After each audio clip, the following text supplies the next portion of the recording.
fucking settle in. Here we go. Woo. See, would you say it's going to be a long ass stream? I never know whether that means like, should it be? Is it like a fuck it, might as well have a drink long ass stream, or is it You because probably it's should. a really long stream? Should I do that so early? No, fuck it, I will. Why not? Well, every year we do this. You. We do it every year, and it ends up being like 7 or 8 hours, so kind of like an EFAP. Yeah. Oh Christ, it's one of those. Wow. Yes, okay. Yeah. Just clear my schedule for the rest of the night, and we can go. Did you get any of those whiskey recommendations? What are you drinking? I did. Well, I got them for other people, not for myself, because how Christmas works. But so I got Knob Creek from my mum's boyfriend, which is great. He enjoyed that. Yep, 100 proof knob, nothing quite like it. Oh, he liked it. Good. Yeah, he likes it. And I got one of the rum recommendations. Or did I just buy Kraken in the end? I think it was just Kraken. Kraken's a good spiced rum. It's a good, and it's a lovely bottle as well. Oh so, yeah, beautiful, nice design. And the friend I got it for, like he uses bottles to like make a light display in his wherever the fuck it is he does stuff. So like, he gets fancy bottles, drinks them, doesn't really like the stuff in them, but he uses the bottles and sticks lights in them, and it looks really cool. So he has another Kraken bottle to add to his list. Oh, nice. And I think, did I buy anything for anybody else? Probably. No, because I haven't seen them yet, so that I'm delaying lots of Christmas presents till January when I actually see people. Because the last time I bought booze for everyone, who I wasn't going to see in like till March, I ended up just drinking the shit I got for them and had to buy it again. So I'm not doing that again. Another Vex, disgusting picture from Vex. Yeah. That is the creator of Arby and the Chief with cum on his face. Why? Yeah. Why? Never change that. Oh shit! No, to the chat. Look at this fucking smelly cat that we found in the street. Yeah, so most of you guys know me like this, but you know. Yeah, look at him for now. Freshen up. Yeah. Oh, wait, are we actually live right now? Yeah. Yeah. Oh, yeah. Cool. Yep. Yeah, everyone looked snappy. I was in a fucking like sweater. It was a nice green hoodie, dude. It was a nice. That was a green hoodie. It's grunge. Go change into a button up here. And I feeling fresh now. No, it's the end of the year. Why not? It's all good. Yeah. That was crazy. Yeah. So how do you say you were going to set up the format? I just hope that each person has seen it, because I know no one's going to be able to see everything throughout the year. I mean, I'm sure we can, with Uninspired having acquired the box office and budgets for everything, we can at least touch on the film really quick, even if we haven't seen it. But I forgot to ask you, Platoon, if we could put in the chat to try and get Mr. Brown to 5,000 subscribers, because he was nice enough to make this for us today. Ooh, very good. Yes. And we're trying to we are trying to get him to 5,000 subscribers. So if we could pin a comment in the chat, I don't know if that's possible. Is that possible to do from this side, or do I actually have to log into like YouTube? I don't know. Okay, I'll go on YouTube. I know how to do that. Cool. But yeah, if you could do that. Every time you log into StreamYard to say, here's about 15 billion updates that we've added to this platform, AI clips, all of this exciting shit. But pinning chats from within StreamYard? No. Mr. B was very cool in making this for us, and he got all the slides ready, and they're festive too for the new year. Nice. It should now be pinned. I think I've pinned it. Excellent. But yeah, we can just start right off, because there's a billion slides, because so much came out this year. Good, mostly bad, but we'll start it off in chronological order for January. Did anyone see The Wolf Man? Yes. No. Oh, someone did. Great. All right, Vex. Yeah, I heard it wasn't good.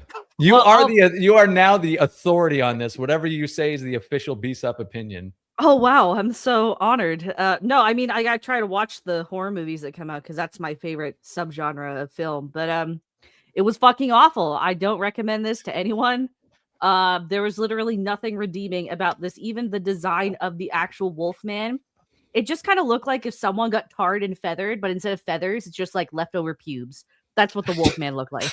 So yeah, do not recommend. Yeah, I specifically didn't see this movie because of how you and Nadia talked about it. Yeah. Same. Yeah, it did flop though. So yeah, 35 mil at the box office on a 25 mil budget. Yikes. Ooh. Yeah, indeed, a bomb. A January bomb. Well, yeah, January. Yeah. January. Anything that's dumped in January is just dumped there. It's Yeah. it's the death ground. It's only starting from, I guess, Valentine's Day releases where you can see the studios are actually trying to back the film. January is the dumping ground.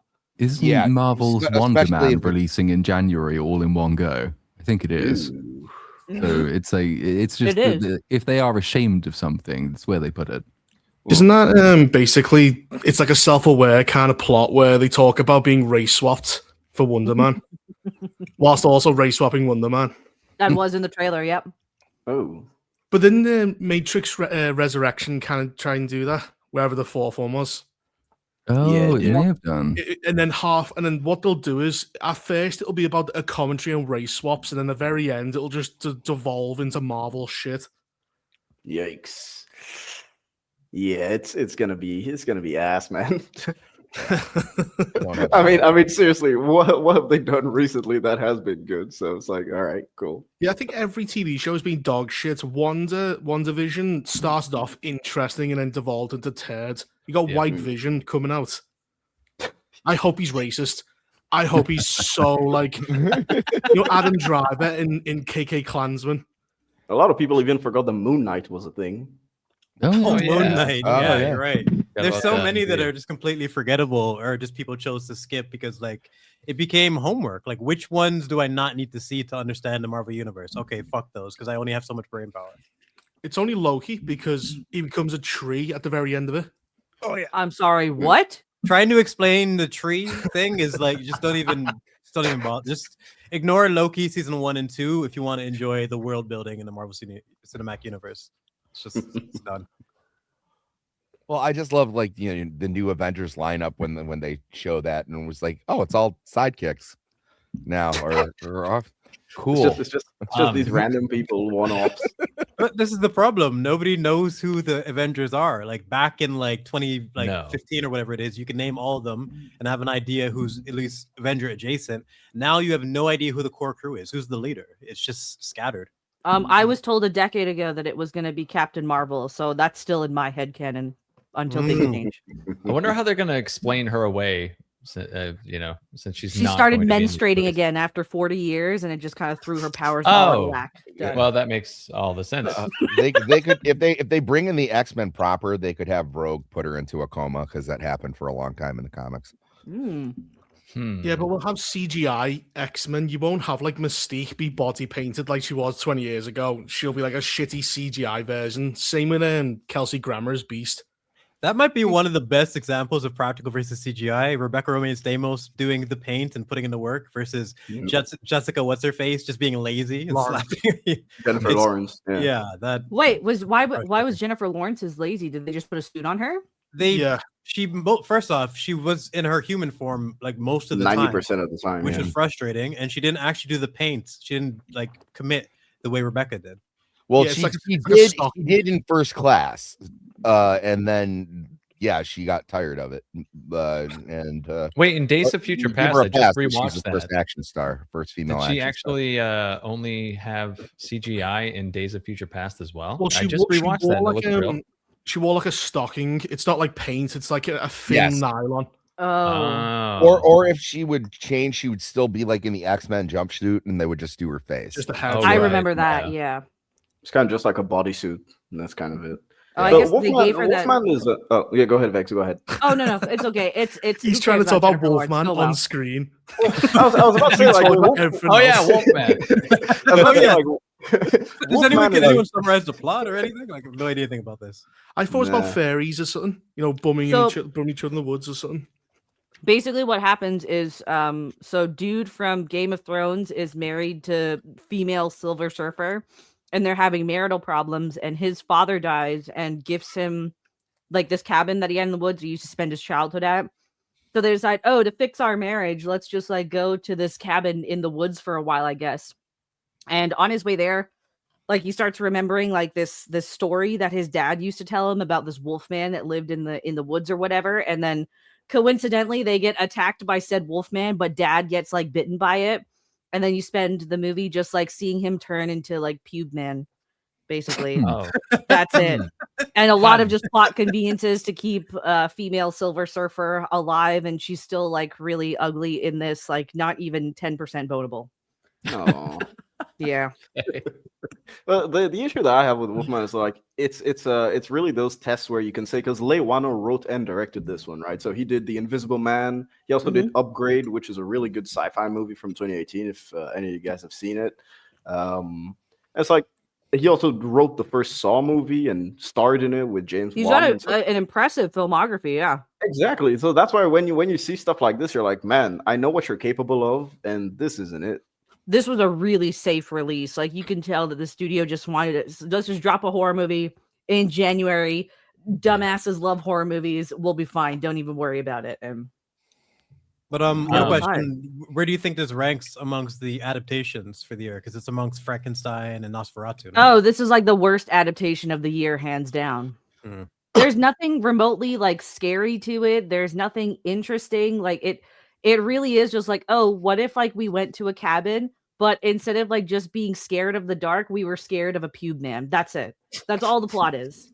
And then nothing interesting happens. There's like a whole scene where there's a greenhouse outside this cabin, which despite his dad being dead and apparently like completely irresponsible, this greenhouse has been meticulously upkept. And so to try and get away from Dad Wolfman, mom and daughter decide to climb on top of the green roof, which is just that it just has that plastic sheeting. It doesn't have like the hard roof. They just run across this plastic for a while. And unsurprisingly, they fall through it. And it's supposed to be all dramatic because the child falls through. And you're just like, well, the fuck did you expect? That thing can barely carry 50 pounds. Like, it was just dumb, man. Fuck them kids, man. Yeah, fuck them kids. If I save the super chats for the end, we'll be here for 5 hours after the stream's over too. So I'm going to read them as they come in this time. Lego My Bacon says, an entire year late, but how did you guys enjoy or not enjoy Transformers 1? Best animated movie infringement of The Last Wish, Thrice Upon a Time, and Chainsaw Man movie. Didn't watch it, but heard good things. Yeah, I don't watch Gay Gundam, so no. I watched it. I watched it. I remember the first one being likable, but semi-decent. The problem is they rush Megatrons. Sorry, say that again, Reaper. Well, Transformers 1, the problem is they've got a few little girl boss moments, which with that fucking that cycle droid, and like Megatron's villain arc is way too rushed. But it's not as bad as you expect. It's a little bit more mature than I was expecting, which is good. It's fine. I give it like a 7 out of 10. Yeah, from what I heard, the art form was misleading. It looked like it was to be more of a children's film than it actually was. Well, it still is PG-13. It's just they do like kill people in it. It's just, again, it's Megatron shouldn't have turned super evil right at the end. Well, I was never expecting a hard R Transformers movie. That would be funny. That I would see it in a heartbeat, but I would. Because I'm going to rape that cycle bot in front of you, Optimus. Oh, I'll pay for IMAX for that. That's the next step. I think that's what they need to get people like us interested. Yeah, Transformers movie. I'll check it out. Does he whip his USB out? He goes, "No, leave her socket alone." I'm Optimus Prime, and you're in the wrong neighborhood. And then they all like swarm and head cannon. Oh yeah. Oh, I was gonna ask, since it's only Vex and Uninspired that have seen it, do you guys want to do like rankings, like a number for the Wolfman? Just like 2 out of 10, dude. Like 1 or 2 out of 10. Yeah, damn, it's that bad, huh? Yeah, I give this half a scraggly pubic hair out of 10. There you go. Yeah, kind of that's it. Yeah, because the only thing that would give it that 1 and 2 is because production. That's kind of it. There's some shots where you're like, all right, this looks okay. That's it. Yeah. Grendel Vivette gifted 50 Little Platoon memberships. Thank you very much, sir, and welcome to all of those members. Damn. Wolfsbane says best part of Wolfman was the opening scene, and that's it. And that's probably what Uninspired is referencing, just cinematography. But it sounds like that little visual moments. Pretty much. Russman says Happy New Year's all, and Happy New Year to you. Happy New Year. Happy New Year's, man. Intent Matters says, Merry Christmas, BSUP. Platoon, a topical question for you. Where do you stand on the whole fairy tale of New York controversy with regards to that word? I'm sure Reaper screams it at the top of his lungs when singing along. It's my favorite Christmas song. And every time I hear that word, I like it even more. So it's great. Yeah, all for it. It's not a controversy. It's only because some fucking wankers decided that it should be, that miserable people have decided, oh, you can't play the song, or you can't play that. But no, fuck up. You can. It's a great song. James Busher says, my highlight of the year was K-pop Demon Hunters. Love when something takes you completely by surprise like that. A very happy new year to you all. Happy New Year's. Happy New Year. Happy New Year.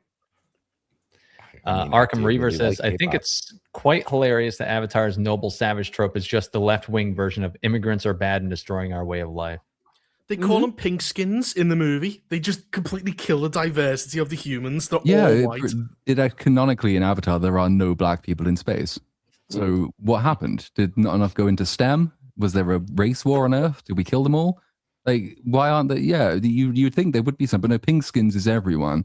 And it is, yeah, like Pandora is like an ethno-nationalist paradise. You're not allowed to have other people coming in because your weird parasitic mushroom god doesn't like it's a water planet. You know, black people can't swim. That's why I was gonna say, natural selection. When you train to be a fucking spaceman or whatever, don't you have to do some like swimming pod thing as well? So they all just probably failed that. Yeah, that was it. Honestly. Well, we are, 17 minutes down, one movie down, and about 60 movies to go, you guys. Cinematography, 2 out of 10. Oh, boy. Yeah. Who saw Star Trek Section 31? Year? Yeah. Holy shit. Oh, it was, because I said it was, my video on my second channel was, this is the worst movie of the year, and it was only January. Explain that jacket. What is this outfit?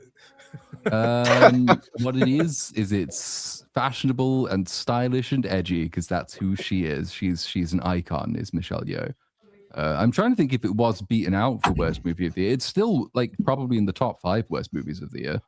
Oh, wow. Just in every conceivable way, wrong and bad and terrible. And very funny at the same time. So, you know, it has that going for it. I don't know what came out after it that would have beaten it. There are probably like more destructive movies like Lilo and Stitch, and movies I hate more like Avatar. Superman. Snow White. Superman actually pushes it pretty close in terms of how broken it is. Snow White wasn't, because Snow White was just like, oh, it's funny to shit on Rachel Ziegler and her like gorilla back, but otherwise it wasn't a huge amount going on for it.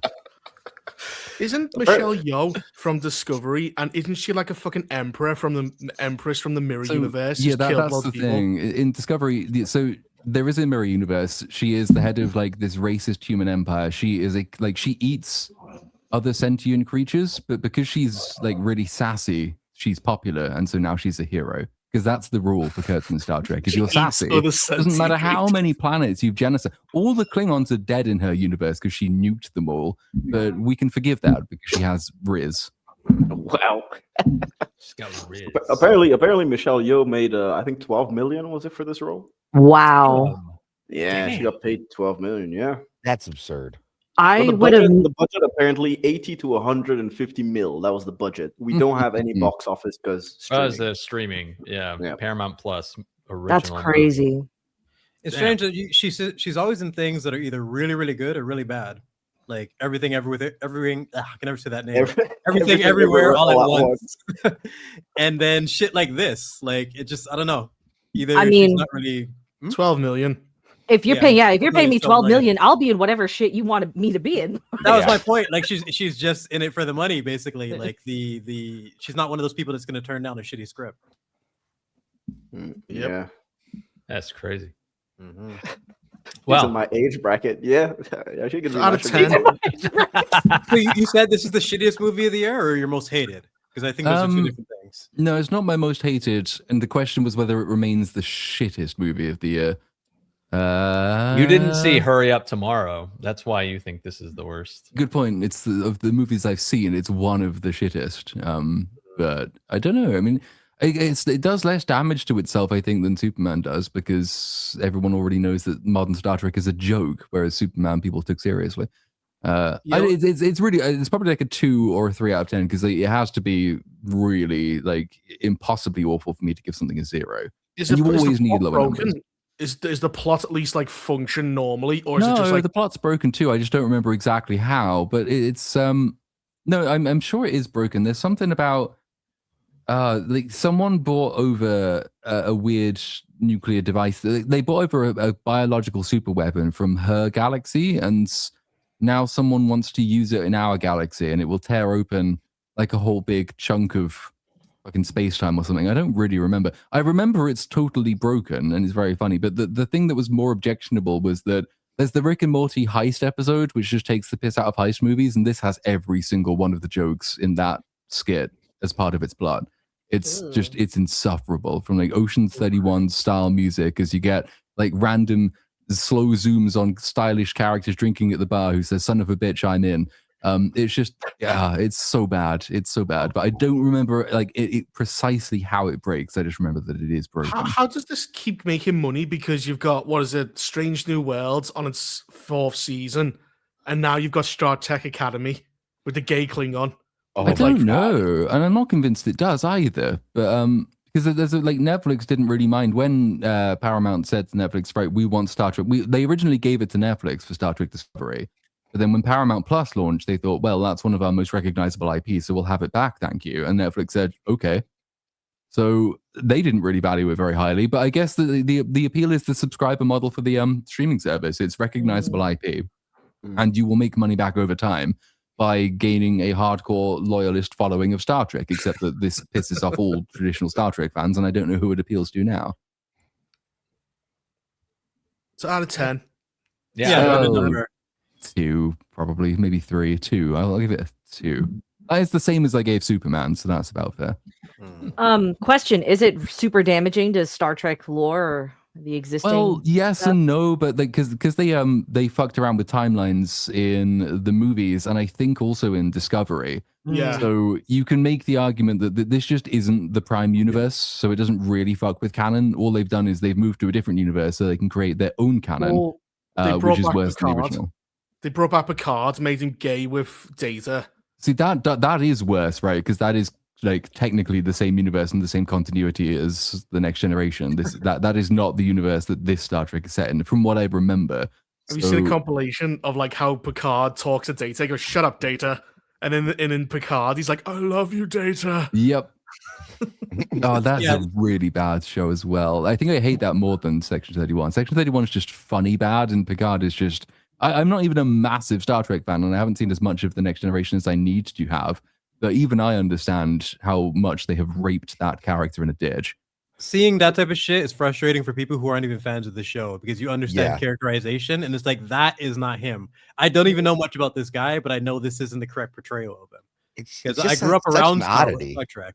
Yeah, but they always feel the need to assassinate like these really strong characters, like from our childhood. And I know at some level, I think it's these writers are trying to like out with the old, within with the new, and like there's a proper way of doing that if you want to do that.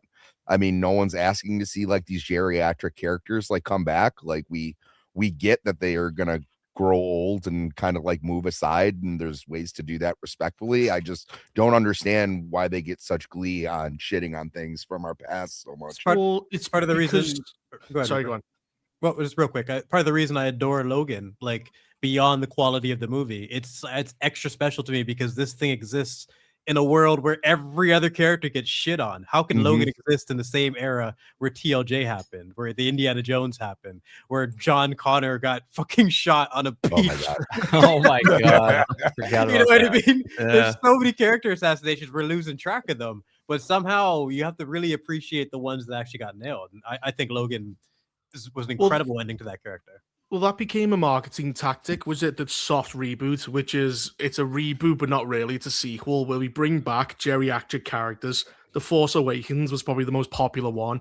Then you had it with like Jurassic World and all those movies. And it was purely a bait and switch. You come to see these characters and you get given these shit characters you don't want. There's a way to do it though. Like even as Cynic, that's been a tactic in wrestling for years. You got to bring back the OG guys and know how to market them correctly, bring them at the right time to make a big pop. With movies, it's a little bit trickier because you have to really understand the continuity and you have to have the actors at the right point in time. Like the fact that they had Hayden and Ewan McGregor in decent shape to do the Kenobi show and they didn't actually tell a fucking story with those two, it's tragedy. The fact that Disney Star Wars trilogy, we never got to see the Luke, Han, and Leia like all in the same room together. We never got to see that reunion. Yeah, that's one of the biggest mistakes ever made in Hollywood. It's crazy. I loved how Leia just died. She just went, ugh. She died of an overdose on the fucking Force, which is basically in line with what she died in real life. She overdosed on the Force, which is I just remember Han going. I just remember she kind of went, I'm going to die now. Just lie down and die. I need to lay down now.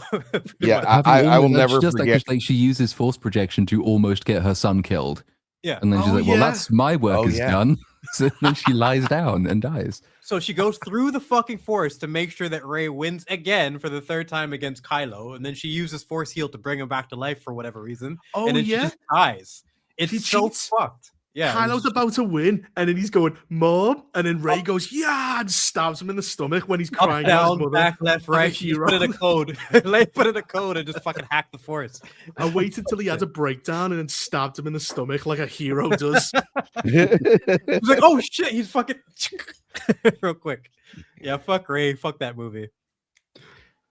David Smart Jr. says, Hail panel, my top 3 worst films is Superman, Predator, Badlands, and 28 Years Later. I would rather kiss a pit bull than to ever watch that garbage. That's a respectable list. Yeah, it's a pretty good top 3. There's 2 types. There's one you go in. There's 2 you go in because like Madam Web is shit, but you enjoy watching it because it's shit.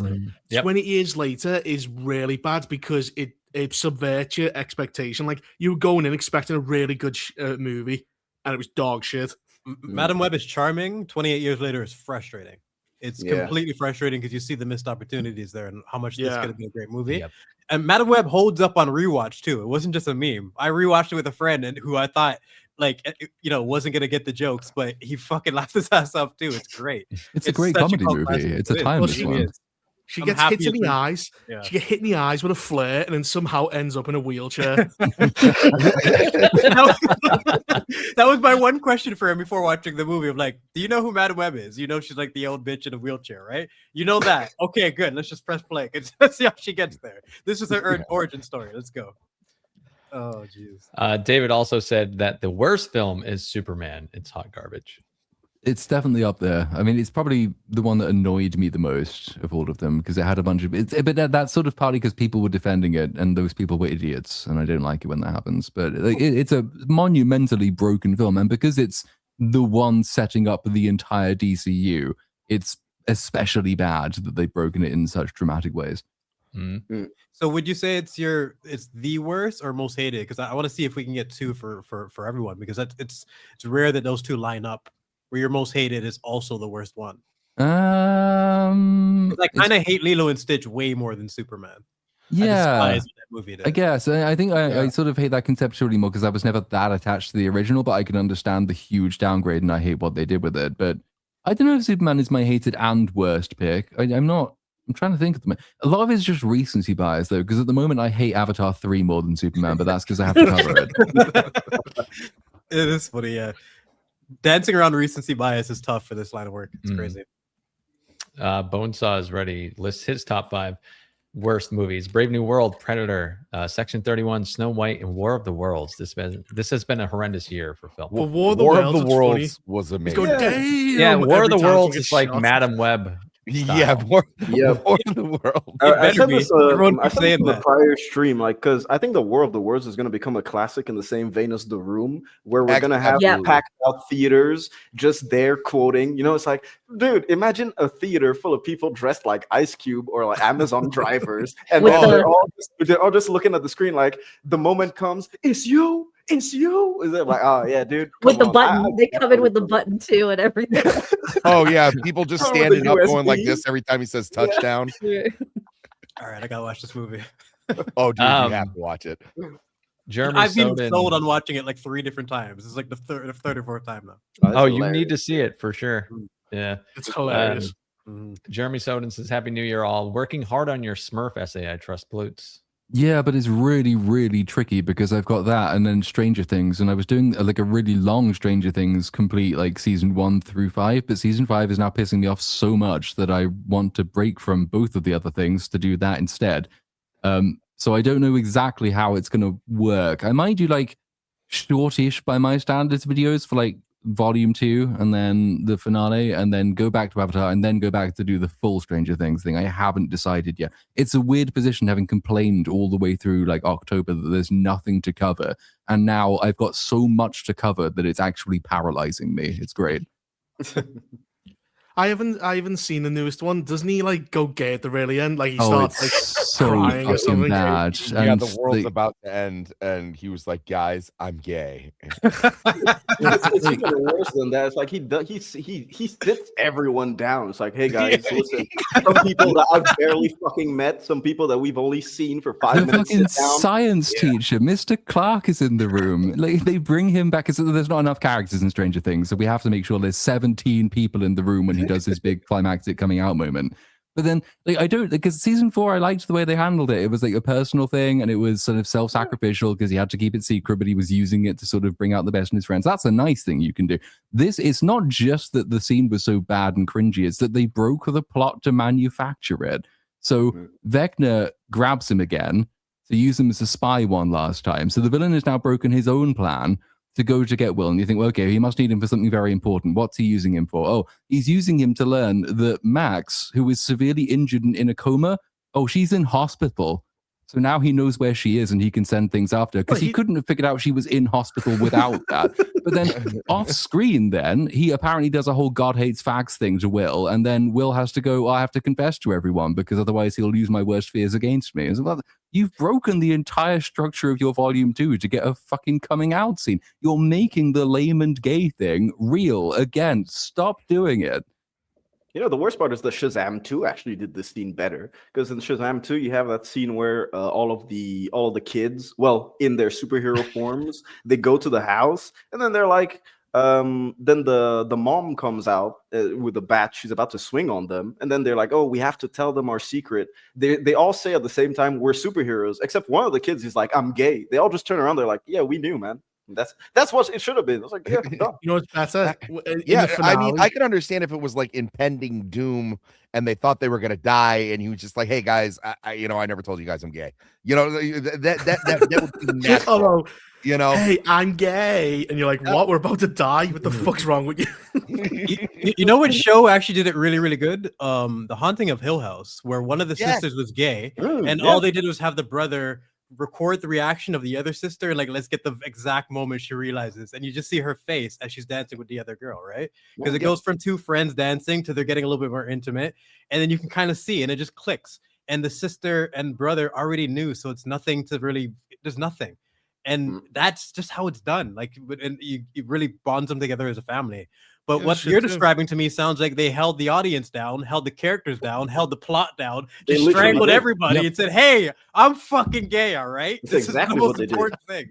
No, exactly what they they went do. out of their way to grab every single named character in the show and put them in that room. They put everything on pause for it. It's the final episode. It's the penultimate episode of the entire thing. It's the one that leads into the finale, and all we got basically was that. Everything else was just.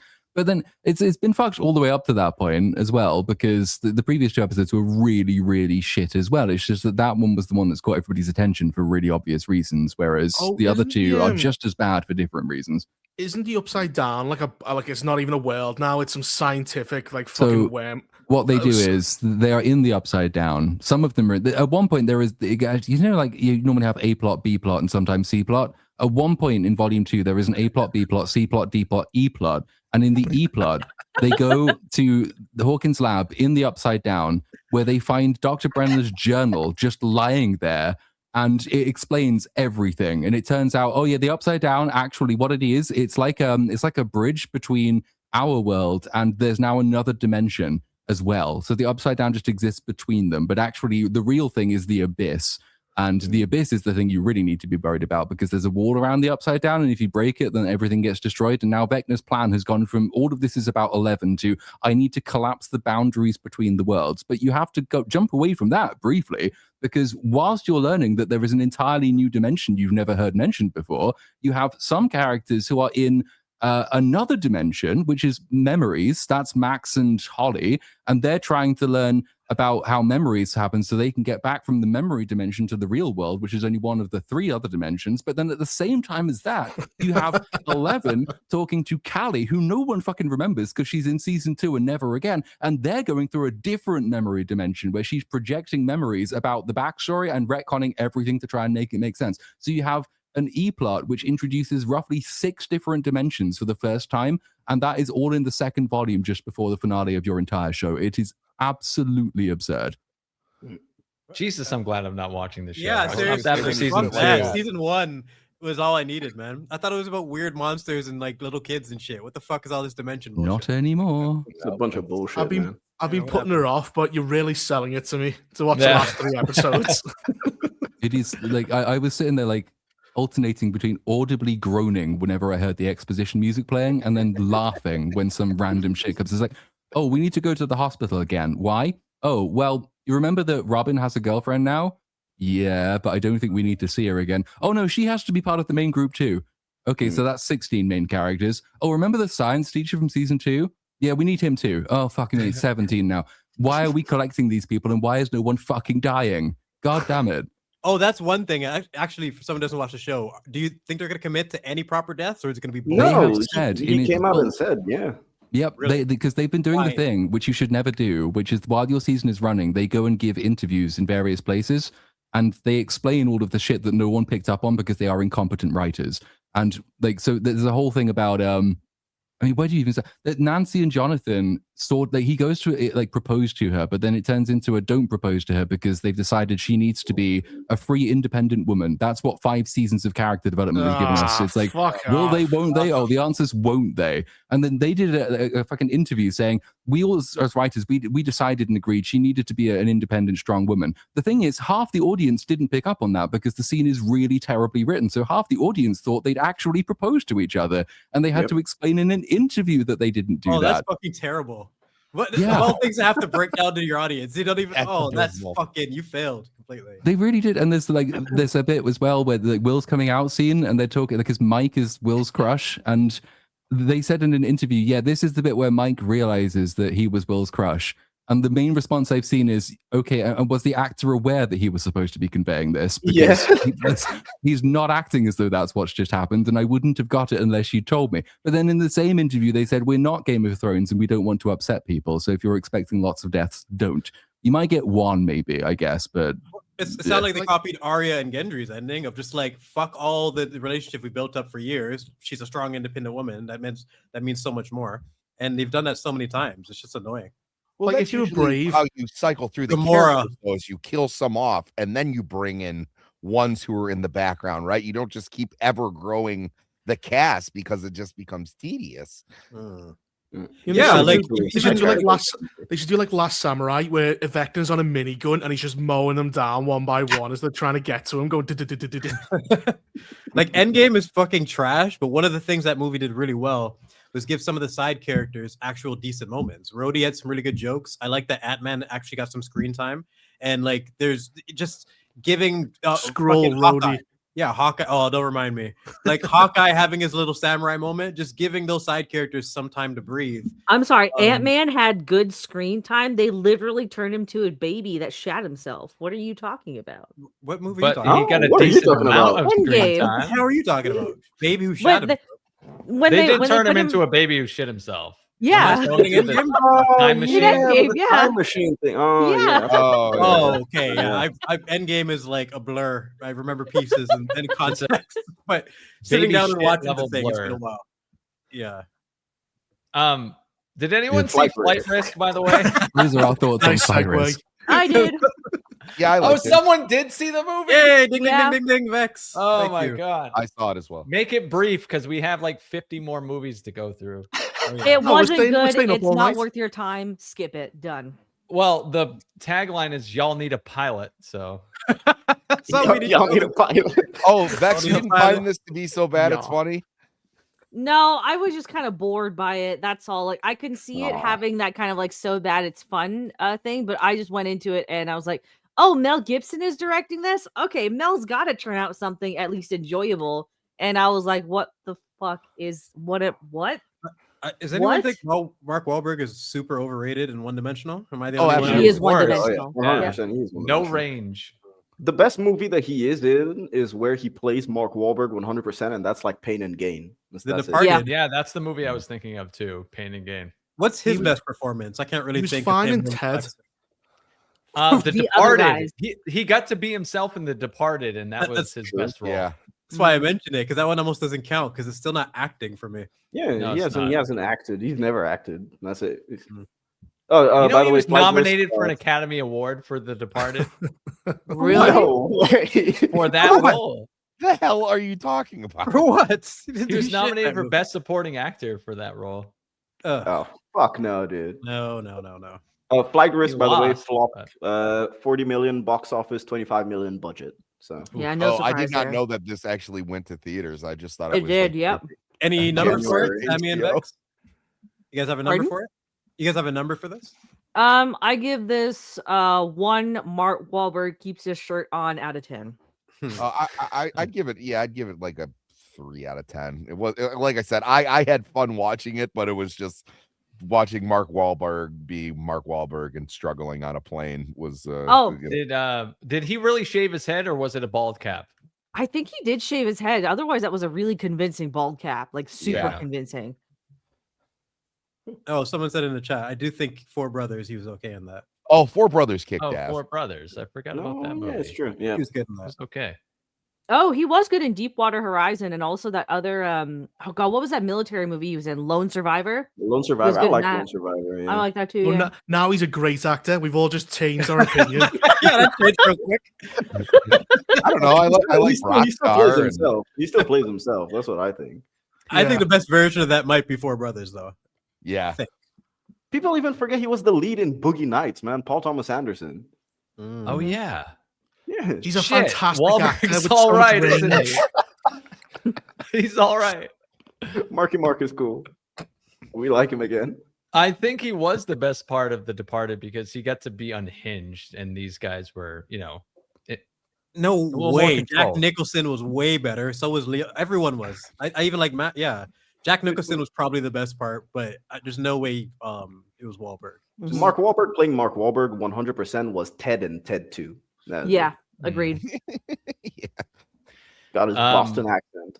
Well, we can move on to another month. We 42 minutes in, and we are down 1 month, 11 to go. All right. Nice. January was kind of shit for what we've seen. Yeah. No way. That was the I response. can't believe this was on the list. What What the is fuck this? This is an Amy Schumer movie that I watched the first half hour of, and then it was so bad I gave up. Oh, Should I you actually finished it. watch this?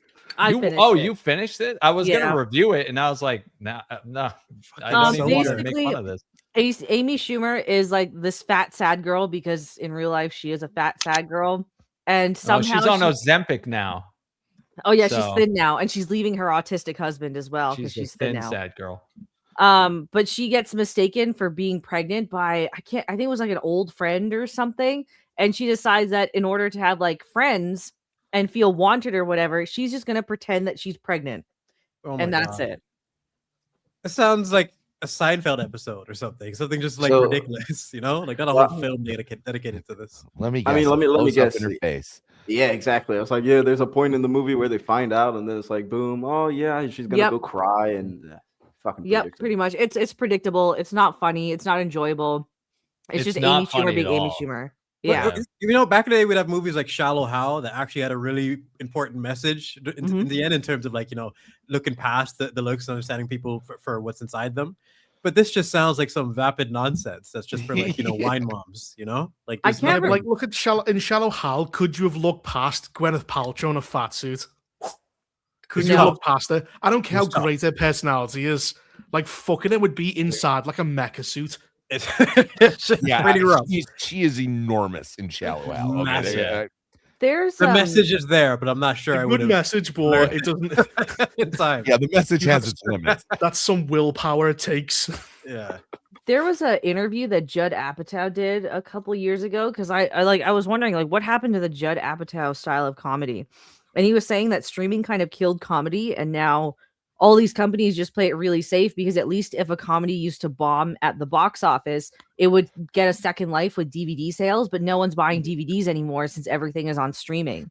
Yeah, So that's what saved Austin the Powers. reason, so the big reason comedy in general has gone downhill is because you have streaming taking everything over, so they just toss out shit like this. Yeah, but even the comedy themselves are like the comedy films that come out on streaming, like you just said, are incredibly safe. You don't have the edgy stuff like super bad anymore. Because no one's don't gonna have buy that. this. That's why, like, it all just goes to the subscription service, right? They pay for a distribution fee for this stuff to slap their name on it, and that's it. Well, There's what no I other mean money. is like even if streaming killed a theatrical comedy, comedy in general has been dead for like a decade because no one wants to take an edgy risk anymore. No one wants to actually be dangerous with their comedy. Everything's either super safe or made for women and unfunny because women are generally unfunny.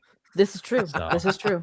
Sorry, A, Vex. kind of pregnant. Don't be sorry for telling the truth. What do you mean? Well, the problem is, like, what's edgy now has changed. Like, back in the 90s, swearing and sex and drugs were not allowed on, like, primetime TV. Now every major show does all three of them. The Boys is, like, one of the top shows ever, which is beside being dog shit, and he rips people in half. There's a whole episode where someone runs inside of a cock. Like, they shrink it Yeah, out like and they run inside a penis. The amount of success they've had just through being edgy rather than being well written, The Boys is like it's not even edgy. It's gore porn. That's the thing as well. It Because is. like edginess is like edginess. You risk something. Like George Carlin went to jail for swearing on TV.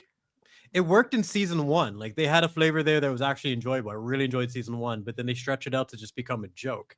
And I was saying earlier, like Cynic said, like comedies have just been dead for the longest time now. And I think like the era of like Superbad and Pineapple Express and like Knocked Up was like the last time we actually had like risky ones. And you're never gonna have those Tropic Thunders again. Yeah.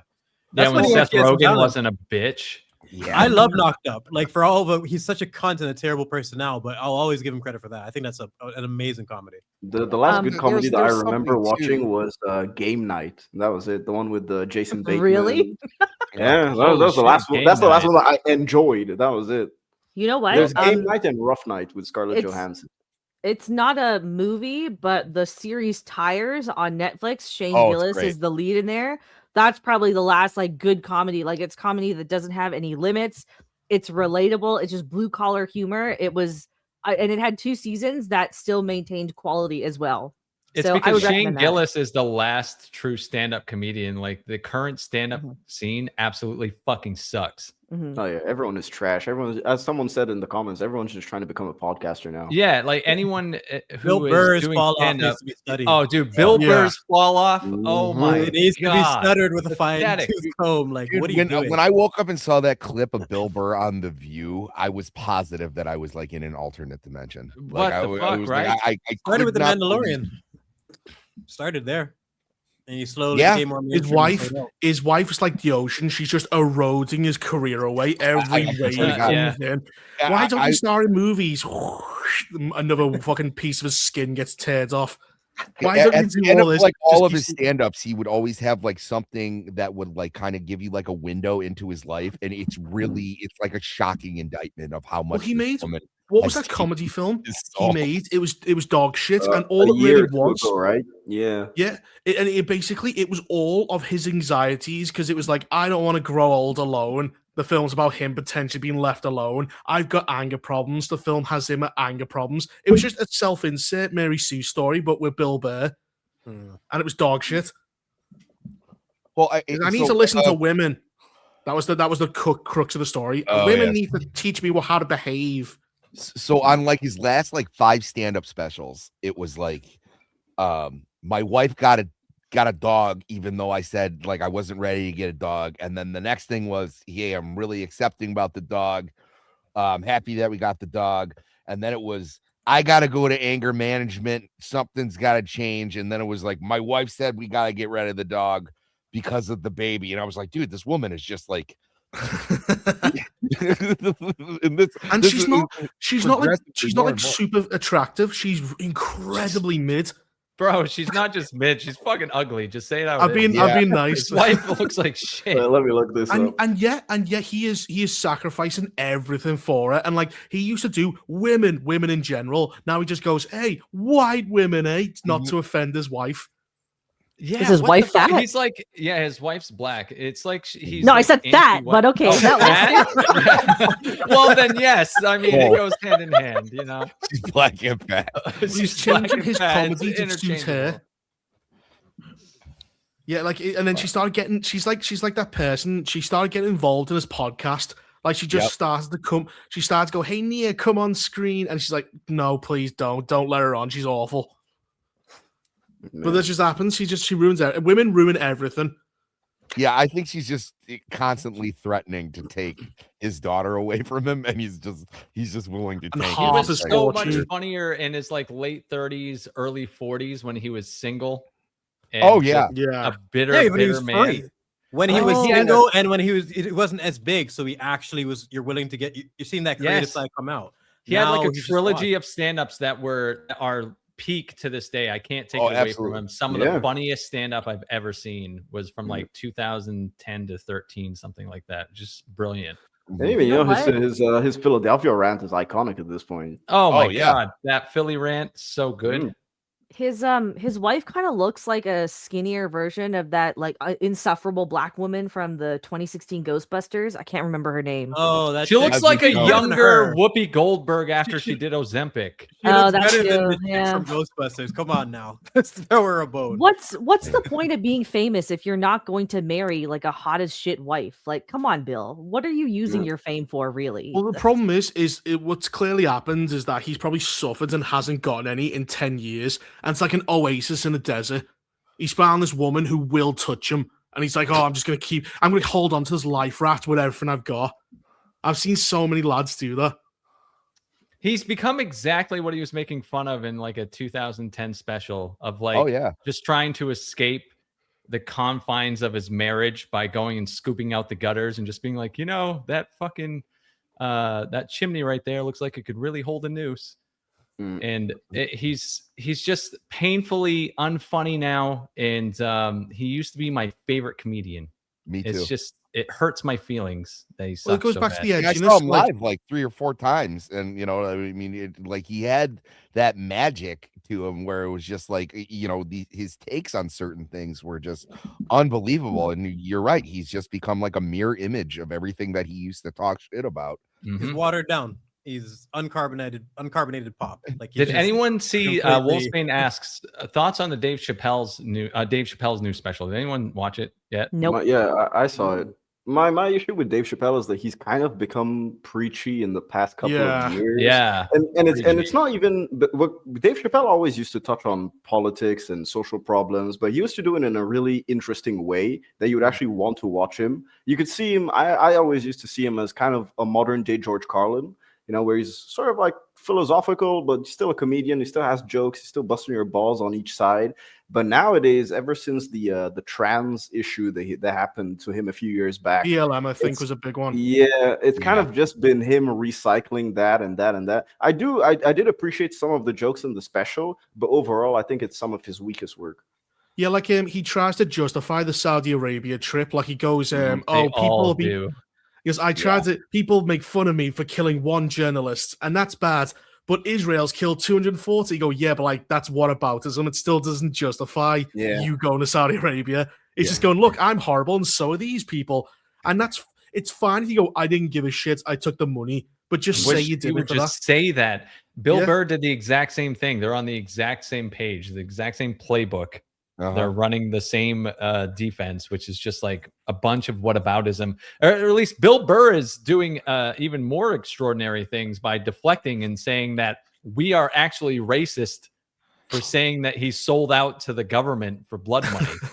Yep. No, he had the audacity to talk shit about American censorship while in Saudi Arabia when like they gave him a playbook on like things What that you he can't say. Yeah, no, it's absurd. Fucking ridiculous. Yeah, it's like you can't criticize Allah because, but he never criticizes Allah, so there's no point. It's no difference to him. It's like I'm fine with censorship as long as it doesn't bother me, which is shit. Yeah, Get it this was fat like bitch when off the Jimmy screen. Kimmel got Get kicked this off, fat right? It bitch was out like, of here. oh, Let me son of go a bitch! Now we're gonna go all for have to that. pretend like Jimmy Kimmel was funny. Oh, Jimmy because- Kimmel acts like a martyr. He's like, oh, they came for me and they tried to I like hate him. throw me I in hate him so prison, much. and then I got out and fought for freedom. He's like, no, you didn't. You got cancelled because the sponsor said shut up, and you got immediately brought back. Yeah, we're also talking about comedians, not people who Dude are is a fucking effectively hack, fucking man. Like unfunny he's never pieces even of made me shit. smirk. Like No. Jimmy Kimmel, I don't know how he got Yeah, that. Jimmy Kimmel is so fucking unfunny. Well, the only funny thing to ever happen to Jimmy Kimmel was Adam Carolla. Sorry. Yeah. Witcher, or I just I called you have Witcher. seen this. Reaper. Just called you Witcher. Sucks ass on every level. They brought Doug Cockle back from the games, and that's the only reason. But they still had everyone from the Netflix crew voice the characters and be the characters. So imagine just replacing Henry Cavill with the guy from the game, but you still have the dog shit writing of The Witcher. And he also, The Sirens of the Deep is like a short story. It's like, you know, one of the many short stories he did. They stretch it out into a full movie. There's not enough plot. Doug Cockle can't even do Geralt. Like, you've got him. He's clearly a great voice actor. He's great as Geralt. But the lines they have him say make him feel so unnatural as the character. That's how you can tell the writing is so bad. Even the voice actor of the original Geralt can't make him sound like Geralt. Because he's saying weird lines you would never say. There's an incredibly obvious plot twist. Contrived as fuck writing. Geralt doesn't even fight that much in it. Which, you know, Monster Hunter show, dealing with monster hunters. It's just fucking awful. Lots of racism, which is incredibly boring and on the nose. And yeah, that's basic. And then the primary plot is like an interracial love story between like a woman of the sea and a man of the land. So it's basically Little Mermaid, but it's supposed to be a play on it. But the play on it is retarded. All I've heard is The Witcher doesn't fight once again in his own fucking show, which is what He has like turned me off 2 seconds at the end. Like he takes his, because they've changed the potions. The potions are now like Super Saiyan potions. He takes them to fight. So he takes them at the very end, kills one. A Kraken attacks the ship. He cuts one tentacle off, and that's it. So I this didn't even know character's this just, existed. yeah, same. It seems like this character is just thoroughly wasted in every medium. And Jaskier, like he's not like when you get Doug Cockle back. I wanted Dandelion. I wanted all the characters from the games, but the problem is I was getting Jaskier, and he's going, "Oh, did you know I'm gay?" I'm like, "Yes, Jaskier, you've said it like 50 times." That sucks. It's such a shame. You can tell Doug Cockle wants to keep playing Geralt, like Kevin Conroy wants to keep playing Batman. But he's just now Netflix has just got their fucking dirty hands in the franchise and just raping it repeatedly. Awful movie. Not remotely entertaining, and the fights suck. You got a number for it? Oh, 2. 2? Oh. Have we been higher than a 2 yet? I think Sammy, you gave something a 3. That's like the highest. 3, yeah. Yeah. The flight risk, yeah. That was 3, being that was generous, too. just Yeah, because a we generous really 3. laughed. That's the most we've gotten. It's been a rough year, folks. Holy shit. And we barely started it. Yeah. It's So only much more to February. come. February. We can't get past the 3. Yeah, if you like Witcher, don't watch this. Don't watch anything Netflix makes. Even the other animated films suck ass, but this is way worse.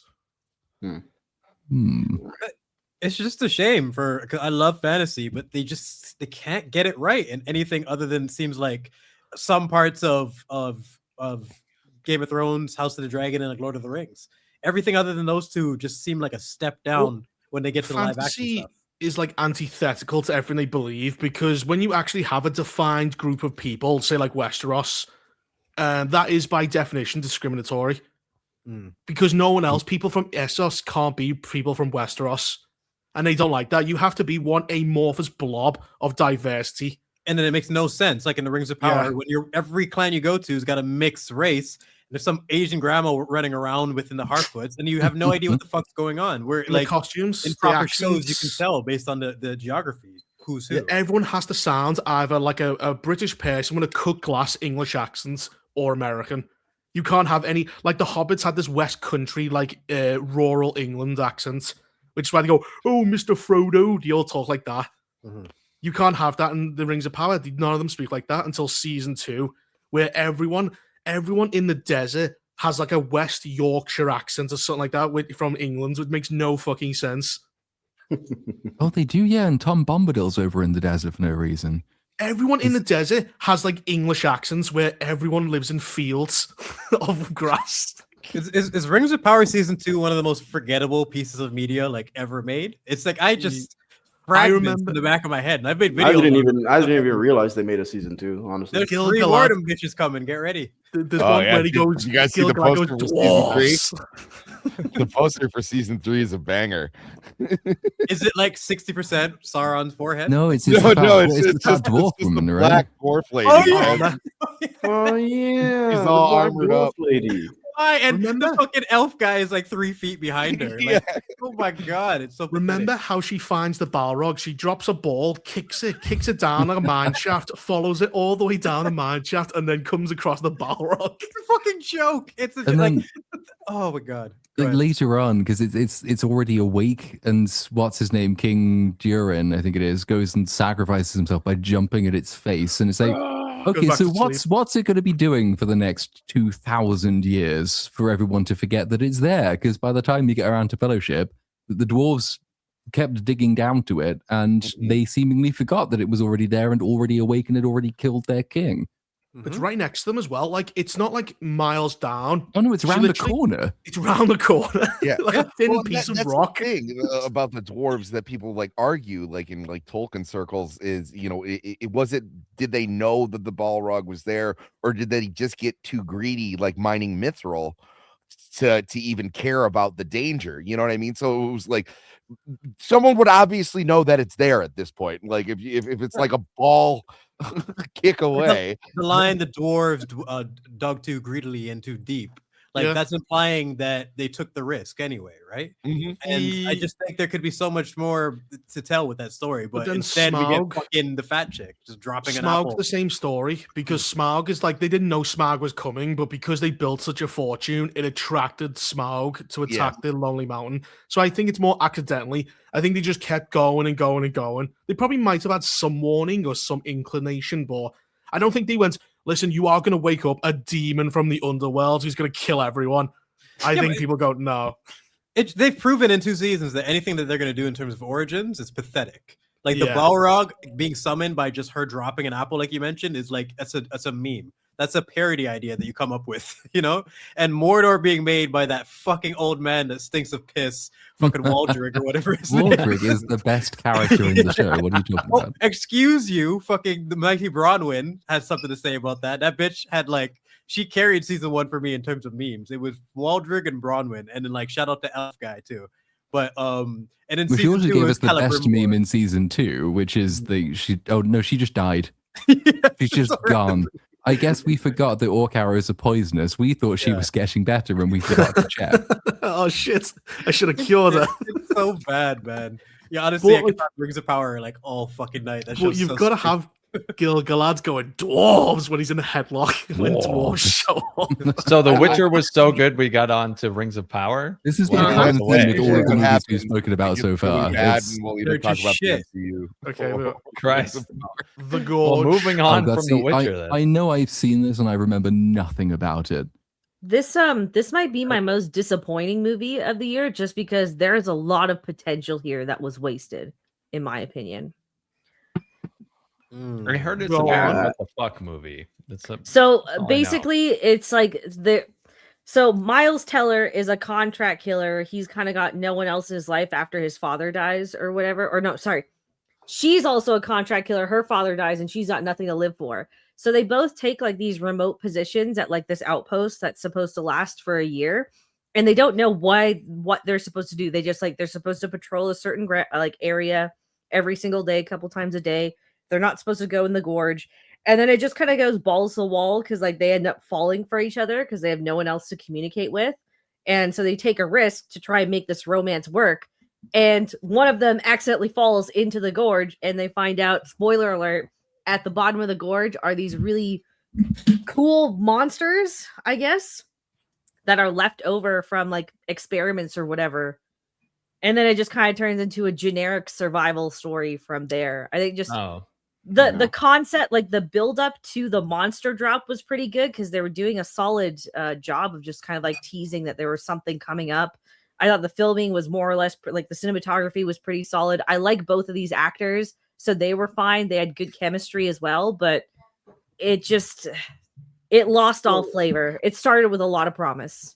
I honestly appreciate that they have a love story because they just like remove sex and romance from films nowadays, Right?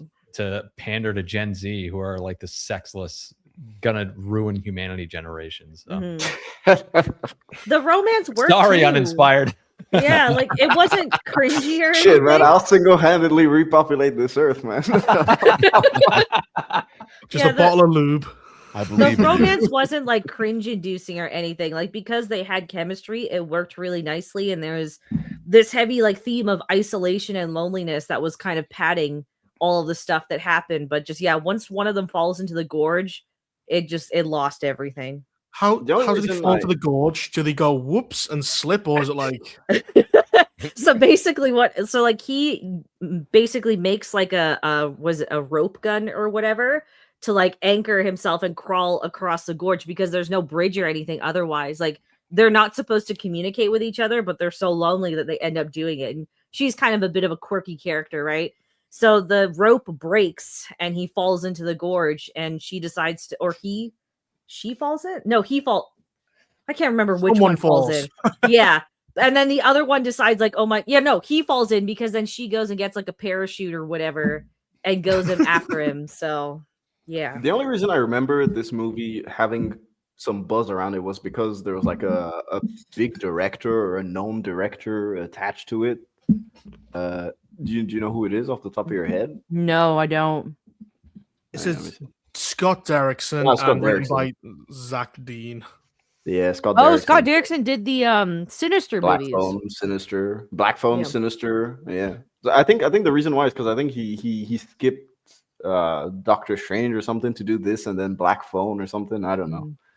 That's the only reason I heard about this movie. So one of them fell into that giant gorge that's hundreds of meters deep, and he went, "I'll go down after them." It's like they're clearly dead. Yeah. I mean, he managed to somehow survive this very, very long drop, by the way. And there's like this thin layer of fog too, so they can't actually see the bottom. She just says fuck it and jumps in. It'd be funny if it's incredibly shallow, like he's going, but he's already at the bottom going, Yeah. He's just standing up. Mm-hmm. It's the fog. It slowed him down. Or a big trampoline at the bottom, he just goes back up again. This little bouncy house. This, like, honestly, this might be the best movie that Apple has put out since the Tetris movie. I will say, go ahead. Oh no, I just want to say, and it's just pretty disappointing because like there's so many things working for this film except for the plot. That's a huge issue. Apple, no, Yeah. Apple TV at least tried to do original stuff. Like they've got what's that Vince Gillihan show? It's supposed to be disappointing. Pluribus, yeah. It's basically a lesbian moaning for about 8 episodes, but they at least try to do new things. It's just every new thing they do mostly sucks. Isn't Succession Apple as well? No, I think that's HBO. Was that HBO? Is it HBO? I think you're thinking of Severance. Severance is Apple, yeah. Yeah, at least I'll give it to them for doing original stuff. It's I'll just give them that unfortunately it mostly sucks. Yeah. Jay said F1. F1 was Apple too. Oh, yeah. Well, I mean, okay, let me say this was their best thing since Tetris before F1 came out in June or whatever. Yeah. Well, we got more from February besides just Apple stuff because we had this. Well. Oh God, I remain strong on not watching it. I've got like random random questions I was gonna ask throughout, but I may as well do it just like again, just one for these. Because Vex mentioned that the last one was probably going to be her most disappointing, and I was going to ask what everyone's most disappointing movie was, but I'll save that one. What was your most forgettable? Because this easily should crack the list for mine. Like I reviewed this movie and I still forget it even exists. It's got to be up there. For me, it's Superman because I don't remember any of that movie. I don't remember the punk rocker song at the end. That was pretty much it.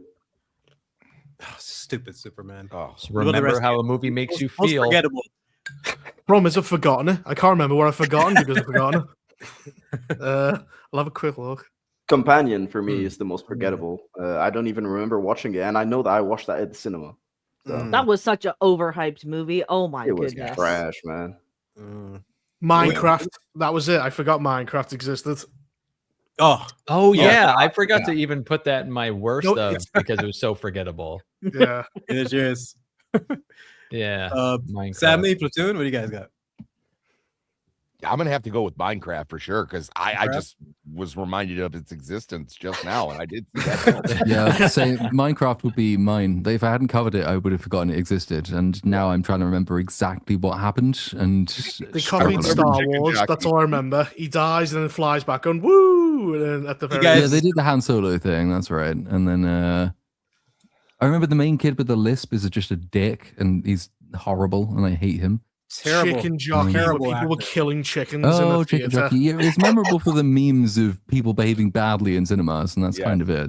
Which is more than could be said for Captain America: Brave New World, because it didn't even have any memes. It was just like they got rid of all of the race stuff from Falcon and the Winter Soldier, so it wasn't even offensive. It was just bland and fucked. I think Twink Falcon is a funny meme. I'll give it that. Yeah, Eagle Twink was good. I liked him. Eagle Twink, yeah, that's the one. You guys actually sat through Brave New World. I literally just went on YouTube when it hit digital. I just watched like the Hulk section, and that was it. That's done. Well, if you've seen Winter Soldier, you've seen this movie, and that's why it's not forgettable because I do remember Winter Soldier, and this movie just was like a well, think of it this way. This is in a lot of ways a sequel to Civil War, which is my favorite MCU movies, and it's the continuity of Cap technically, and this is where it went. Technically, it's Eternals because you have to watch Eternals to know what that giant fucking titan is in the sea. Also, the Incredible Hulk from 2008, which I did not see coming. 100%. The brain. I forgot the guy's name. Broccoli Head. Broccoli Head. Yeah. Thank you. What is his actual name? I kept calling him. Nobody remembers his name. Platoon, you crazy? I remember his code. I remember name his was Mr. scream. Blue. Do you remember the gay scream that he did? His name is the Leader. What a shit name. The Leader. What was he leading? Hold on. Well, there was the implication from trailers. You get the sense that he was once much more of a character. He had a point of view in trailers. He like criticizes basically America and the way that the country has become a national security state where everyone's paranoid against each other. Like he seems to have an ideological point of view in the trailers, which all gets removed from the film. And I think the trailers also imply that he's way more like obviously at the head of the Serpent Society because they were originally in the movie a lot more. So he was the leader and probably the leader of them. But then all of the even slightly controversial stuff, even the interestingly controversial stuff, got cut. So now he is the leader of nobody in particular, which is not great. And yeah, the only thing memorable about him is when his stupidly convoluted plan goes wrong, and then he goes and lobs his phone. And he was Samuel Stearns. He was the dude who was working with Banner in the Incredible Hulk movie. Yeah, so just some continuity to work with that they didn't fuck all with. And nobody went into this movie realizing it was going to be an Incredible Hulk sequel, pretty much. Like you pretty much have to watch the Incredible Hulk. You don't have to watch Falcon and the Winter Soldier. So people just keep getting tricked by these Marvel shows. I think the worst part of this movie for me was like that woman that tried to she acted like she was a hot as shit girl, but she really looked like that dude from Willow. The little dude who played is this the 4'2" woman who plays the creepy Hobbit. I forgot all about her. Yeah. They tried to Black Widow her, like how she was in Iron Man 2, and I was just like, you don't with a nose like that, girl. No. Like 40 pounds. The reason why she had that nose is because she was supposed to be Captain Israel. Because I can smell crime. Oh God. If you look back at Black Widow's choreography, especially the opening sequence for Civil War, that's one of my best ones. They put effort into balancing it out, so she still gets slammed on her back, she still gets fucked up from time to time, and she has to put in a lot of work. She doesn't just jump on their neck and fling around everybody. And they've turned that into kind of a trope, the Black Widow trope. And I don't appreciate that because it kind of downgrades her character. They did good work to balance her out, not make her some overpowered chick. I didn't watch the Winter Soldier Captain or Falcon and the Winter Soldier, that show. So I was genuinely confused when Bucky walks into the room and he's in a suit and he's running for office. I was like, Wasn't there like world government? It will not help you. It doesn't help you. Falcon and the Winter Soldier does not answer that question. This movie he walks in just like, oh, I'm being a congressman now, and you're thinking, what? When? What? You killed JFK for fuck's sake. How are you in Congress? You're not a Kennedy. You can't kill people and run for Congress, but apparently he can. And then they do nothing with it in Thunderbolts either, because then he just immediately leaves that role again. So like he's barely in this movie. He's in one scene running for Congress for no reason. But that's not set up anywhere at all. Falcon and the Winter Soldier isn't about that. It's about how the two heroes are evil, cockeyed bitches who try and steal the shield from the rightful Captain America, John Walker, who is an actual hero, and they are just petty assholes. Yeah, and like I was just gonna say, like it makes less sense if you watch the show. It's completely shocking how worthless these theories are when it comes to actually constructing continuity that's going to be effective and useful for you. It just confuses you. It makes it so much worse. And the show ruined Bucky. So most people skip that, and then they know the Thunderbolts version of him for whatever that movie did, for whatever's left for Bucky's character. But doesn't he spend most of the season complaining to an old Chinese woman, going, "Oh, I need help," and some Chinese woman's giving him advice? No, that's the opening. That's pretty much just the opening scene where he has the flashback to the events of him actually doing the things as the Winter Soldier, and he has the therapy scene. It's the only good part of the show. You know, and then I agree. Yeah. It'd be better if he was complaining. She goes, "My father was killed by General Mao. Stop complaining like a bitch." But it's more of a waste, man. Like I'd want, if anyone is gonna have their PTSD explored, it should be Bucky. If anyone can have the Soldier, it should be Bucky. If anyone needs a new identity, it's fucking Bucky. He needs to get away from the Winter Soldier, and this would have been the perfect time. But he's not black, so. Well, this is as you're correct. They don't know what to do with him now because he's kind of just meandering around the background, getting jobs and then leaving jobs because he can't keep up a job because he killed JFK. So it's like sad. He's just there. There is an amazing story to be told with a bygone era. Yeah. Like, isn't he the new Avengers? He's just there. And have you noticed the modern superheroes don't have superhero names? They just have Bucky or Trish, or they just have regular names. Yeah, there's a few of them that do, but even like Red Guardian in Thunderbolts, like the fact he has a superhero name is kind of a meme because nobody recognizes it, even though he's the Soviet Union's only super soldier. And he was around at the same time as Bucky. You would think he would have been quite well known, and not, for example, a taxi driver for the head of the CIA who didn't know who he was. That movie's special, but I still think it's slightly better than this. At least it's more memorable than Captain America 4 or whatever it is. It is 4, isn't it? Yeah. And this one did so well that like in the press interviews on the red carpet and shit, you had the actor who plays Isaiah Bradley, who was a really good actor playing a really awful character, but he couldn't quite keep on board with the new lack of message because he was doing interviews saying, I think it's really great that we finally have a Captain America that everyone can see themselves in. And I said, well, that's worked so well that we are bringing Steve Rogers back from the dead for fucking the next one. So well done. Captain Sam Wilson as Captain America is one of the biggest failed projects in all of Marvel. I think it's second to Captain Marvel, in my opinion, in terms of failed ideas that they really pursued.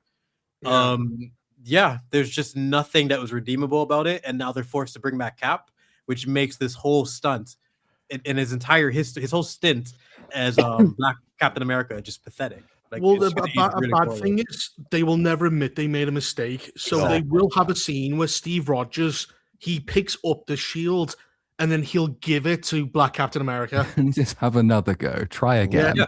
Listen, you'll get it right next time. I'm just here for one movie.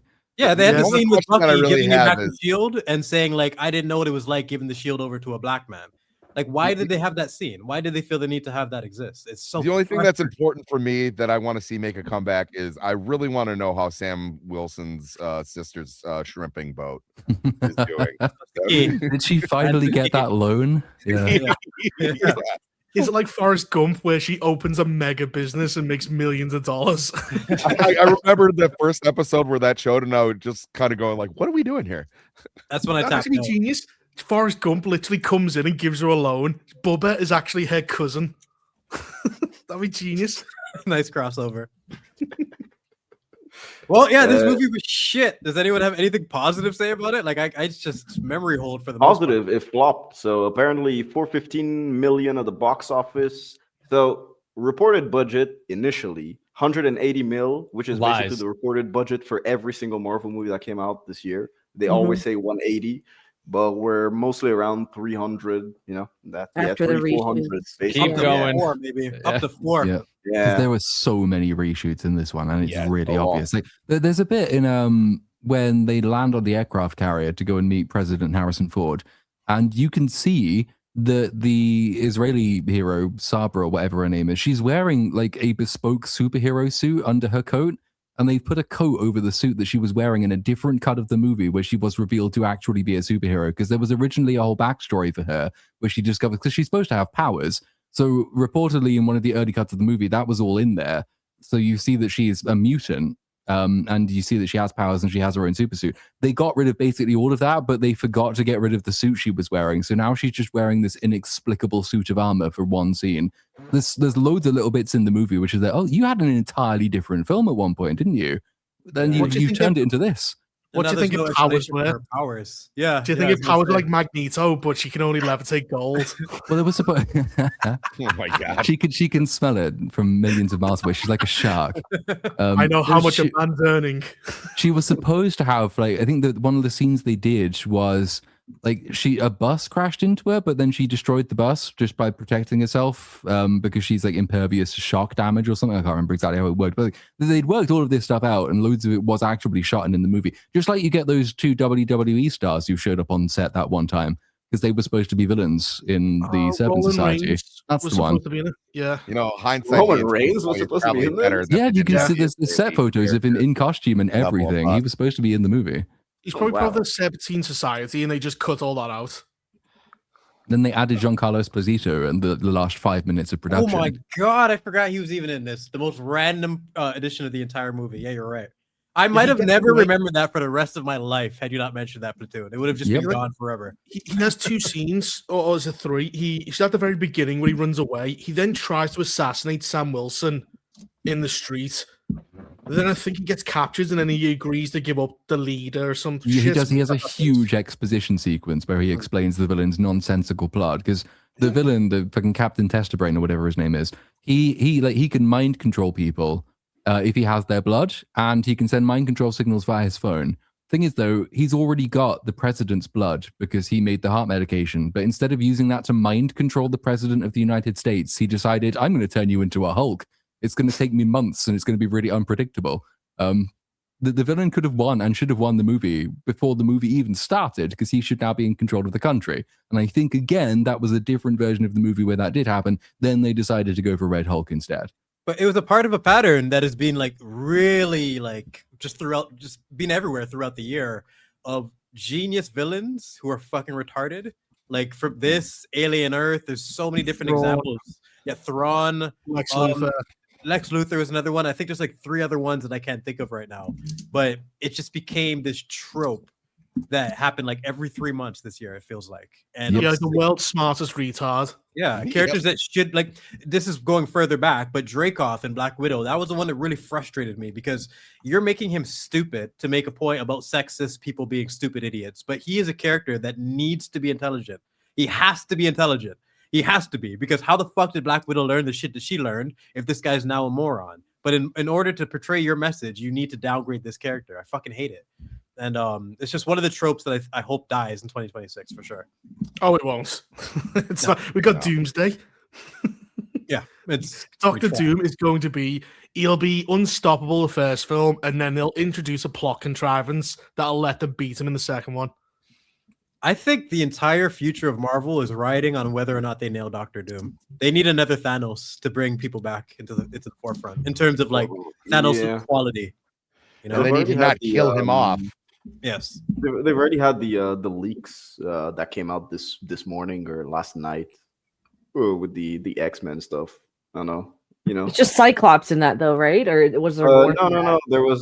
There was well at the beginning they show Magneto and Professor X in a wheelchair, like just playing chess. Does Professor X say something like, "We're all going to die. What matters is like how Yeah, you something die," or like that. something? Yeah, something like that. You're all going to die again, is what you mean, Professor X. Basically. Don't worry about it. Number 5. Fifth time. Let's go. Jesus. Let's get the Penta for fucking Charles Xavier. Yeah. I mean, honestly, God, he resurrects more times than Jesus. He'd come back, what, 4 or 5 times? now? Yep. They totally just should have. I did love the Fox universe and everything, but it's time to recast and reboot. He does have a I'm comic really hoping accurate that- costume. I Yeah. will say that. So they're trying to Yeah. reel in people. The Fox universe is like, they gave it a good attempt, a respectful attempt. I wish that was the worst superhero movies got, where you can see the effort, you could see like, some respect for the lore. They didn't just completely shit all over it and do 50 million reshoots like they did with this movie. Like Sam Wilson's Captain America is one of the biggest mistakes. I'll stand by that. Did you let me ask you this, Brooks and Uninspired and Vex, since you're a person of color as well. Just say colored person, man. Colored, Person of cum at the moment, like just what the the color. The writer of X-Men 97, Bo DeMaio, I believe is his name. Yep. He was saying that it's very clear that Black people and women are not being invited to see Avengers Doomsday because all of the teasers so far have been of white characters. Do you What does that agree? I don't give a fuck. what the fuck is that? Damn. I couldn't give less of a skip. I'm sure we all could rant for an hour on that, but I'll do this real quick. Like, one of my favorite fictional characters of all time, in terms of relating to him, is a Caucasian dwarf named Tyrion Lannister.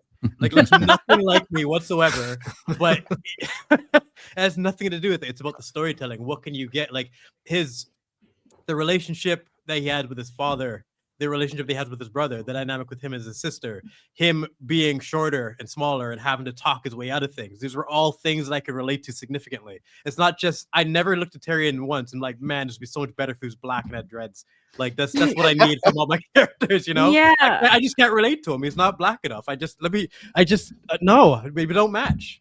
So yeah, it's stupid and it's not real. I'm just as a colored woman, I got double check marks here. There's so many characters in movies and shows and games that I've been able to connect with where it has never like I grew up in the 90s where Sailor Moon, it's white. I know it's Japanese, but they're all just white girls. Like all the Disney princesses were white girls. That didn't stop me dressing up as any of those characters for Halloween. And now that they're trying to be politically correct, like the only 2 people in mainstream Hollywood that I can quote unquote relate to are Lily Singh and what's her face, the Velma girl. Yeah, and I've never like felt more representation. disconnected. Mindy Caleb. It's what I mean. You have to search and find your representation. Like you got Mindy Kaling, I have fucking Shuri. Like it's just like you're not always gonna find people that have the exact same ethnicity of you, and it shouldn't matter. But it never has. It never has. Never has. I mean, I grew up watching Back to the Future. Marty McFly was my guy. Marty McFly doesn't look like me at all. I'll give you an example with Vex. I'll give an example for Vex because I'm sure she'll agree with this. A character that she finds interesting, a character that she actually wants to see more of in the story, a character that has like a very interesting background, and then the actor is someone who's a great performer. And then after all those things check off, you find out that she's also Sri Lankan and around your age. That is when it's actually something that might be more appealing because it's the cherry on top of that because you might be able to relate on other things culturally. But it shouldn't be the very first thing that you go for. It's just not. Like you don't meet your friends based on that. You don't meet your coworkers based on that. Like that's not how interactions work. So it's about what's inside a person. Though I will say Apu from The Simpsons did help me like as an icebreaker because you go to a party, you don't know anyone, they're all white. You say, hello, thank you, come again. Yeah, nice there you to go. see you. Easy. I don't really see a problem with it because now I'm just starting to see characters that I can identify with. And, Vex, isn't that like a slur because you're like Sri Lankan, aren't you? And like Apu's Indian. Yeah, but I mean the good thing is like I'm okay with that. Do you like take stupid? You go Sri Lanka Indians are scum. I'm Sri Lankan. Do you like get really offended? I actually do get really offended when people mistake it's like the me biggest for Indian. slur ever. it's the same way that people like mistake me for like Pakistani or something. It's like I'm the 7-Eleven kind of brown, not the 9/11 kind. Get it? Oh right. yeah, always. I get people assume I'm Jamaican instantly right off the bat. So it's just one of those things you kind of just work. Really? Yeah. I know, shocker. Which but no, I actually would never like. been there. That's you're not even. I would never guess Jamaican as the first one. In all honesty, You wouldn't, but a lot of people do. So it wouldn't be Every shocking. Jamaican I, because I've been to Jamaica, everyone I saw was jet black. I didn't even see like bra. I mean, honest to God, turn the lights off, you can't see any of them. Yeah. No, it's as uninspired. It's the Africans and Nigerians that get super dark, darker than Cynic's jacket right now. Oh Like, yeah, it's they're just- dark. you dude. can't even- My they're mom, dark. my Teeth, mom is yeah. from Chad. Chad, basically half of it is the Sahara Desert. I'm telling you, my uncles and aunts are blacker than the word black, dude. Darkness. It is crazy. They're like Void from Thunderbolts. Yes. They're just a silhouette. You can't You even just see the face. eyes. And, you know, the eyes are also always yellow. It's not even the white part; it's just yellow. Predator 2. Jesus Christ. Shit happens. That shit happens. Shit happens. Fucking voodoo magic, man. Oh shit. Oh my god, it's March. It's March. Oh, that's 17. piece of shit. Haven't seen this one. I this don't know also might anything about be- this one. Yeah. So Uh. basically, it's in a far future where they've like they're trying to repopulate another planet. So was it Robert Pattinson's character Mickey? He decides like he's got nothing to live for, and he signs up for this like was it a replication or something, a Mickey program or something like that? You're like a worker, and they reboot your memories. So every time you die, you get the new clone has your updated memories. Right. And then there just ends up being a situation where the last one didn't actually die, and now two of him exist, and they kind of like he's in love with this like subpar black chick or whatever, and they start fighting over her. And one Mickey is like their personality is a little bit different each time he comes back. So the Mickey that like was the new Mickey, so Mickey 18 or whatever, he's got like a little more suave and he's a little more edgy, whereas the 17 one is just like a nervous wreck or whatever. And there's like some weird political sub themes and you know the heavy. So basically, Mark Ruffalo is basically Trump. He goes, "We're gonna go to the space and we're gonna do all these things. We're gonna make Earth great again." And then he's got a wife who basically tells him what to do because he's useless and he's pathetic and he's got a shitty wig. Oh, it's awful.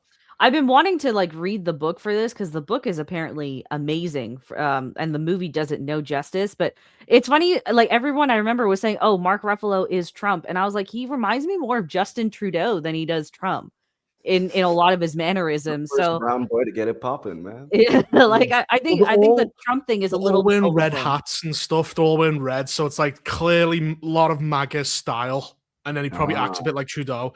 But like the problem is the interesting concept is: am I a clone or am I immortal? Am I just a different person that thinks he's Mickey? Yeah.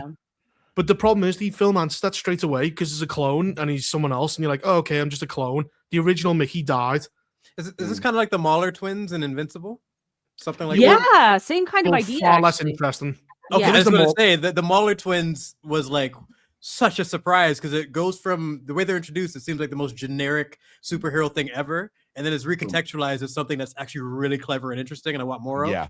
And this sounds like a shitty version of that. you Very know? What's good shitty about the version. Mauler twins is that they say they can't know who's the original, like who is actually the first one, who's the clone, because it causes problems. Exactly.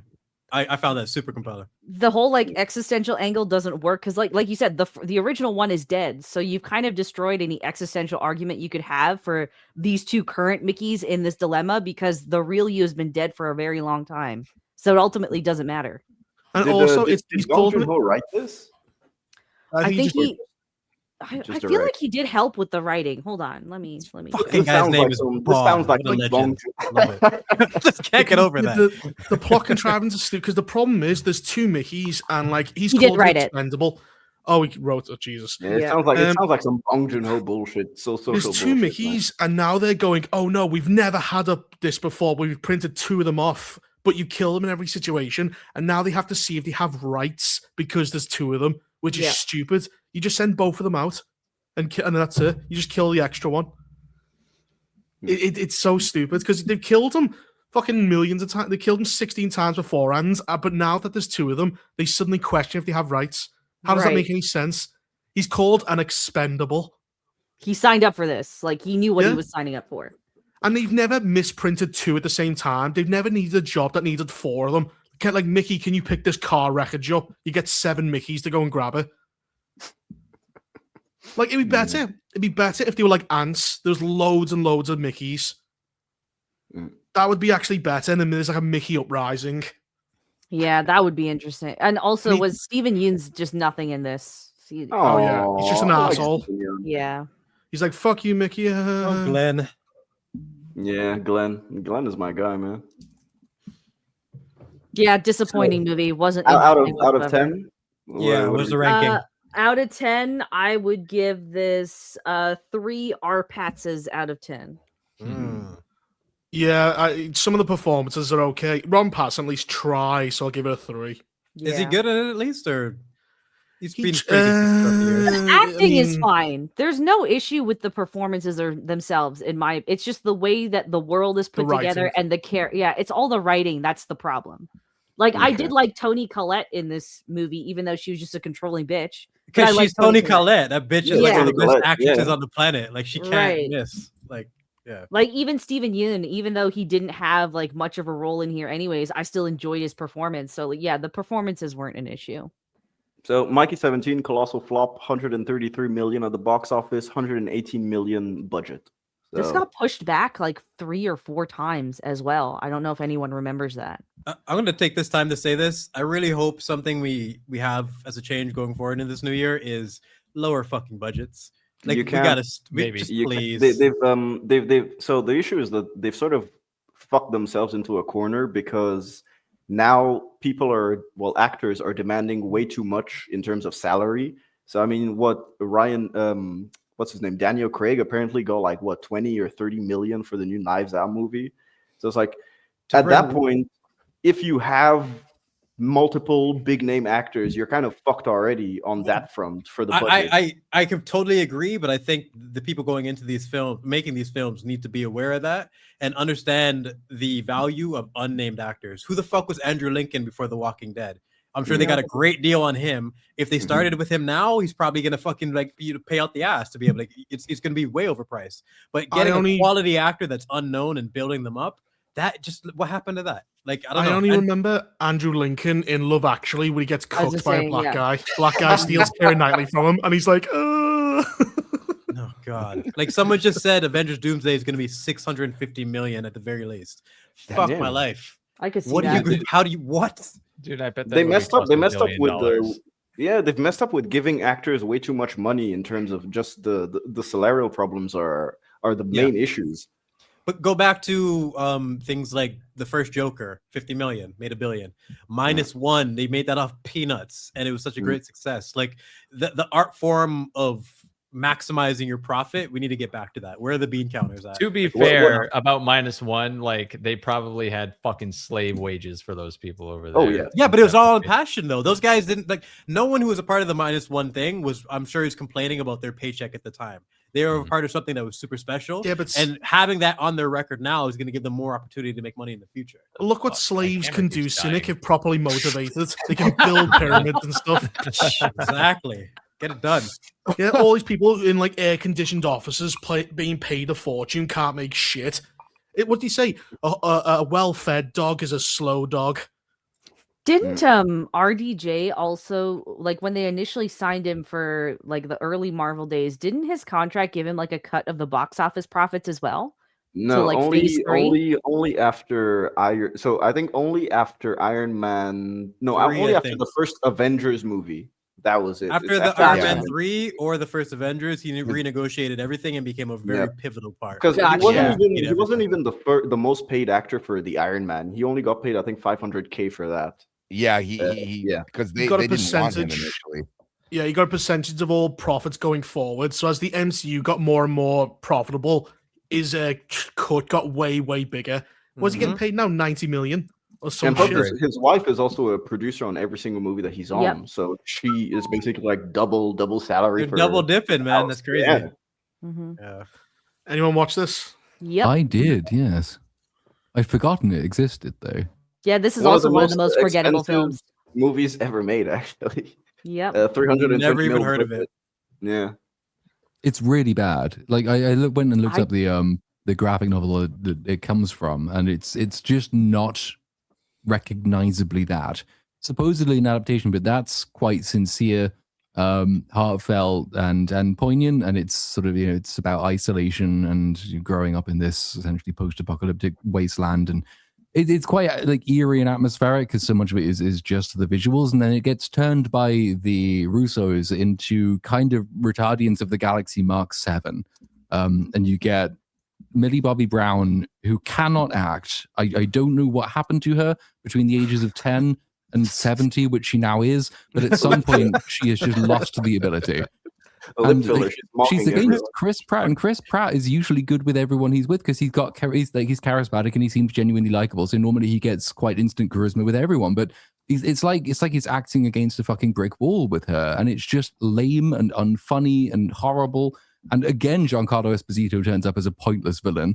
He had a bad year for movies, and that's it. It's just so unspeakably sloppy, generic nonsense. Read the graphic novel instead; it's way better.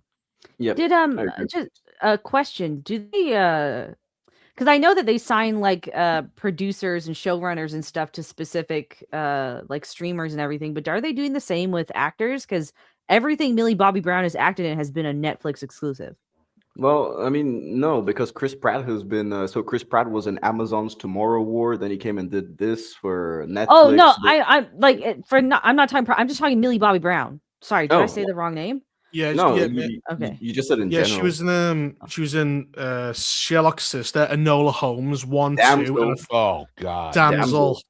Because like for Pratt, it makes sense because his production company for The Terminal List has an exclusive deal, so it makes sense that there'd be pollination. But Millie Bobby Brown is just one of those actresses where I've never seen her in anything that wasn't Netflix produced. I think that's a smart thing. Wasn't that one of the ones she was in?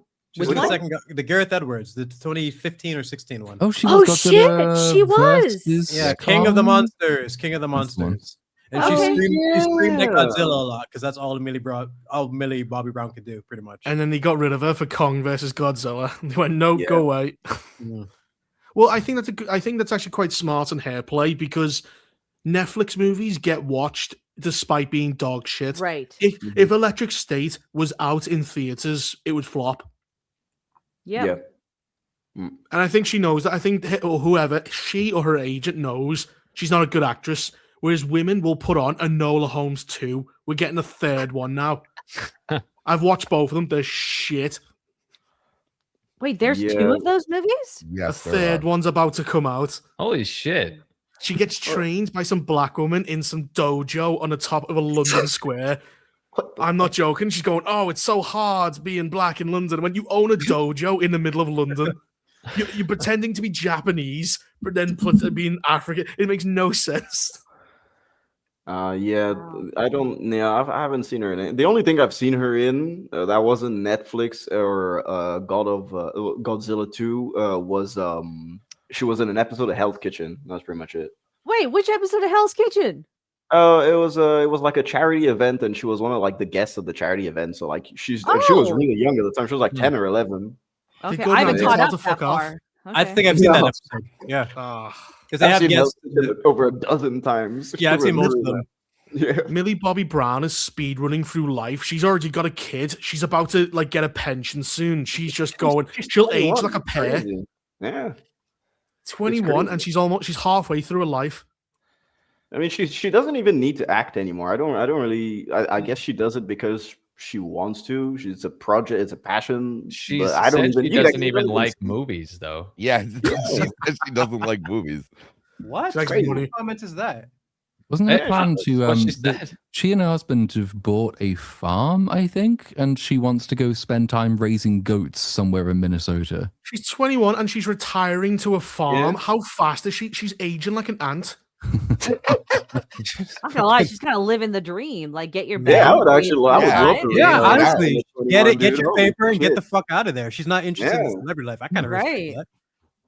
Show us If I some new- retire, like, they can't make me Frankie come back Muniz. for the Stranger Things spin-off. So that- Exactly. She's probably Yep. so tired of this shit. Like Frankie Muniz made like a ton of money off of Malcolm in the Middle, and like now he's like racing cars and stuff. Like he tours the country with his band and everything. Guy's living the dream. Like, honestly, I love that you What? referenced him because he's one of my favorite examples. Make your money, get out, and then he was doing the NASCAR and he was just living his life and having fun for the last few years while still having a good reputation from Malcolm in the Middle. As long as she invested early, then boom, that's it. You know. Yeah. There's a new trailer for the reunion. They've just released the trailer for the sad. It's not going to work. No, I think things like King of the Hill, because I heard that didn't completely fail. Work is possible because it's animation. Like you can go and make the proper adjustments. But with this, expecting the same type of charisma, the same type of chemistry between all of them, and how old is Dewey? Like that, I can't imagine how he's awkward that's been gonna be. recasted. He's because the actual actor doesn't want to come back. So there's another person playing Dewey. So I don't get the point of that. Okay, and then that's you've got Malcolm's wife and his children. I'm like, I know what this is. They're gonna try and be the main characters, and they're just gonna use the main cast as a bait and switch again. No thanks. Yeah, it's like when they brought Frasier back. It was like there's just certain aspects of it that don't have like the magic that it did. You know, like there, you know, one, you don't have like John Mahone, and you know you don't have what's his face, David Hyde Pierce playing Niles. So you know they didn't have the girl who played Daphne. It was like those were all like major characters in this. Kelsey Grammer had enough charisma to carry the show, but I mean that was just like a spin-off character from Cheers. Like, you know what I mean? They built like an entire show around this guy, and it was like you took in none of that, or you might hint towards, oh, do you remember that? You know, it's key jangling. Like, oh, remember how fun that was 20 years ago? It doesn't work. You know, you would have to do something better. You know, you look at the balls. You look at the ball shows used to have back in the day, like you watch like DS9 Star Trek. Oh yeah. And Picard would walk over and go, "Okay, Cisco, you're the captain. I'm going off now. It's up to you." And he'd be by himself. Same with Frasier. We're gonna take a spin-off character, make a show around him, and if it works, it works. It doesn't, it doesn't. Now everything has to be a franchise, and that's the problem. Like Malcolm in the Middle is like 4 episodes, and you can tell it's like a feeler. If this is popular, we'll turn it into a series. Because everything's got to be a franchise now. Yeah, they just can't tell a story complete from beginning to end and just call it that. It's just impossible. Everything has to be franchised out and just stretched to its maximum potential. Yeah. So out of 10, what would you call Electric State?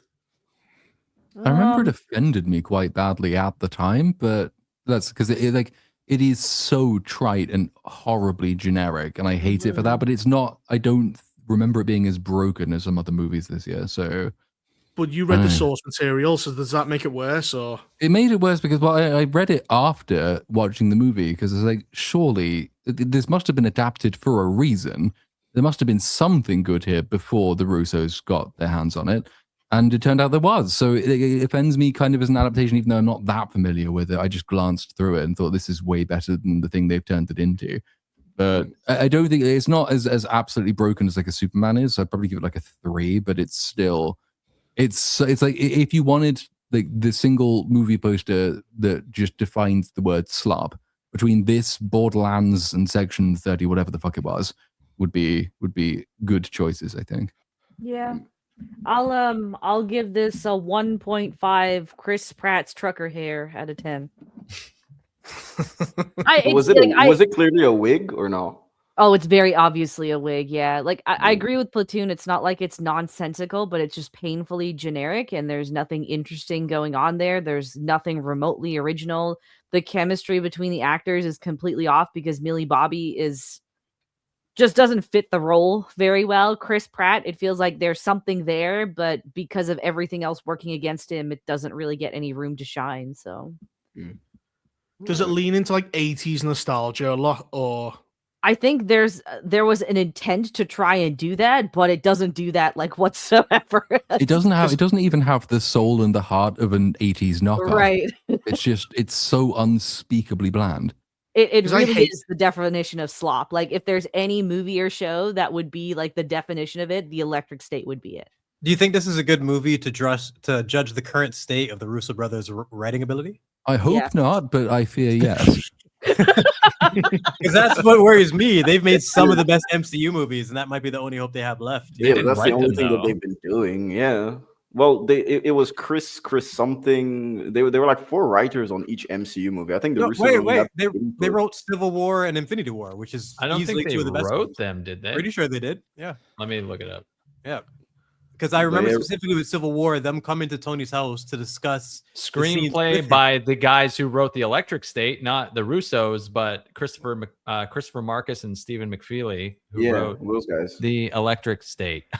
Oh no! Yikes. I know Marcus and McFeely and the Russos are all affiliated with each other. I just know Yeah. in terms of the names, but I'm not too familiar with it. You know, Russo, since they left the MCU, have only been doing dog shit, honestly. Yep. Hence Agreed. coming back to the MCU, I would imagine. Well, you get a lot of one-hit wonders. You've got the Duffer Brothers from Stranger Yeah. Things. They're not Mhm. going to make anything good afterwards. Well, D&D from Game of Thrones. D&D, D&D. yes, easily. That's the best example. They've made dog shit ever since. Like, a lot of times, you're just put in charge of this plan that's been building up for a while.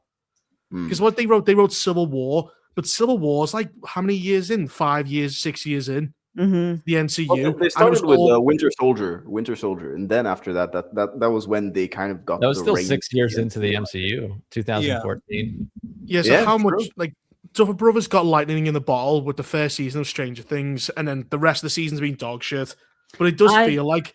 Sorry, go on. Oh no, just to quickly add on your Strangers thing, I think you can blame Netflix more for them because I remember reading an interview where their original intent was to have to be an anthology. So it was supposed to just be season 1 with the kids, and then they'd move to something else. But Netflix wanted to drag it out, so they were kind of Yeah, backed but, I into mean, they did agree, and then they were principally in charge. Netflix asked them to write essentially a 20-page lore Bible for them because they saw the franchise potential in it. So they were supposed to have tried to work out all of the stuff that was coming next within this document. They didn't plan it. They said yes to doing it. They could have said no. They could have not done it. Having said yes to doing it, it is kind of your job to do it well. These are the characters you've created in the world that you've built. Like, you are the Fair. people who know the most about it. And they didn't. It's painfully obvious they had no plan after season 1. But it's because like I did this for this long Stranger Things video that I'm doing. Like I've watched basically everything they've ever done from college movies up till Stranger Things, and they did one for it was a Warner Brothers movie, and now I can't remember what it's called, which is really annoying. But the premise is like there's this family who lives in this underground bunker.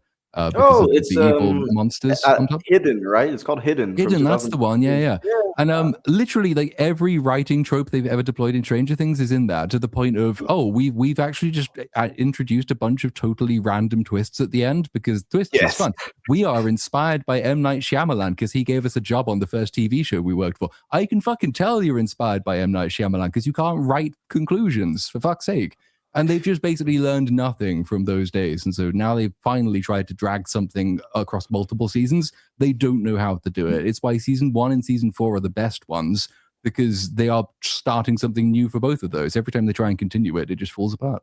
This is a serious Netflix problem then, because Squid Game season 3 just made me fucking want to just burn humanity. I couldn't stand. I can't looking even at believe the show. people watched season 2 of Squid Game. Seriously, I Season stopped. 2 has some redeemable aspects to it. Some of the character work is good. Some of the games are fun. And if you're invested in Ji-hoon, then you're going to want to see his story continue, even if you don't think it needs to continue. Because season 1 told a complete story, in my opinion. Just watch season 1. I agree. Ignore the rest.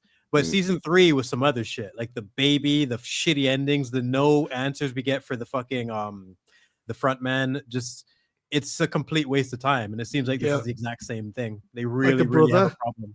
The brother is somehow even more pointless this season than last. It's incredible. If you've watched season 1 of Squid Game, you know just as much as us, and we've watched 3 seasons of it. It's nuts. Wow. I'm actually happy that I watched Squid Game like before it blew up. Once it released, I watched it the same day with my dad, and then it's like the weekend passed by, and then on Monday people were like, "Oh my god, have you guys seen this new show Squid Game?" I was like, okay, this is blowing up weirdly. Now I only watch the memes. That's pretty much it. Did you go? I liked it before it was cool. Fuck yeah, I to did. everyone. Well, I was recommending it to my friends when I was watching it the day of. They're like, "Oh yeah, it looks like shit. It looks like shit." Those same motherfuckers a week later were praising it online. I was like, "Fuck you guys, man." Too slow. I swear, a bunch of bitches, man. And here we are. Rachel Here we are. There it is. Ooh. My So this is goodness. gonna drag the stream on another hour now, right? Because there's so much to Easily. say about this one. So I'll just do the budget and box office first. So box office 205 million, budget reported 240 to 270. That's what they say. So yeah, flop. It's like a 2 out of 10 on IMDb, which is crazy because they Amazing. are more generous to these movies. We talked about bad adaptations earlier. This might be I haven't seen Wolfman, but I'm sure this is worse because like how do you get worse than this when it comes to adaptations? And my they're pick for the on most par. boring movie of the year.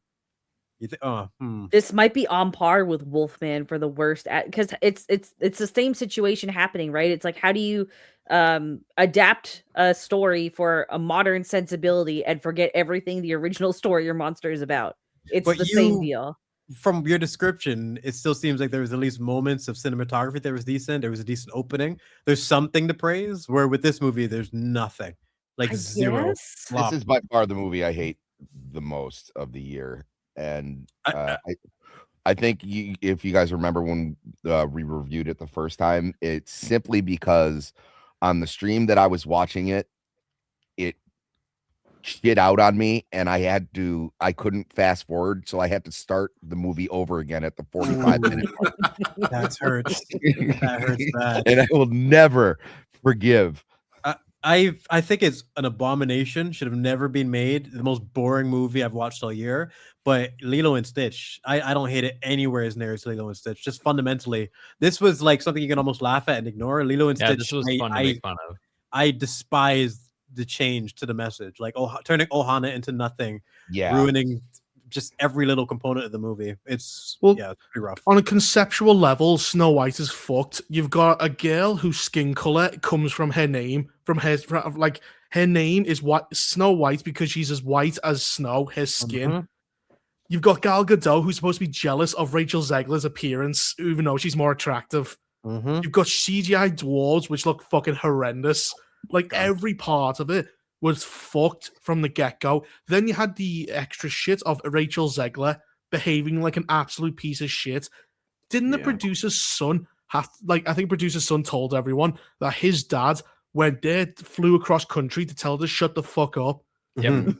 He had like a whole rant. They had an argument on Twitter where he basically just outed her for being a lazy, entitled piece of shit. And if anyone hasn't seen that, it's definitely worth checking out. Please link that.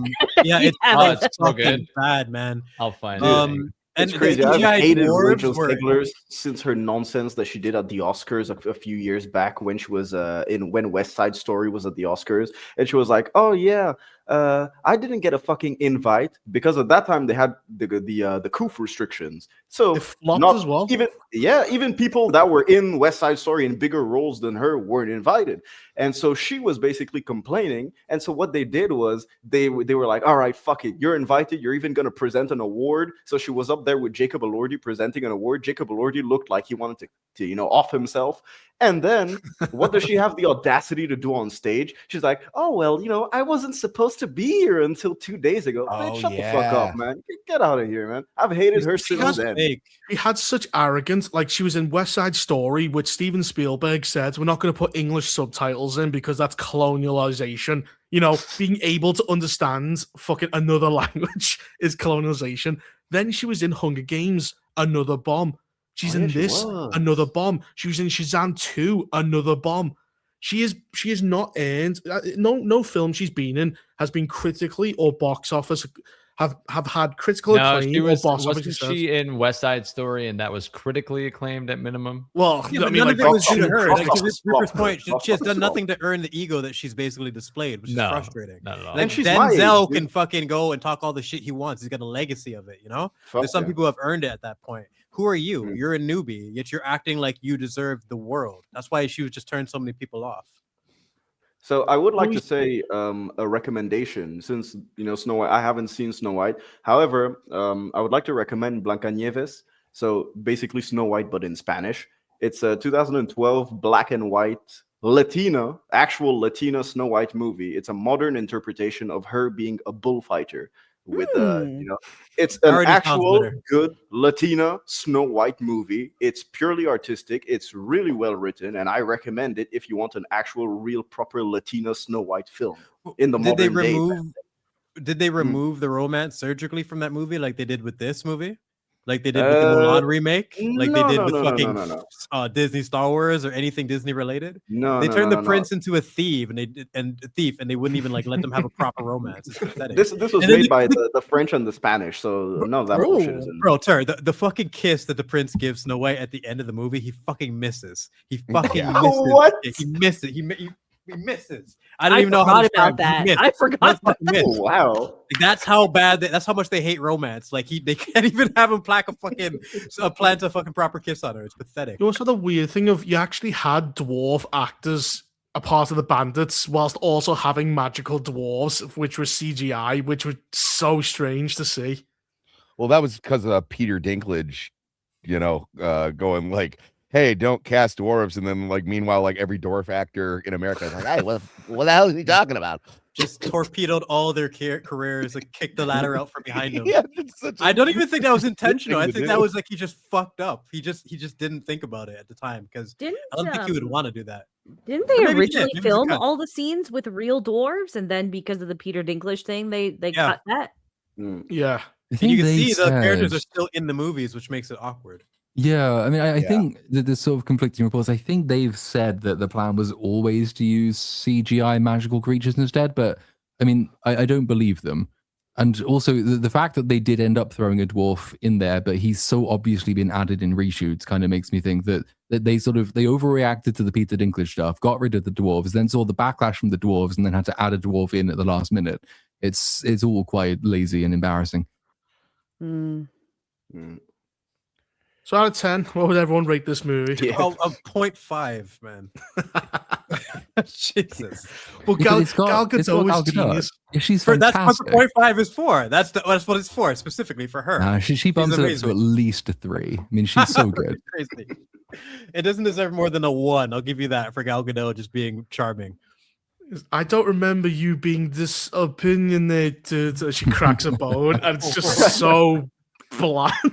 She's so shit.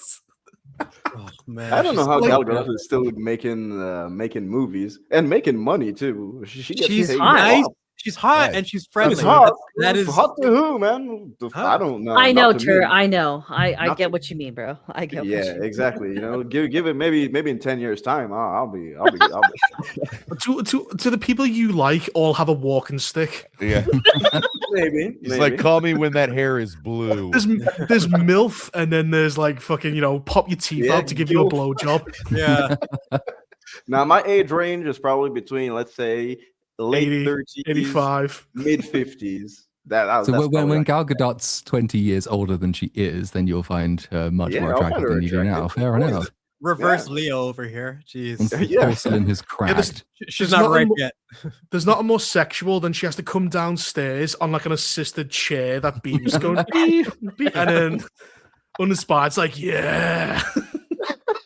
This guy wants his girls on life support. Jeez, fucking free. Hey, I did want to be a coroner, so God. Man, you're in the old person home. You're gonna be fucking 24/7 when you're like 70.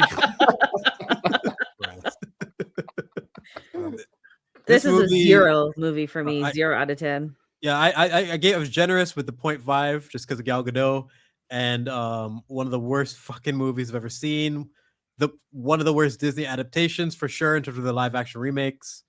And if it wasn't for Lilo and Stitch, it might have been the end of live action remakes because this fucking bombed, didn't it? Yep. It did, yeah. Really?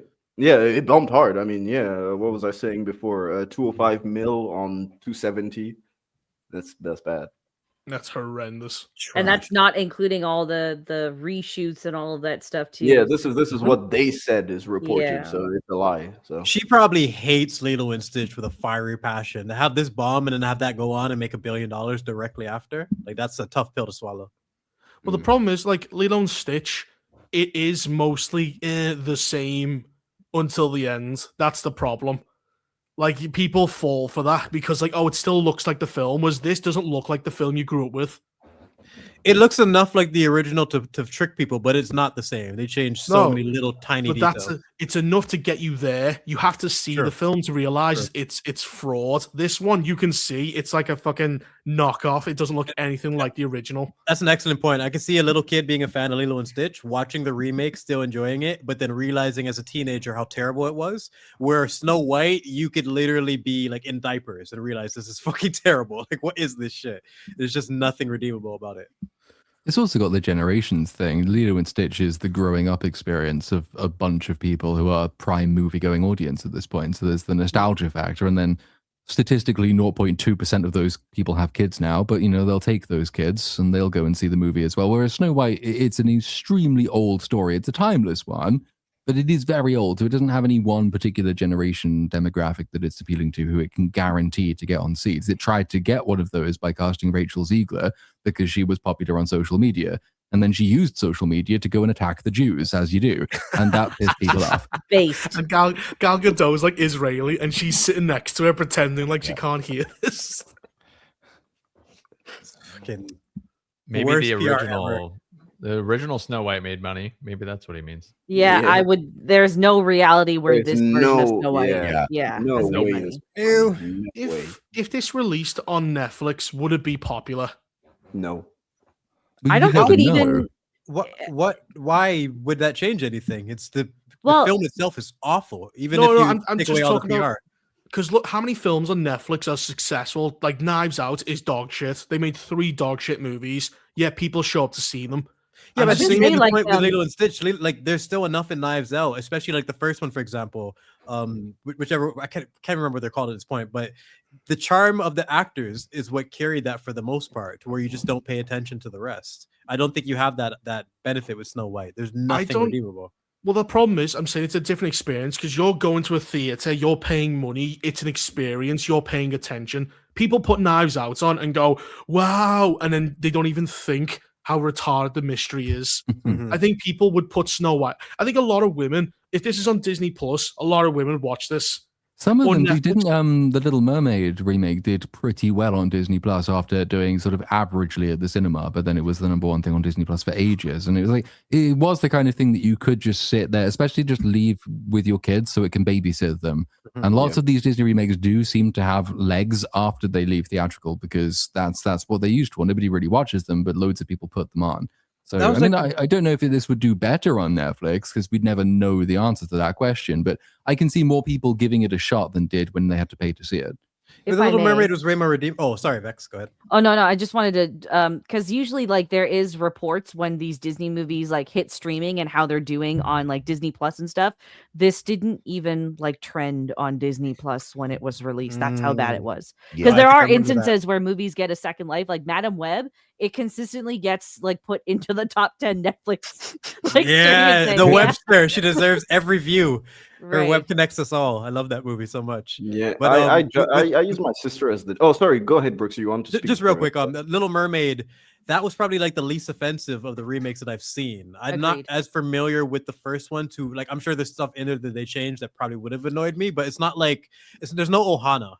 There's no Ohana. You know what I mean? So, and the actress that they picked for Little Mermaid is actually likable compared to this asshole. So I just think there's so much more. Oh, I potential. thought the live action Cinderella was just fine. That was probably the best of the Disney live I action. In all agree, yeah, honesty. Like I haven't back seen in that one. 2000, It's like, very 13. good, actually, Brooks. I do recommend it. Oh, Well, yeah. I remember Well, Little oh, Mermaids. Outside of Little Mermaid. Scuttlebutt, forget that. I was Jesus yeah, Christ. no thanks. You know what's funny? Aquafina. You know when you see a scene that you've heard so many people roast and meme and whatnot, and I'm like, oh, this is what everybody was talking about, the fucking Scuttlebutt thing. Seeing that for the first time, my jaw dropped to the fucking table. I couldn't. Has believe they anyone put that in seen the there. behind the scenes scene where Aquafina's voicing in front of like the directors and stuff? No. And she's saying stuff that's really unfunny. She's like, going, what if I just went like, bah? And all the directors are like laughing their heads off. And I was thinking, this is like kind of like the Soviet Union. And Stalin walks in and everyone's clapping and everyone's too afraid not to laugh at this woman who's clearly not funny. Yeah, Because wow. it was during the Me Too era. So like she'd walk in and people going, ha ha ha ha. And she hasn't even said it yet. That's my theory on how Ghostbusters 2016 got made. Like, Oh, who the absolutely. fuck convinced themselves yeah. those girls were funny? It's crazy. Well, I was looking at, I think it was Shang-Chi or whatever, and that movie she was in, and I was like, she's doing okay. She's got to be like, 47, 49 years old, I was like, oh my God, she's a year younger than me. Aquafina's living rough. Aquafina only has one good movie, and I even forgot the name of it. It's a drama movie, and that's the Oh, only, you like, gotta mean good one. Shang-Chi. Yeah. She was palatable in Crazy Rich Asians. I barely remember her in Crazy Rich Asians. Yeah, because she didn't have a big role. That's why. Never saw either one. She is Yeah. miscast in everything because she shouldn't be in anything. She's awful. Yeah, that's very true. Yeah, I can't Bone even saw cite the good movie that she was she in. was one of the main characters, like friends or whatever, along with God, the guy that plays Mr. Chow in those Hangover movies. Oh, just say Mr. Chow. We know who we're talking Yeah, about. Mr. Chow. Yeah. Yeah, but it was a very, very small role. I think she had maybe 3 lines. in Ken total. Jeong, is that his name? Ken Jeong? Jeong, yes. Ken Jeong, Jeong, got it. yeah. But did you die? That guy, right? Yeah, that guy. Gay. That's all I know. Yeah. Yeah, he's fun. 0 0 or 0.5. Yeah, 0.5. That's You got to as give it far as something. you're getting there. it. Because As of far Gal as you're getting Gadot and her Yeah, lovely acting. strictly for her. We're April. moving on. We are All right. a quarter of the way through. Fair. The year. Nice. Is Oh it my quarter? God. We're doing some good time. Mhm. Good time. It'll be an 8.5 hour stream at this point. Wasn't that last year? If we were there for that Yeah, it long. was like Yes. 7 or 8 hours last year. Yeah. Oh my God, July is gonna take us 2 hours alone. I think Oh, yeah, when we get December to has the most summertime- movies. December or November has the most movies in it. I think actually, Oh man. it's got a lot. The summer of slop. It's memorable. That's Speaking of it, that's the speaking perfect of segue. slop. This is Yeah, the peak right perfect here. segue ever. Yeah. If Can you I told make me a this hot movie take came about out this 20 movie? years ago, I would believe you. What's your hot take, Vex? Okay, I'm not defending the Minecraft movie. Okay, I need to make that explicitly clear before Thanks. I say this. Okay, I don't believe you. Okay, this was a movie that understood its audience and made a movie for its Retards. audience. Yes. Yes. 100%. Retards. Dehydrated children, retards, like Yeah. the lowest of the low. And it was Platoon. You pointed out the whole concept of 4-quadrant casting.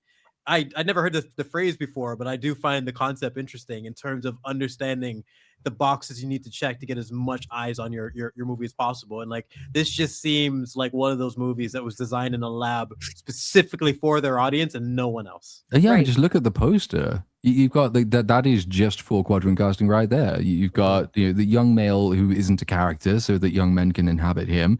Teenage older sisters, so like 5 teenage girls who are interested in Minecraft can go and watch the movie.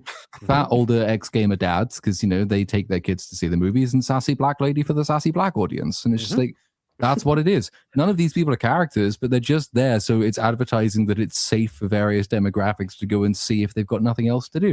And some of them did. They didn't quite make $1 billion in the end, did it? This movie, but it got No. depressingly close to it. Quite under 958. You Yeah, can see the still way tropes too coming a much, mile but- away. Like I would have bet my life that this was going to be a sassy black chick for sure. Like this, you can just see from the poster here, right? Yeah. It's like the It looks only one they know to sassy. do.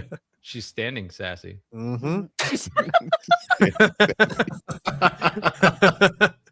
No, I just I, like this- I I don't. think- oh, sorry. go ahead. really quick. I think the only thing I liked about this movie was how much fun Jason Momoa was having being this, in that stupid outfit. He just seemed like he was having a blast, and that made his scenes a little bit more bearable. That was it. Everything else was just vomit. It's because he's the only one who almost has a character arc. Because Yeah. his character arc is that he's fallen on really hard times. He used to be rich and famous and beloved, and then like he aged out and gaming left him behind. So he's now poor and he's desperate for money. And him being desperate for money is the motivation to go to the Minecraft world to begin with. It causes the Han Solo-esque betrayal for money. And in the end, he does the Han Solo coming back because he's realized the value of friendship over stuff. That's all. That's fine, but he is the only character in there who has a character arc, including Steve, who doesn't. And it lacks a Luke Skywalker to actually pay that arc off with, because the kid is just like, no, you're a dick, Aquaman. He's like, but I'm sorry, because I'm going to lose my house if I don't get the money. No, you're a dick. And then he still comes back and saves him for no fucking reason. I think you can argue that Steve might be a paragon, someone whose arc is already completed, and they're there to guide the rest of the characters. But the Arguably, kid, yeah. there's no excuse for the kid. I just remember him being unbelievably blank. Other than we want him to be a blank slate for kids to project themselves on, but you can still have a character while doing that. This kid sucked. Like he's awful. To be fair, go ahead. I was gonna say, isn't the girl's like arc is halfway through the movie she hits things and goes, you know what? Yes. I like hitting things. I'm gonna open a dojo. So there's a thing. It's like the formula for this movie is it gives each character a specific one. So sassy black lady, she wants to have a mobile zoo for some fucking reason. There's a llama in the back of the car. They introduce it at the beginning of the film. Steve wants to be a kid forever, essentially. That's why he lives in the Minecraft world. Aquaman needs money, so that's why he's there. And the kid gets bullied and wants to go off on an adventure, so that's why he's there. But halfway through the movie, they did realize they forgot to give the girl character a motive.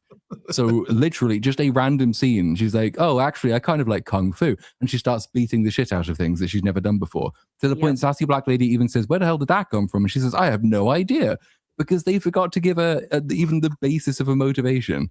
He's not even exaggerating. It's literally one of the best examples you'll ever see of them just straight up forgetting and having to slap something together real quick. What the fuck? Yeah. Oh shit! Yeah, what's your arc? He went, "Oh yeah, I like fighting, I guess." To be fair, I mean that's pretty accurate to Minecraft playthroughs. What are we doing here? Oh yeah, I like to mine. Which, by the way, that was my favorite part of this entire movie. Every child dreams to work in the mines. I think Georges Rex just nailed it.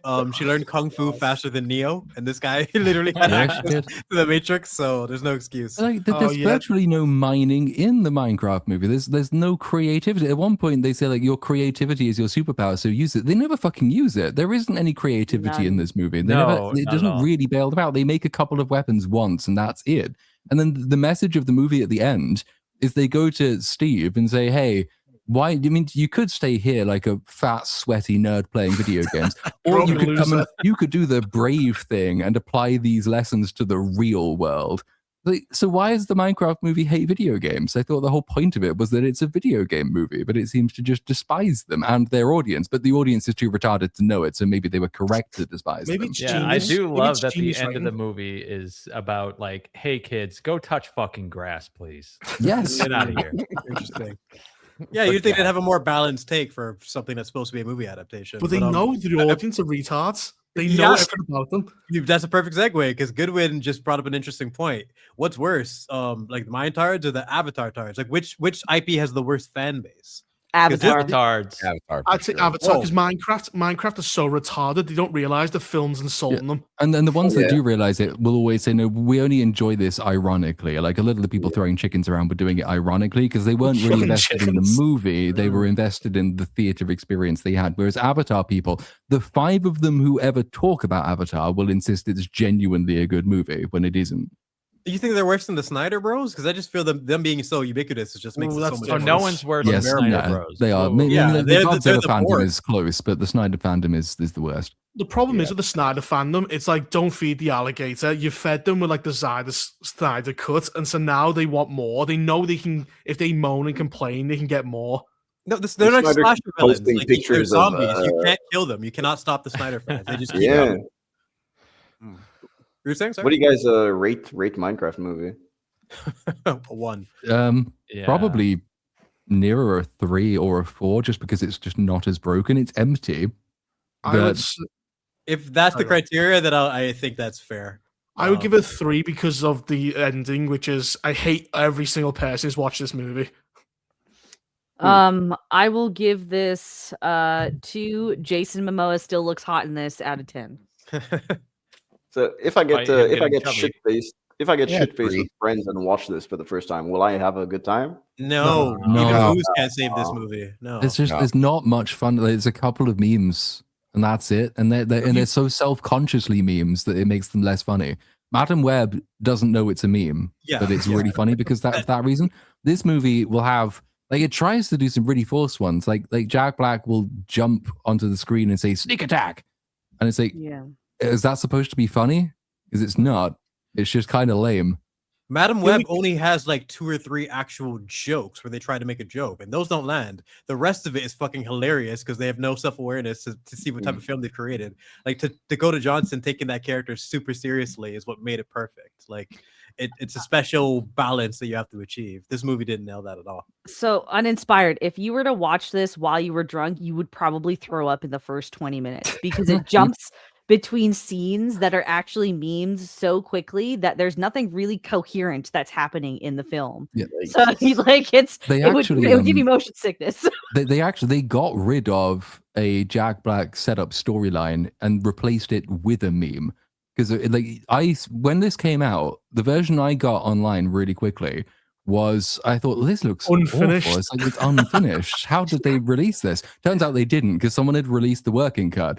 In the working cut, he has a dream in the prologue, like he has an actual ambition. He works a dead-end job, but he's always dreamed of creating his own theme park where everyone can go and have fun. They got rid of that in the prologue of the released version and replaced it with, as a kid, I yearned for the mines. I remember that. So shit. I mean, yeah, there was a pitch meeting and everything, wasn't there, in that working cut, where he pitches like a theme park idea or whatever to his bosses. Yeah, and that's the what one. finally. Yeah, okay, yeah, I did see that. Wow. They keep the theme park. He builds it in the Minecraft world, but in the theatrical version, that references nothing. He just makes it because, as opposed to he makes it because this is the world where dreams come true.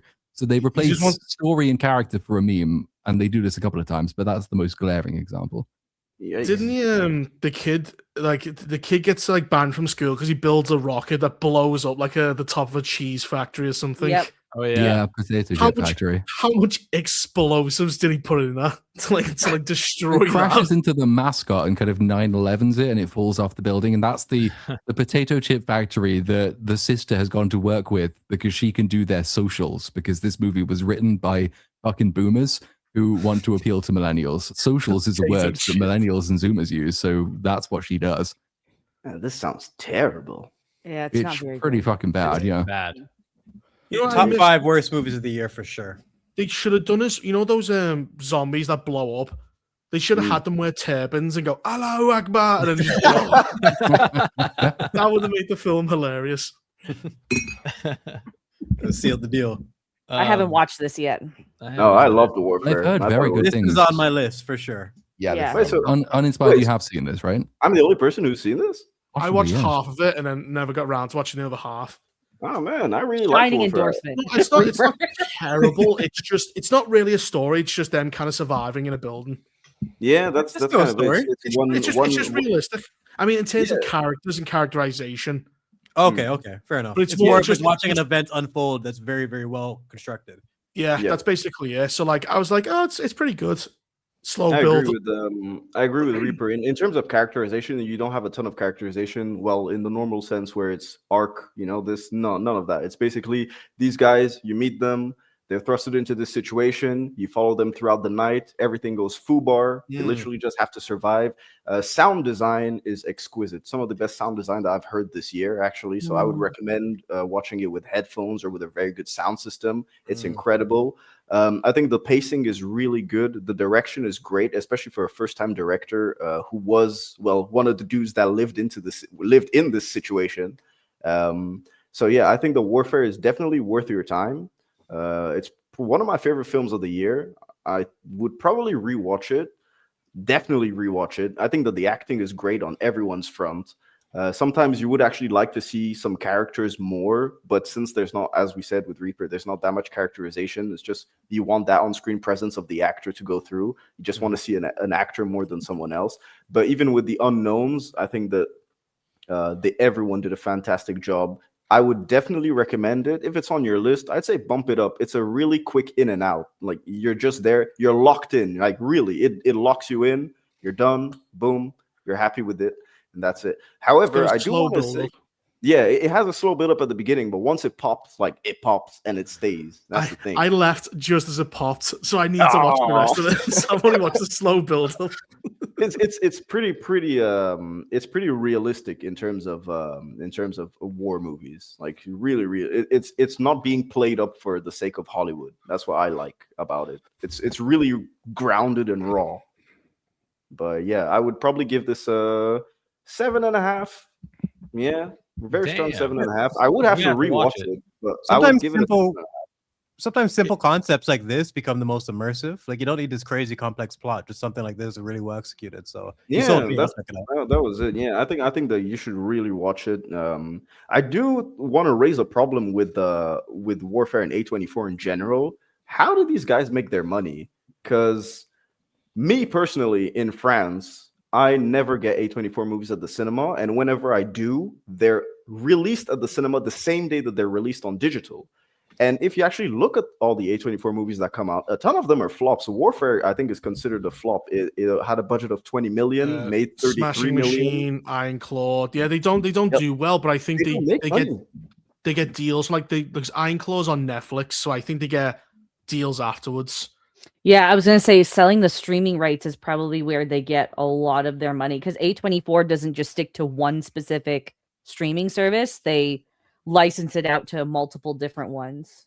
And they're the Oscar bait kind of they're the Oscar bait kind of production company. If you want to like make a film like The Rock did, The Smashing Machine, to make an this is a career. These films are kind of designed to lose money but like appeal to the Oscars.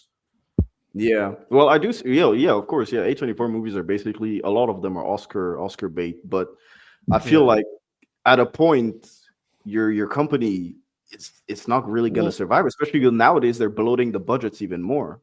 It being Civil War, Oscar bait isn't really that sustainable in terms. You got to make profits at some point. You know what I mean? Yeah, exactly.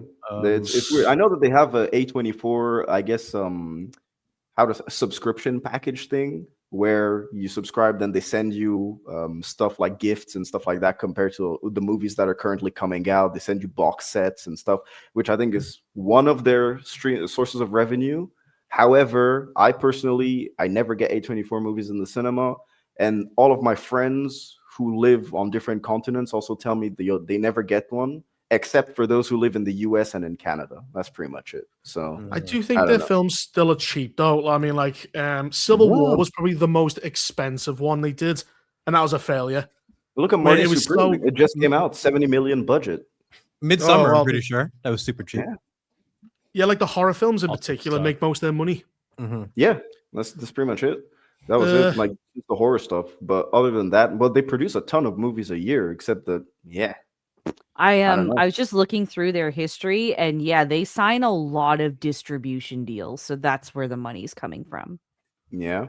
So they probably don't make stuff; they just distribute it. Yeah, they started off as distributors more than anything. A24 so also, fun fact, it's a highway, Autostrada 24.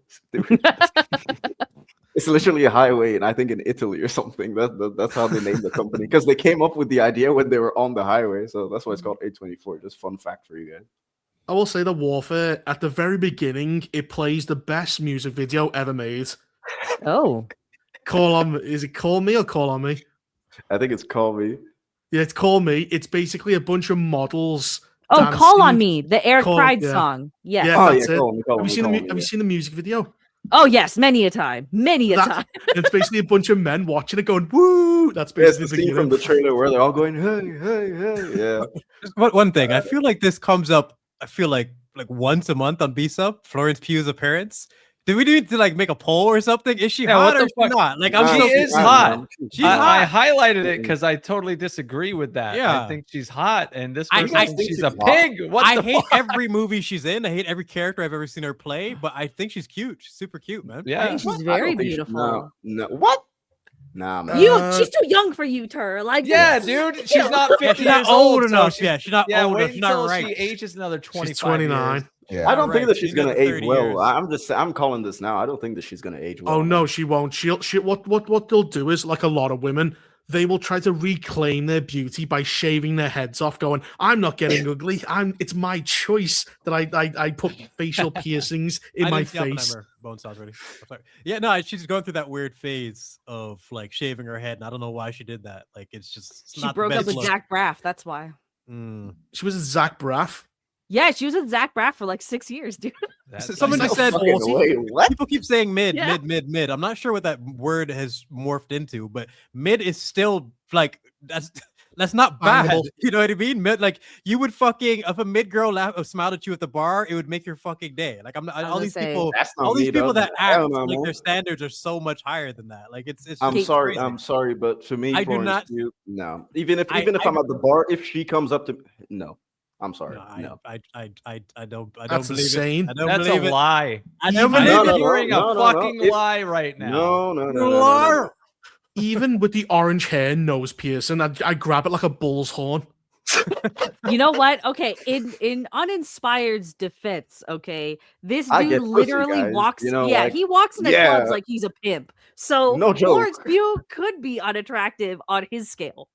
Yeah, I can just imagine. I can imagine Uninspired hanging around old person homes, going, "Hey, babe," like just trying to pick up girls. Yeah, but you're not basing it off of the girls you've gotten in the past or the girls that I you've can generally been attracted based to. off the girls I've gotten in the past. Florence Pugh is mid. I'm sorry. That's just a fact that I'm. That telling shouldn't be you the guys. way to judge it, though. Strictly in terms of like your preference. If she like gonna be decent looking for the average person, is someone gonna be attracted to her? That's what she'd be judging it on, not whether or not you physically like her. You know. Well, me personally, I'm giving you my personal opinion. I think that she's just like I wouldn't. You know, Platoon, you gotta me. start That's a me. poll. Yeah, we need to settle. We need a poll. Is she conventionally attractive? Not is she your personal take? That's the Well, you separation. can do three: attractive, mid, unattractive. She's attractive. She's in a cute kind of girl next door way I see it. Yeah, that's the way I'm judging. He's like to meet you halfway uninspired. She's not my type, but to say she's ugly, I'm just like hell no. I won't say she's outright ugly. I'll just say she's, you know. I thought okay, all right. You know, if she's not your type and that's what you're saying, then yeah, no problem. But I thought you said she was ugly, and I was like, no. She's. I wouldn't say she's outright ugly, but I'm just saying she's like, she's not outright ugly, just mid. Wait, can I not start polls from my phone for fuck's sake? Okay, fine. But do it the old-fashioned way. Like the sixth time this subject has come up, so I'm just curious what the chat thinks. YouTube. Find the stream. Find my own fucking channel. I have very mixed feelings about this next film. Yeah. I have a lot to say on this film, so I'll let you guys go I think first. we all do, actually. What, Vex, go ahead. Start it up. Oh, okay. This is probably the most overhyped movie of the year. You guys are thinking that race baiting Coogler is like the best shit ever. This is one of those movies where it had an interesting idea and completely shits the fucking bed. It's not even a horror film.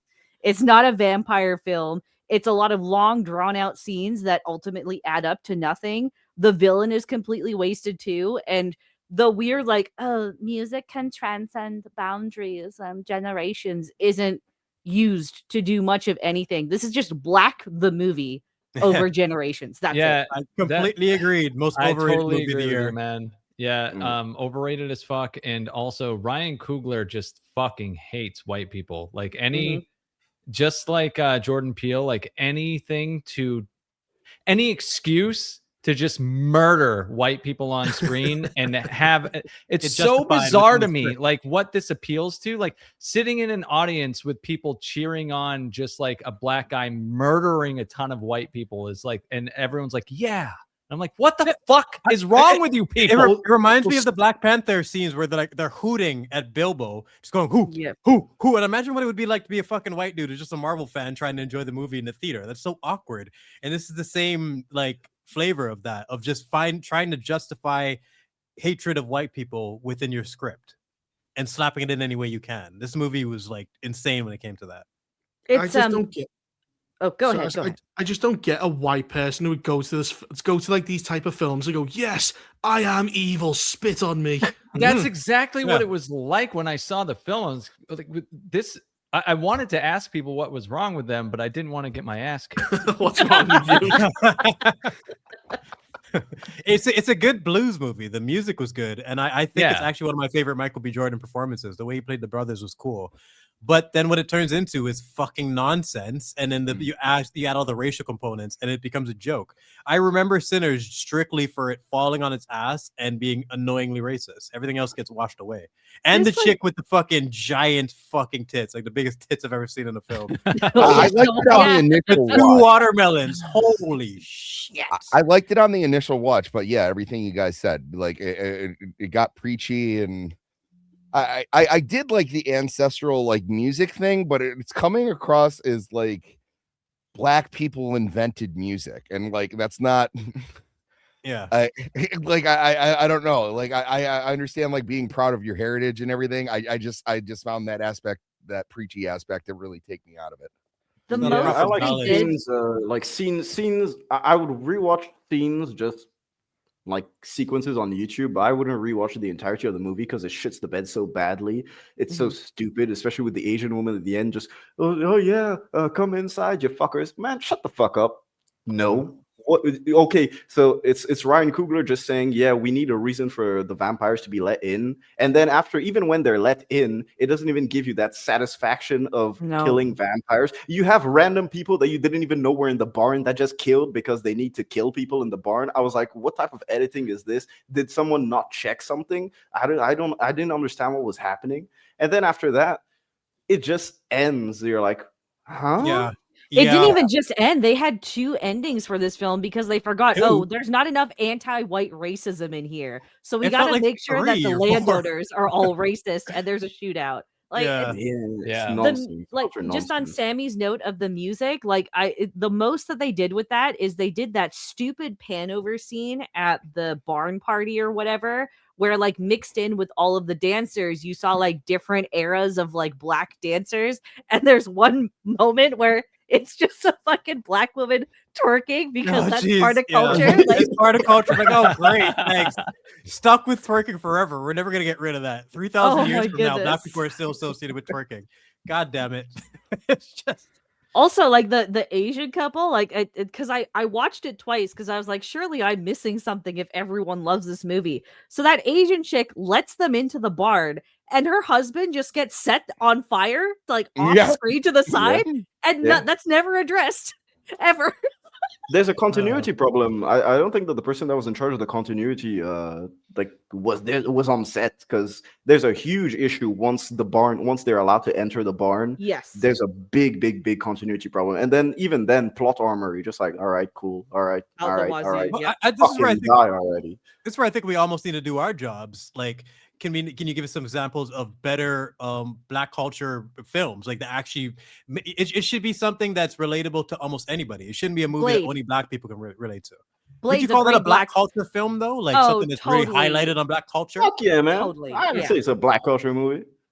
How? Well, what was it Boys in the Hood? Yeah, Boys in the Hood is what I'm referring to. Like, Hood, yeah. Paid in Full would be another one. Life. Leprechaun in the Hood. I defend Leprechaun in the Hood. Leprechaun in the Hood. I'm defending Leprechaun in the Hood. Ah, yes, the classic. That is a classic. You got Friday. Are we counting that?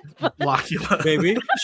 Shaft from 2000. That's with Samuel Jackson and Christian definitely. Bale. I think that's a great one. Friday. Life is I was want to mention, but I think Paid in Full might be my main pick in terms of like one of the best representations of the good, bad, ugly of black culture and all the everything that comes with it. I think that movie nails it. I do love the Friday movies. I agree with you, Uninspired. Yeah, there's also that movie with Tupac and the guy that played Jet Li. No, that white guy. The Jews. What are you talking about? No, it's not Jews. It's Gridlocked. Gridlocked. Yeah, Gridlocked. Tupac wasn't a bad actor, man. He did good job. Tim Roth. Yeah, Tim Roth. Tim Roth and Tupac made a movie together called Gridlocked. It's a really nice action comedy. For those of you who what about Steel, starring Shaquille O'Neal? Oh, No. Hustle and Flow, that's actually decent as well in terms of a more modern one. My whole point with this is that it can be done right to the point where you're not cringing in your seat and feeling offended as a white person. Or agreed. White man can't jump. Yeah, and even then, why make something like Sinners, where you know that the third act was done way better in From Dusk Till Dawn? Right. Yes. Hot take. I hate both these movies. I hate fucking From Dusk Till Dawn. Salma Hayek. Do you? I love Salma Hayek. I hate that twist because I was so on board with the thriller that I was watching. Then it turned into a shitty vampire movie. So Brooks, instead of just the twist, what about the vampires attacking your characters in the movie and the way that is treated in From Dusk Till Dawn compared to the way that it is treated in Sinners? I'll give you that. It's probably done much better in Dusk Till Dawn. I don't remember it that well because I didn't enjoy the movie. But Sinners, it was just a fever dream after. I'm like, what is happening? Like, I think I fell asleep at 1.2 and then I had to rewatch the ending. And like, Yeah, it's a very, very strange movie, and overrated is the best way to describe it. Oh yeah, Black Dynamite, Undercover Brother. Don't I forget. love yeah. Undercover People are Brother. saying Undercover Nutty Brother. Professor and Don't Be a Menace in South Yes. Central. Yes, Those those are are good examples fucking as well. hilarious. Yeah. Really good. Throw Rating Russians on- in there too. Why not? The Florence Pugh poll is quite close. It's been quite close for some time. It's shit. there's only a I need to 3%. vote. Hold on. Wait, where's the poll? Let me get that. I've done my part. That's for sure. That's all my fault. Just making a bunch of bots. Wait, is it 0 beers? And... Oh, never mind. We're doing this by beers. Okay, So, what would you guys actually rate Sinners? The acting and music and maybe some cinematography could get up to a 4, maybe. Yeah, I was Yeah. gonna say Yeah, I was probably a thinking the 4. same thing. 4 is Yeah. I would say So like all- the. Oh, go ahead, Reaper. Okay, so all surface, no substance. Yep. Yeah, for sure. I would say And like it's- this is some of. Oh, go ahead. I was just gonna say, like the setting, you just want to go to Ryan Coogler and be like, "Did you set this in the past so that you could kill white people? You did, Pretty much. didn't you? You It did. sly dog. Don't You did lie. it. Don't lie. You sly dog. You sly dog. You. I actually thought like this had some of the best costume design I'd seen in a very long time because now like For these period days you piece, can yeah. tell when it's like a cheaply made, but this was pretty authentic and you could tell that most of the budget went to that. So I'll give it that. The Agreed. music was okay. I will admit that Michael B. Jordan did a decent job playing the twins, but this movie is like 2 dead white people out of 10 at most. I did get What to a see weird- my Haley, looking Oh, nice she's and- She looking looks great. fine as fuck. Looking Yeah, let's nice see. and- Wait, Dude, 4.5 for Haley. Let me bump it What up. the fuck? That pig-nosed bitch? Yes. Are you serious? Gross. Well, okay, what the fuck is wrong with you? Do we need another poll, you cunt? She's Yes, fucking we hot. do. What are you talking about? That bitch is not fucking attractive. Hold on, Whoa. hold She on. literally Pig looks nose. like a vampire Whoa. with a pig nose. As Which it so stands. just so I know, which Oh, you're a Haley are we monster. talking about? Steinfeld. Steinfeld. Oh. From No, Cynic. I think you just wrung on that one. Sorry. you. I think, Thank no, you. I think Absolutely you're wrong. fucking not, man. That's Kill him. now. What?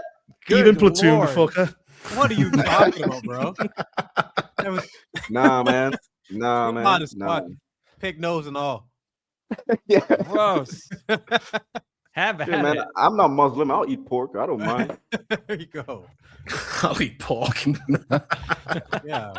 Cynic clearly has not seen all the fucking fabulous red carpet photos of this bitch. Haley For Steinfeld real, is. man. And I All I said- need yeah. to see is that fucking snout, and I'm out.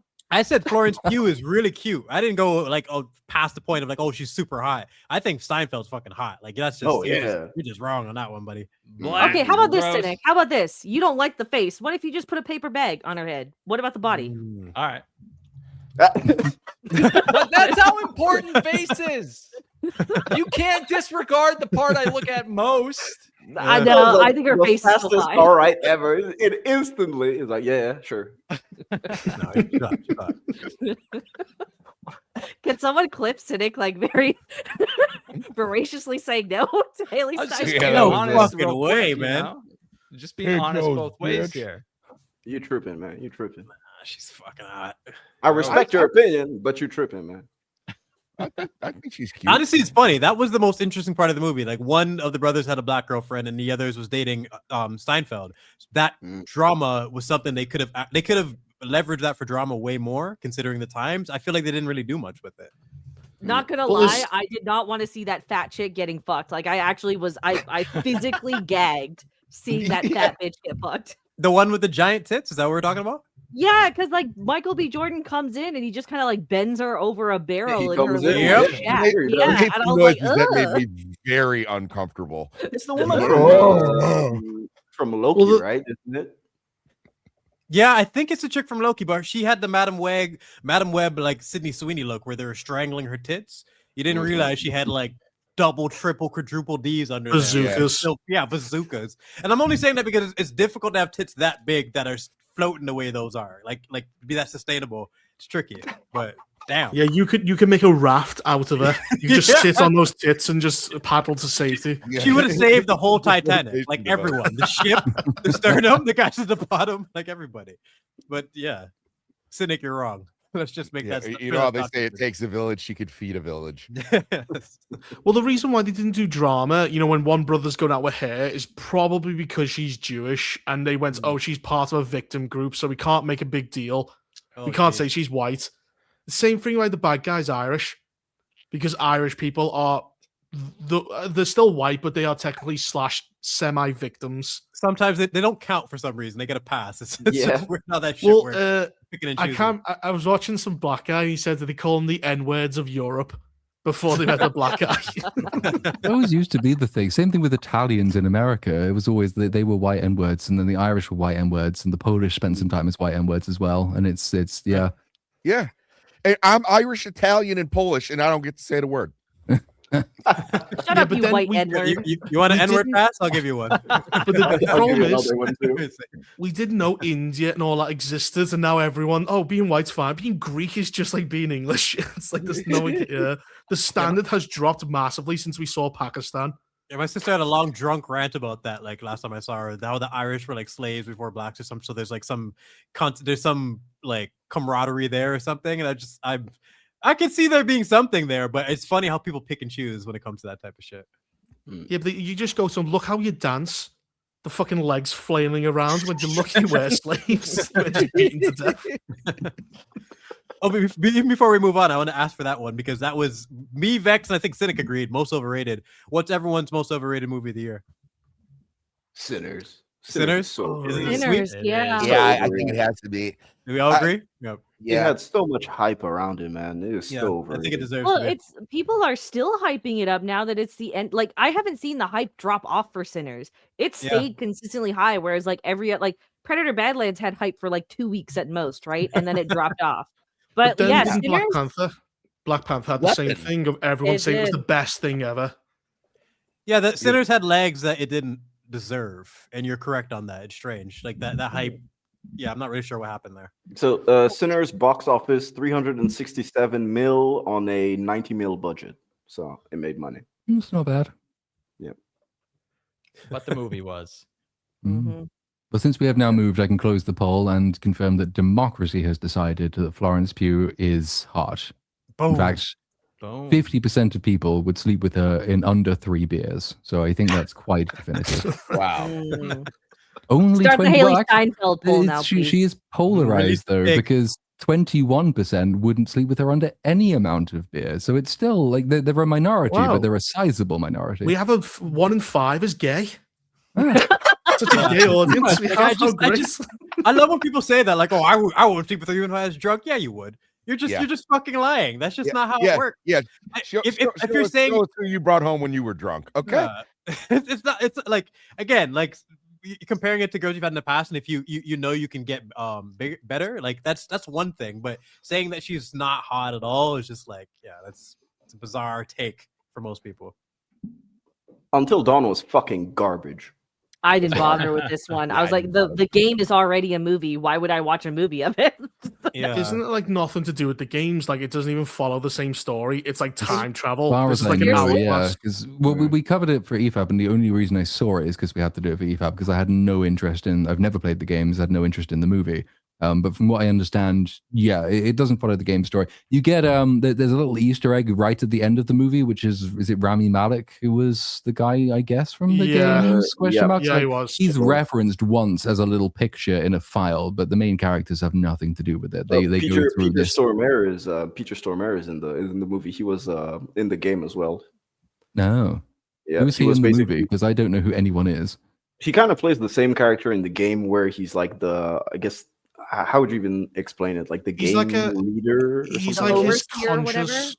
He's like his consciousness because he's every time Rami Malek in a game because he turns out to be the fake serial killer, and he keeps basically having conversations with him. So I think he's kind of like his conscience or something like that because he doesn't actually exist in the game anyway. He dies in the stupidest way in the movie. It's like so he's real. In the movie he's real. So basically, the tap water in the house, if they drink it, they explode. And so, what? And so in his office, he has like a cup of coffee on his table, and there's a pipe with a little leak dropping droplets. And so the main character just puts it, bloop, and then puts it back in his vision. He drinks it and he explodes, and that's it. Villain defeated. Fucking retarded, man. Jesus. Did he have Wendigos? Did he actually have like the fucking... There is a couple of Wendigos in the thing, right? They're the monsters, but they're not particularly prominent. Yeah, it's one. And then there's a giant big monster which gets you if you try and go outside the time warp dimension field. The issue is that what they had sold me in the trailer, which is why I was actually hyped for this movie, was the rotating aspect of it. So I don't even understand why it's called Until Dawn. That no relation to the game, basically. But what they had done was that they have, I think, 7 days in the cabin or something like that, or no one has survived more than 7 days in the cabin. And so basically each day it's a different monster that's supposed to try and kill you. But what they did is that they only showed you 2 monsters really well, and then the rest is basically you watching a character watch videos on their phone of them being attacked by all the other different monsters, and then the movie just gives you a third monster at the end, and that's it. So the premise that you were sold is basically a montage that you watch with the characters on their phone. It's insulting. Well, the original point of the game is like Rami Malek's sisters get bullied and then he walk out into the wilderness and he die. And so after like several years later, he invites everyone back into the cabin where he pretends to be a serial killer, haunting them and filming them as revenge. And then it turns out, oh no, there's actually Wendigos in the hills, which are directly related to his sisters dying. So they haven't been there forever. Because otherwise, last summer they would have all died. But again, like that's the story. It starts off one type of horror film and then transforms into another. I don't know why they added time. I don't know why they bothered with that shit. They shouldn't even have called it Until Dawn. I would have actually watched a movie if they had gone all out with that concept, because I think it's quite interesting to have like people dying, coming back, but having to face a different monster each time. So you have to adapt to what is coming in front of you. And it's like, you could have done that really well. They just didn't. None of the characters were interesting. The acting was quite surprisingly bad. But this movie made money, ladies and gentlemen. It's a horror movie. So on a $50 million budget, it made $50 million at the box office. And I actually contributed to that because I went to the fucking theater to watch it like a dumbass. But like, what does Until Dawn mean? Because it was the whole premise was one night on a mountain. You have to survive until the sun comes up. Technically, when they die and they respawn, it's always at night, but it doesn't make any sense because they have to survive 7 days anyway. So it's like, so Until Dawn / 7 days later. Yeah, basically. It's not worth your time. It really isn't worth your time. I'd probably give this a 2 out of 10. That's nothing more. Yeah, don't watch it. Don't waste your time. I'd like to point out that I think our highest rated movie so far might be Sinners. 4 out of 10. Yeah. No, wait, no. Warfare got a 7 out of 10. Yeah. Warfare, 7.5. The one proper positive. The quarterly good film that happens every year. Yeah, the good film that reminds you why you review stuff. Because right. Why do I review films when they're all terrible? I guess we're moving into another month. Still making a career. Yeah, May is it's a very busy month. Started out didn't watch. Yeah, didn't bother. Nope, I've never even heard of this. I have heard of this. I just don't know anything about it. It's just a really horrible horror film, and I saw it during a triple feature. I saw Sinners, Hurry Up Tomorrow, and Clown in a Cornfield, so it was a bad day. You poor man. Did you almost or completely slit your wrist afterwards? Yeah. Wow. Man. And then when they let me out of the asylum, I was never. I was wishing I could just be a victim in this movie by the end of the day, but it's just it's a really contrived plot for a horror movie, which is fucking hilarious. I don't even really remember it. It was just like this town is being completely terrorized by clowns, and everyone thinks it's one clown, but it's actually a group of clowns, and it's some contrived bullshit plot of like the person who leads the town. I don't fucking remember. It was a bad movie. It's just a bad movie. It sounds like what's that film with the Wicker Men where he sacrificed Nicolas Cage? The Do they Wicker kill Man? for like a the Wicker Man? Yeah. You is nailed it You like said a it. reason? Do they kill for a reason like that? Like these clowns get together to kill for like the corn or some shit for a better harvest, or is Corn. it? It was something along the lines of like saving the town. I don't even really remember, but it was like a political plot at the end of the film, and it was like a surprise that it was a bunch of clowns, and it was horribly acted. The gore effects were really poor. It was like being heralded as a fun, tongue-in-cheek kind of horror film with great gore, and it didn't live up to any of those at all. Well, Cynic, he contributed to his box office because it made 13 times its budget. So, Yeah. Well, here's the real question: is it better than Shelby Oaks? Yes. Okay. Because It actually is way better Yeah. than Shelby Oaks. Yeah. don't think there was a worse horror movie this year. Sorry, Chris. Yeah, that's on the list, of course. Was this the movie that was like inspired by that whole like clown phenomenon that we had like 6 or 7 years ago? 2016. Yeah. Yeah. Was that this I movie or no? No, I don't believe it actually was inspired by that. Okay. So, out of 10, what would you give it? Oh Christ. 2.4 out of 10. All right. Because like I have to compare it to Shelby Oaks. Yeah, you got to save room because Shelby Yeah, Oaks kept true, more than true. 2.4. Save room for Sure. that Yeah. sucker. So you're saying it would have been better if it was just a clown in a cornfield, like Yeah. I mean, And how what can you was even its talk- budget, by the way, Uninspired? 1 million. What? Wow. It made $13 million? Yeah, it made 13.8 million on a 1 million budget.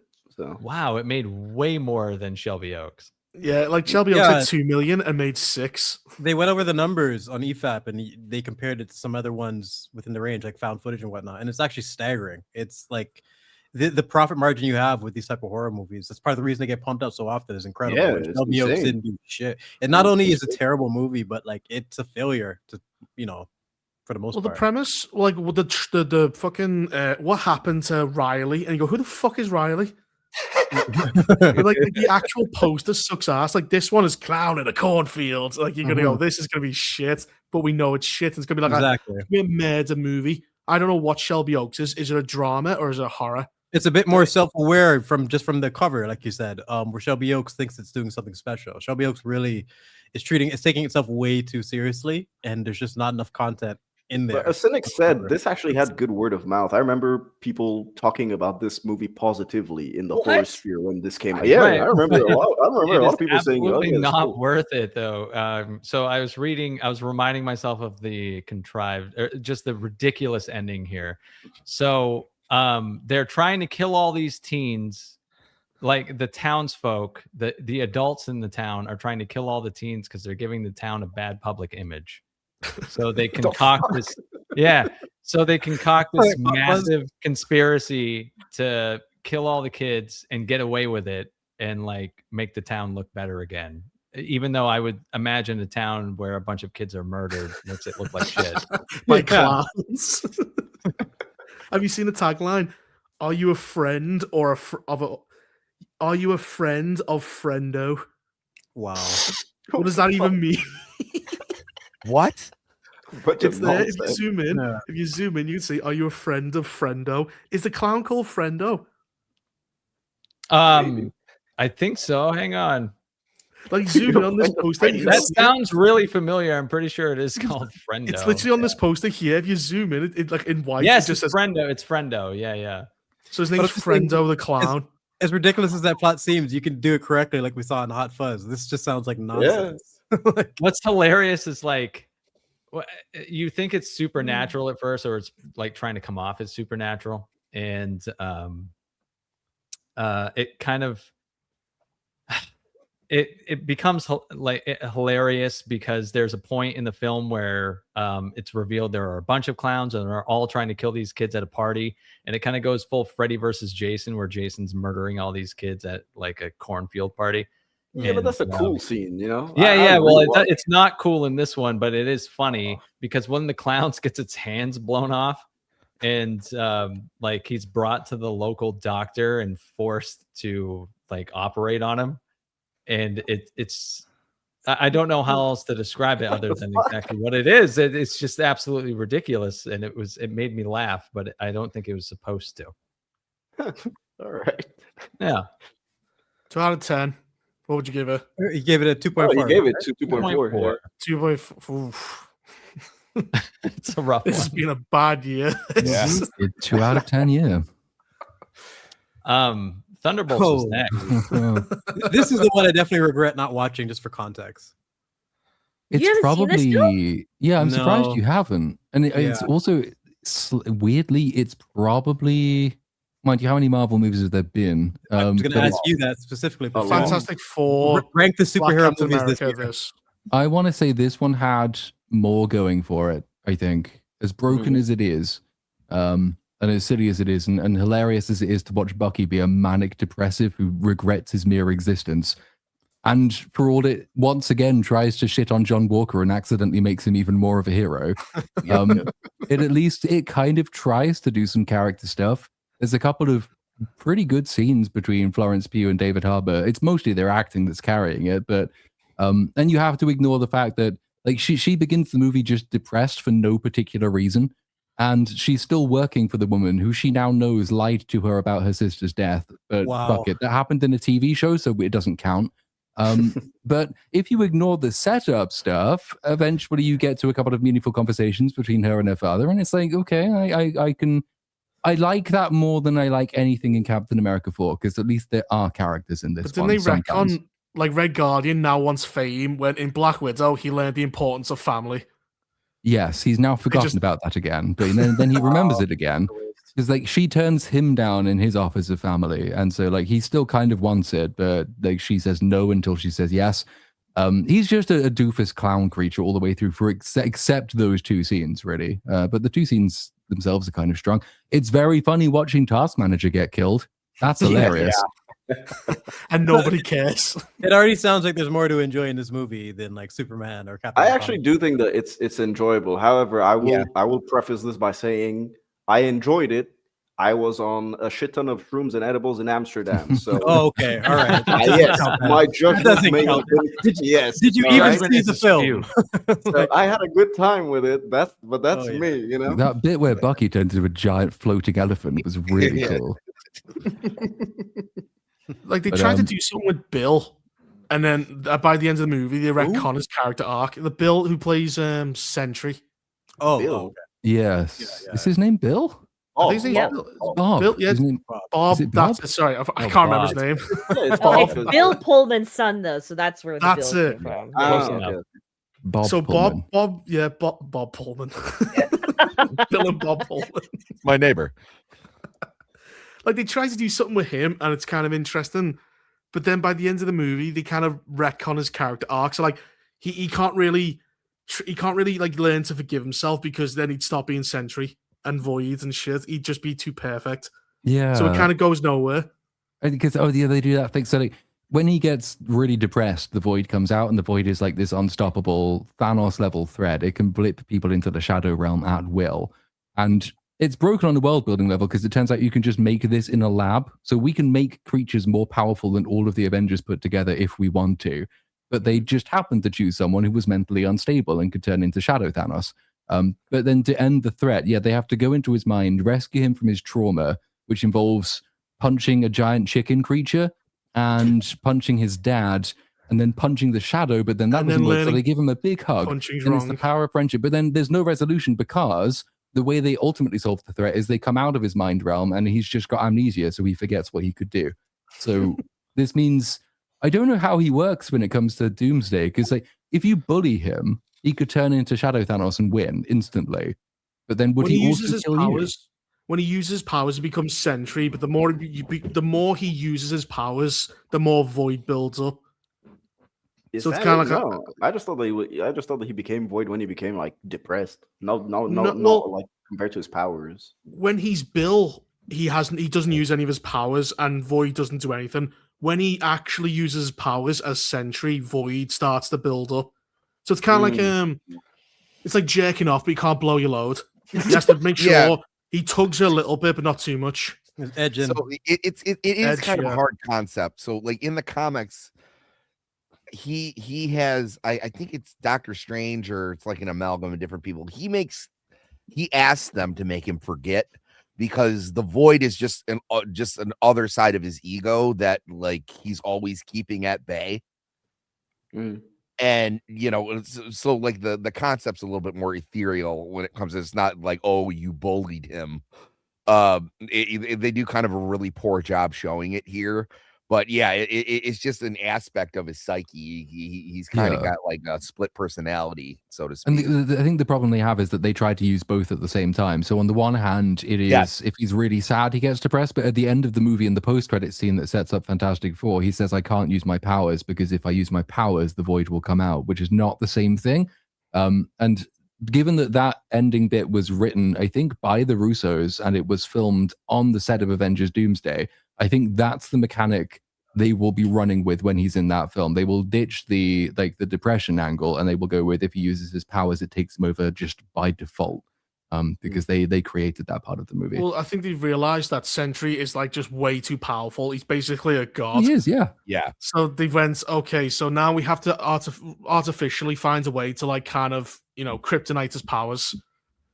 But so what's going to happen is he'll land a punch on Doomsday and then go, meh, and then turn to void, and then start like. And Doctor Doom will realize how powerful and useful this is, and he will probably use him as a weapon against the heroes or something like that. If they want to do anything with him at all, that's what. Yeah, he'll make fun of him. He'll go, that hair's ridiculous. Sorry, by sending him a really angry postcard. Hair makes you look gay. Oh no!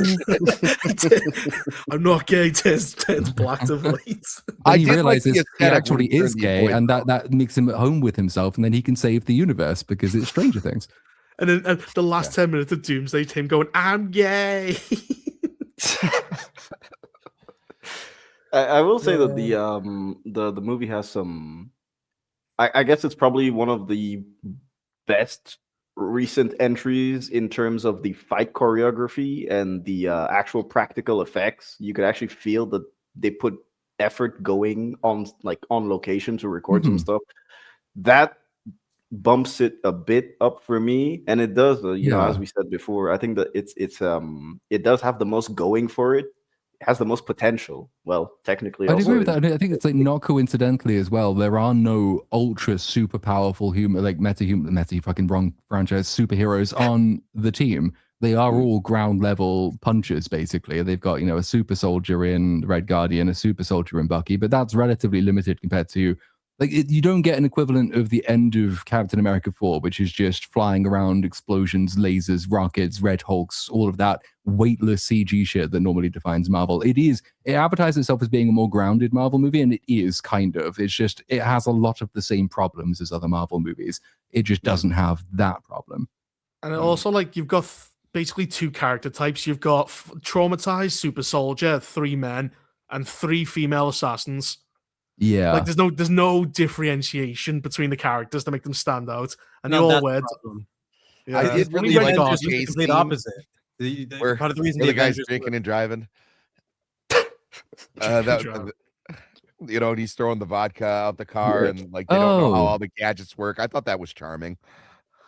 Yeah, if discount the fact that he somehow drove all that way in a shit old limo and arrived at the same time as the military and all of their helicopters. Oh, absolutely. But no, the scene itself was okay. The CIA director got in the car with him, a shitty limo. So oh my god, yeah, because no one knows who he is somehow. And she's talking about plans.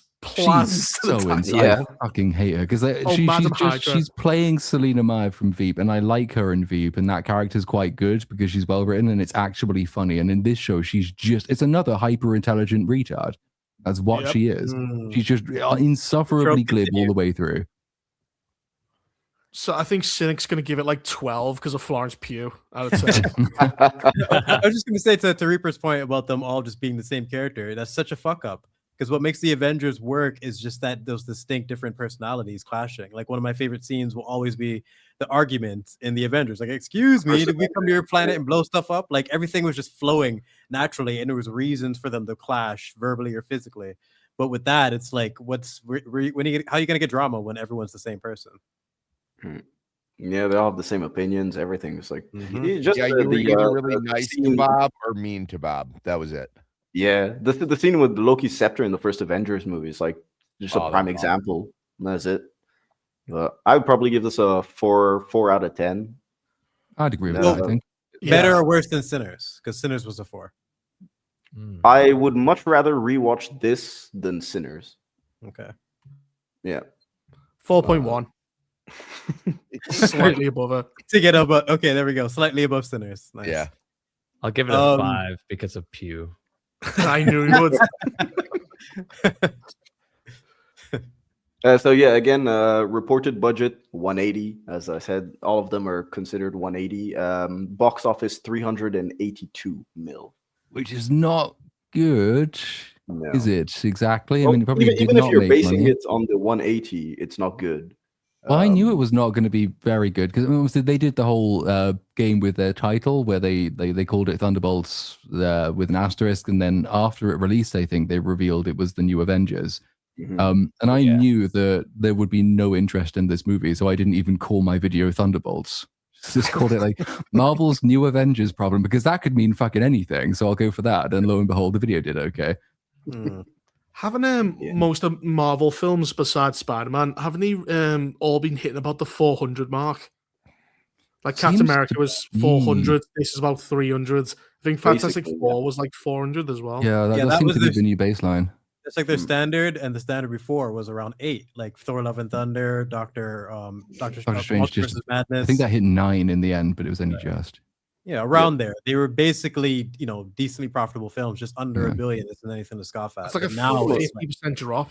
Yeah. Yeah, because the most interesting part about Doctor Strange 2, I think he made 560, almost 600 million in the first weekend, and then after that, nothing. Yeah.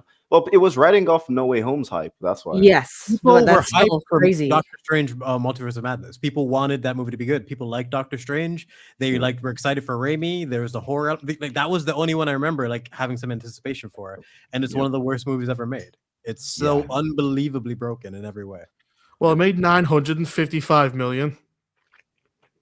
Yeah. I don't know how. It was riding off the popularity of the first one. Yeah, that's it was the beginning of the decline. Yeah. Thor: Love and Thunder was the mask off moment. That's when people stopped defending it, and then Ant-Man lost money, and it was all over from there. That was the beginning of the slide. Oh, MODOK, when he goes, "I'm not a dick," and then suicide bombs into fucking. Don't be a dick. Just don't be a dick. What a fucking line! What a unbelievable. The context behind that line is incredibly frustrating when you add everything together. When MODOK is the best character in the movie, technically, even though he's ugly.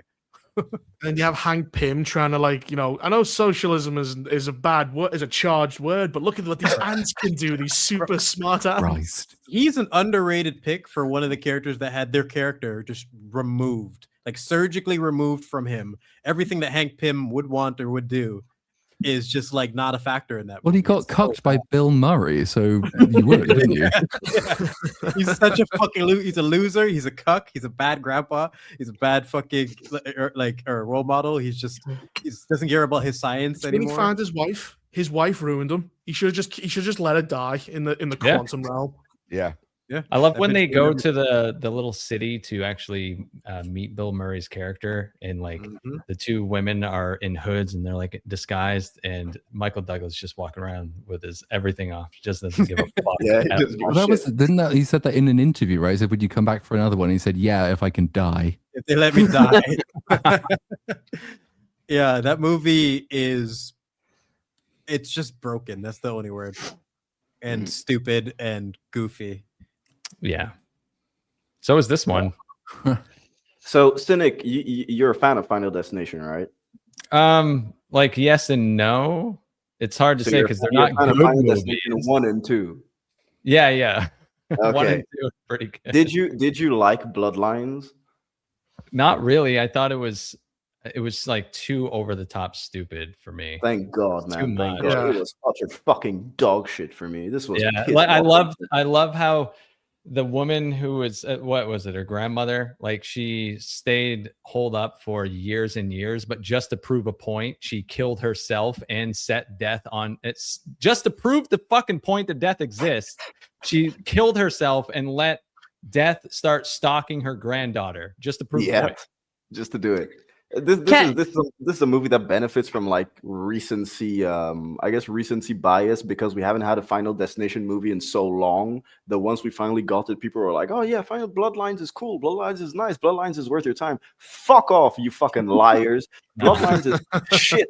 Bloodlines is on the same level as Final Destination 4, the NASCAR one, and that was utter trash, man. Okay, hot take, but as far as Final Destination sequels go, I didn't think this was terrible. What? There's worse Final Destination movies in the franchise, is what I'm saying. Doesn't make it good. Doesn't make this one good. Yeah, it doesn't make it good. I'm just saying there's worse Final Destination movies in the franchise. This is on the same. Okay, let me rank Final Destination. Final Destination 1. Okay, objectively, Final Destination 1. However, if you want to show Final Destination to someone, you show them Final Destination 2. So I'd say Final Destination 2, Final Destination 1, Final Destination 5. There is a gap between 2 and 5, though. All right. Now, after this, you have Final Destination 3. Between 5 and 3, there's a gap. And then between 3 and 4, there's a massive fucking gaping hole. All right. And then you have 4 and 6 on the same level. No, it's trash, man. My nigga, you're doing too much work for Final Destination movies. I'm shocked you're that familiar with this franchise. That's fucking crazy. Okay, so I've seen Final Destinations 1 through 5 probably 20 times each in my lifetime. Jesus. So, I think about these movies when I'm on the highway. That's pretty much it. Yeah, that's it. Yeah. When there's Just watch my ass. on the back of a truck, It I'm like, makes me maybe I should respect pick a plane. trucks and like, my positioning on the road. But other than that, their legacy of the films was like a really, really cool concept that was interesting for like one movie. I don't know how we're defending like the entire franchise because 2, 3. No. Listen, I'm defending. Okay, for what they are, I'm defending 2 and 1, that and 5. Okay, 3, but Mary Elizabeth Winstead. All right, cool. Vex. I know your opinions on her. It's all right.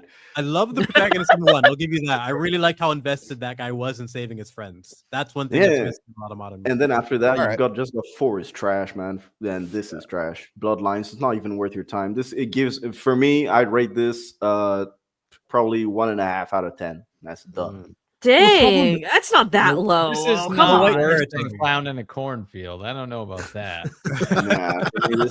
So, like, because I'm judging it comparing to the rest of the Final Destination franchise. To me, this is a 1.5. Well, the problem is, like, in the first 2, Death used to kill them one by one, and it wasn't like over the top ridiculous. Like in Bloodlines, everyone dies in that building because one kid throws a coin that somehow goes in the shaft. It's like a fucking Rube Goldberg death. Yeah, that's the problem. Like, at least the trucks in like when everyone dies in like the road in number 2, it's like a bunch of logs falling off a car that cause a big massive pile up. It's more realistic. Whereas like Death now, at the end of the movie, he just fucking cheats.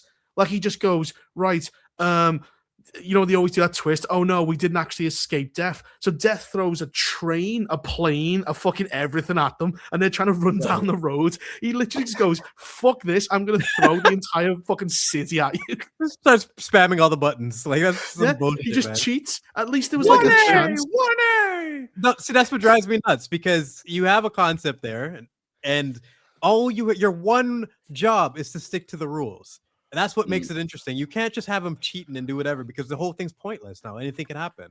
How do I say invested when you can just summon a train and kill my practical? The practical. There's so much VFX in this. The VFX. There is a lot. Yeah. It looks bad. I mean, the VFX looks like piss water, man.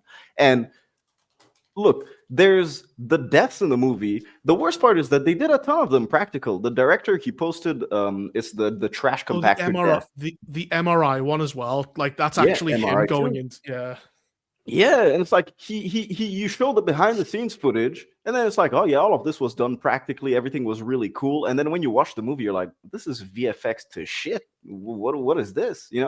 I don't know. Final Destination, even though it went into CGI territory with the third one, and the fifth one's major opening scene, of course. I do think that the rest of it, like look at Final Destination 2, the reason why it's aged so well, the beginning, and why people remember it is because there was practical. The blood was literally spattering everywhere. Everything was I mean, everyone remembers the first log death of the cop with the log going through the car. It's that looks fucking fantastic.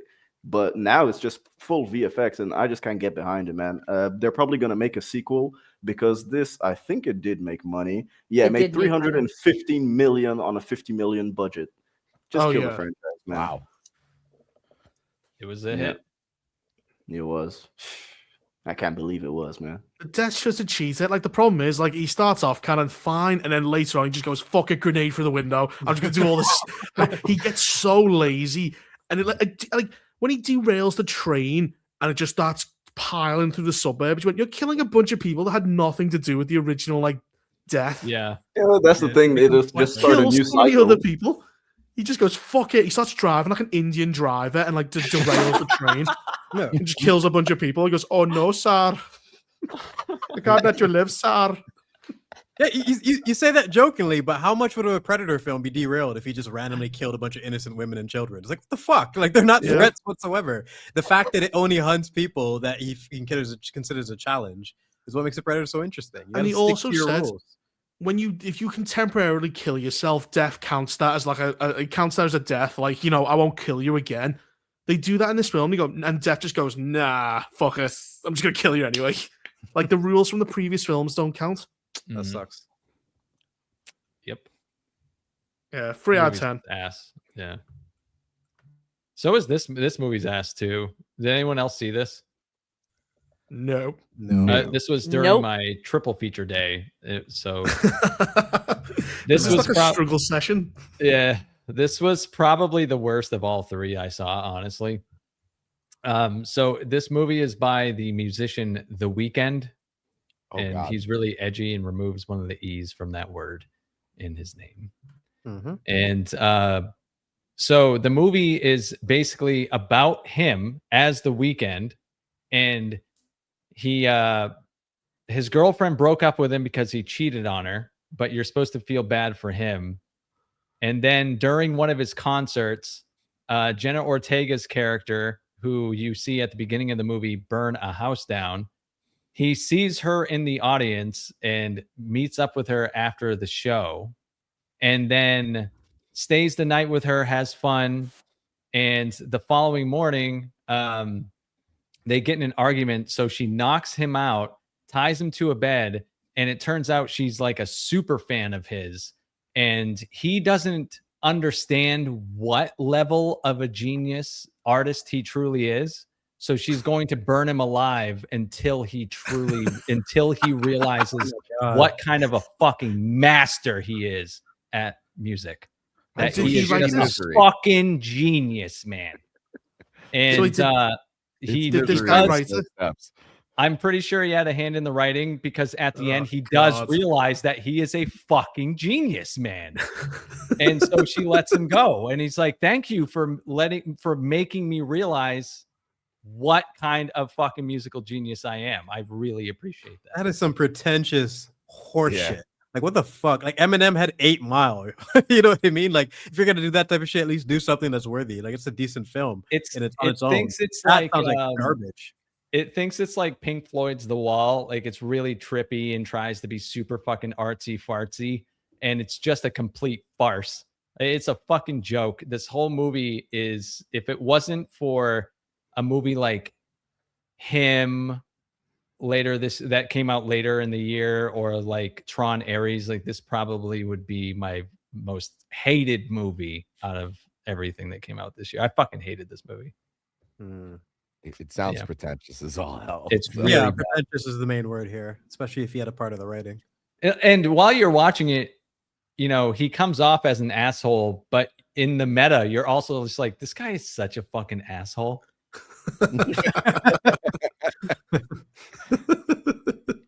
I honestly, I skipped this movie because I thought the title was so stupid. Pretty terrible. What's this Abel's movie, The Weeknd? Yeah. Mm-hmm. Oh. That's it. There's your review. He did actually have a hand in writing this, by the way. Yeah, that I mean it. I couldn't confirm because I didn't look up the credits, but I was like, "There's no fucking way he didn't write part of this movie." He wrote, produced, is the lead actor, and also did the music. Oh my god. Yeah. Okay, his fingerprints are all over it. Then, like this is. Yeah.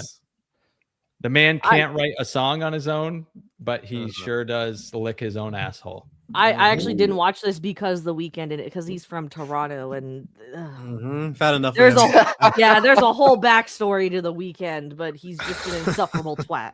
So. Yeah, I just remember him from having like the most insane halftime show at the Super Bowl because all these people paid a bunch of money to go, I guess, onto the ground floor to see The Weeknd, and he thought it would be a good idea in the middle of the set just to go into like this house of mirrors because it looked really cool on TV. But like all these people in the crowds were like, "Hey, where'd The Weeknd go?"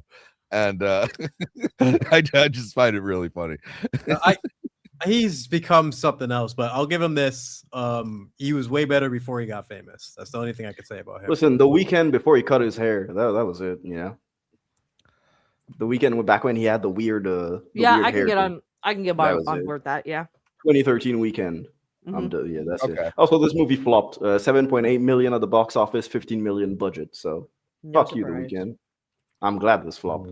After that bullshit that you pulled with the who was it, Lily Rose Depp, that trash ass fucking TV show. Oh. Man.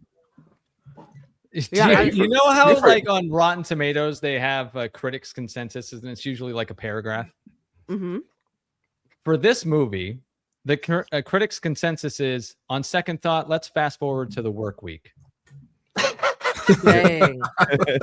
Yikes. Yeah. Wow. It's a rough one, this movie. But moving on, Lilo and Yeah. You guys actually watch this is my most unfortunately hated movie. Yeah, this is the one. I like the cartoon. Yeah, I enjoy the original. I love the original. That's why I didn't watch this, man. Then you made a wise choice. Are you aware of what they did? And apparently they give away Stitch so that she can become an independent woman or something. It's not just that. It's the entire concept of the original film, Ohana, being fundamentally about family. Nobody gets left behind. She fucking leaves her sister behind so she can be a strong, independent woman. And the entire movie is about her trying to get her independence. It's not about Lilo and Stitch. It's the Nani film. It's the most disgusting. It's between this and Mulan 2020. I still hate Mulan more because I love the original more. I grew up with it. But Mulan's funny. Yeah. Like the arrow scene where the Emperor just throws it in the air because he somehow knows she's going to kick it. Like, I can laugh at that. This is just like horrible. And Jet Li not giving a fuck is one of the best things I've ever seen in a fucking film. If you want to see an actor who just phones it in, watch Jet Li in Mulan 2020. And like Donnie Yen, like there's so many stupid bits. Like Donnie Yen's like just punching people, even though everyone's using swords. He's always using his fists. Oh, fuck it. Okay, I think Reaper just sealed the deal. You're right. I forgot how funny that movie is, where this movie's not funny at all. This is the worst of all the Disney adaptations. Yes. Is Marcellus Wallace in this or not? No, not Marcellus Wallace, but you know who I'm talking about. No, he's not in this. Ving Rhames. No. They changed it. So like, what's that shark guy called again? The big shark dude in the. He's not in it. He's not. They changed the Russian scientist alien into the main villain, and he's played by Zach Galifianakis most of the time. Yeah, and the two aliens are in human form most of the time. They copped out of that. The only compliment I can give it is that casting for Lilo is fantastic, and Stitch looked pretty good. Mm-hmm.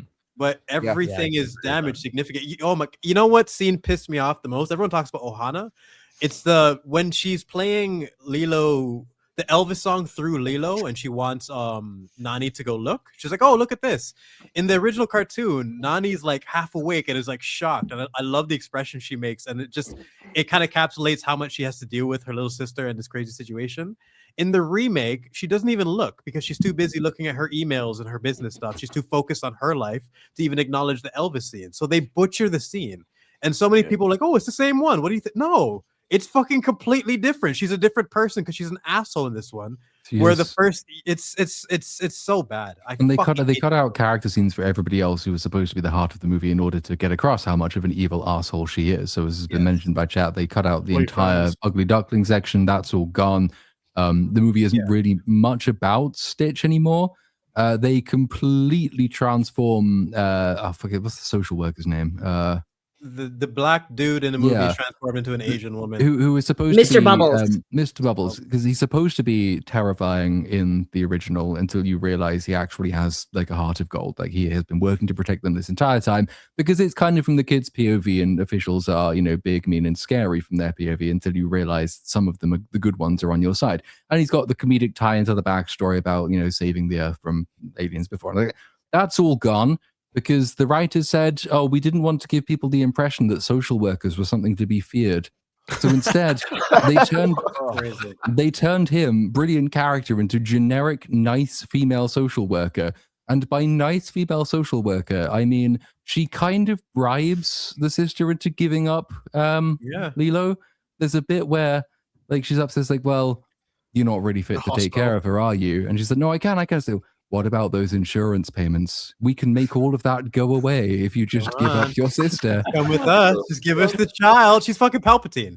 She's fucking Palpatine, and they don't know it. And well, the Palpatine in this movie is the neighbor who's obviously been manipulating this from behind the scenes. The kindly old neighbor who is the one who ends up getting the child, probably to sell her to some fucking Chinese sweatshop. So like, she's the one who's been manipulating everything, and she's using the social worker to steal a child. So when the sister can go like, oh no, Ohana does mean family, but actually my marine biology degree matters more to me. I live in fucking Hawaii, but I have to go to California to do marine biology. Fuck off. And then they tried to change it by saying, oh no, because she can portal back whenever she wants to visit, as though that makes it any fucking better. It's just awful. And I missed the original. I just wasn't watching much stuff when that came out. So I didn't have the same childhood attachment to it as a lot of people did. And even I was watching this thinking, Jesus Christ, this is kind of soul-destroyingly awful. Yeah. And you might be wondering who real quickly, you might be wondering what neighbor character. I don't remember. No, they invent this fucking bitch out of nowhere and just make her fucking Palpatine to add to the plot of trying to get Lilo away from Nani. It's so fucking disgusting. And the teleporter thing at the end is like trying to throw them a fucking bone to the people who have a complaint. It's terrible. Well, yeah, it's to make his sister look nowhere near as bad for completely abandoning her family for a selfish career. Mm-hmm. But like the ending, like Lilo or Stitch, can't remember which one, falls into the ocean and she dies into the ocean and runs along the floor with Stitch. In the original, Stitch works to save Lilo. But in this one, they have Nani have this big heroic scene where she saves Stitch and runs under the water with this heroic music playing. It's the cringiest thing you've ever seen. It's like, it's parody level. He's supposed to be so dense that he can't swim. That's why he's kind of stuck on Hawaii. But she's picking up this like cement block and running along the ocean floor with one breath. It's so embarrassing. They could have at least done the thing that they did in Pirates of the Caribbean, where they had like the rowboat with him and Will Turner walking on it. That would have made a bit more sense. It's kind of like that, except cringe as fuck and out of nowhere. And she can just do it all. She's Supergirl. She can have an independent career as a strong, independent woman. She can lift giant boulders under the water and run with them. She is all powerful.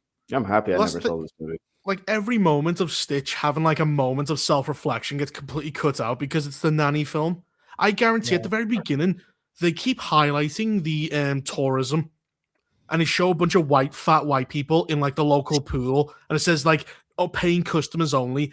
I think there was going to be a huge tourist, probably anti-white message at the beginning that they probably cut out.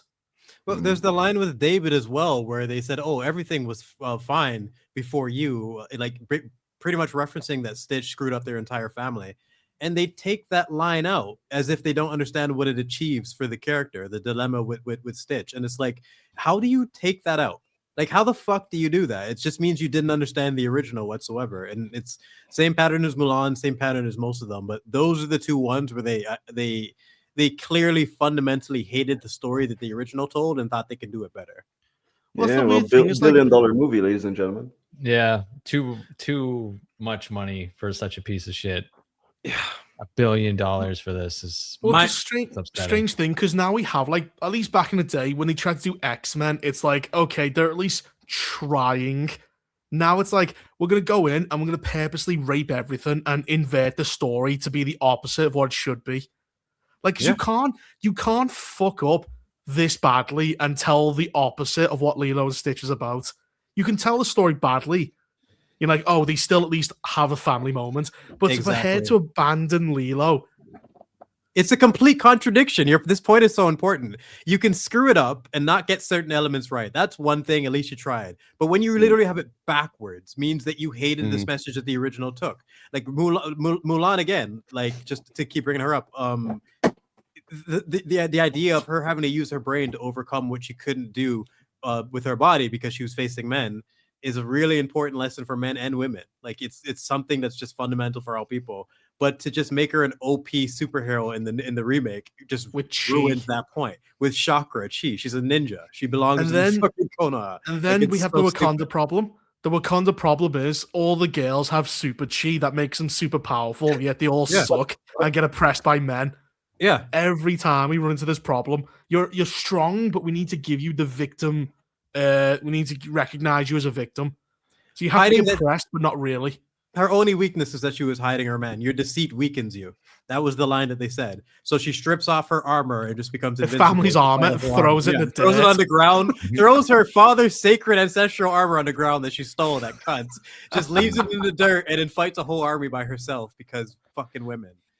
I hate both these movies. And then a Mushu going, you tried to save other people. At least your intentions were good. And this one, she's like, fuck it, I just want to fight. Oh my god, Mushu's a fucking like ornament in this one. He's just flopping around in the sky. He's not even a character. Like I could go on for days on both of them, but that witch woman. -5 for Lilo and Stitch, if anyone. Is that what it is? Yeah. -5. -5. The funniest thing about the Lilo and Stitch, like, because I agree with you guys. This is a horrible fucking remake. But there were a lot of men like in their 50s that were really like hard defending this movie specifically online, which I thought was really strange. Say them by name, Vex. I know. I thought it was a very strange trend because like they would have been too old for it when this came out in like 2003 already, and this is like kind of a girly film. So I just found it very strange that older men were really defending this movie, like the way that teenage girls defend things. Like, there's nothing to defend here. It's terrible. Well, what about this one? Didn't watch part 1. This was fucking garbage as well, man. Just for the way that the villain dies, man. Oh, that was so funny. I didn't even realize that was like he goes, "It's over, James," and he just falls and his head splits on the pipeline. Like he's going, "Haha, I have the only parachute," and it just dies. Is that the one where I thought it was a joke at first? Is that the one where he like they're on a plane and he like gets flopped away and he like bangs his head or something? Yeah, that's a serious scene because I've only seen the scene. He says there's only one parachute and he's gonna go, haha, I live, you don't, even though a nuclear bomb's about to go off, so it doesn't matter how far he goes on a biplane, he's gonna die. And then he goes, haha, bye, James, and then just gets by Ethan and then splits his head on the tail fin. It's so bad because it's the villain that they had set up in the previous part as well. And you're like, all right, so this is basically the final villain of the Mission Impossible franchise. And boom, that's how he dies. You're kind of just sitting there like, huh, okay, well, this is dumb. They have such a terrible time. Like, he's responsible for Ethan joining the I can't remember what it's called, the secret police thing. The IMF. The IMF. He kills someone close to him. And yet Ethan never really acts like he's, like, the author of all his pain, his fucking exactly. To quote, well, it's because they did that in Fallout. He's like, I like Fallout. The villain from Fallout, I think it was Solomon Lane or something like that. He was, to me, the big bad of the franchise. Yeah, that's what they tried to set up. They tried to set up that it was him that did everything, and then it kind of got retroactively removed with the introduction of the AI in the movie just before this in Dead Reckoning Part 1. And I was like, you guys had a really, really good thing. Fallout was probably one of the best of the franchise, and you guys could have ended on the highest note possible, but you decided to give us 2 stinkers back to back. You know what they should have done? Oh yeah, like, it's so stupid. Like, they go, right, the AI, we found with the AI is going to blow up the world, but it wants to survive it by downloading itself into an ark, which is in the mountain. And I'm like, why? Why would you want to live in this horrible like building when you basically stretch across the planet on the internet? But no, it wants to blow up humanity, then basically trap itself in this bomb-proof shelter for all eternity. And the worst part is, like, Reaper, can you name any like notable action scenes from this movie? No. I don't remember any. I literally do not remember any. They have a USB, which they spend half the film getting that, like, and they go, right, the AI is going to download itself into the mainframe, but it'll go through this USB. And they go to Haley Atwell. You've got 0.1 seconds to grab it as it flies into the USB, like trying to catch a fly with chopsticks. You've got to try and grab it like that, and she does. And we know it's in the USB because it glows. It glows when it goes in it. So she quickly goes, whoop, grabs it, goes, got the AI. Done. Yeah, it's so stupid. It's crazy. Awful. Fire parachute. Yeah, well, you see, the only reason I remember the fire parachute was because they had that extended trailer where they were showing the BTS of the fire parachute. But I do not remember it from watching the movie. I remember watching it from the trailer. The last big Mission Impossible stunt I remember is when they wrecked the train, and that was in the previous movie. It wasn't even in this. I genuinely do not remember anything from this film. It's very, I mean, there's the big old underwater submarine thing, which is just an excuse for Tom Cruise to show he can still pull off boxers, I guess. He's not drooping that much. But it's so comically overdone. Like the number of times in this Mission Impossible movie where they basically just say, this mission's impossible. Yes, but we have no choice. And so he goes and does it and proves that it's not impossible after all. And it's like, fine, for the final one, you can do it. But if you keep doing it, then it just kind of makes it's not Mission Impossible at all. It's just Mission Improbable. And it doesn't sound as good. There isn't any weight to anything. Like when you were watching Fallout, you had incredible weight. You know, Fallout was one of the rare Mission Impossible movies where I was like, holy shit, Ethan is actually about to lose and everyone's about to die because the nuke is going to pop off. And then they're like, oh, okay, he made it. Oh shit, I was actually tense.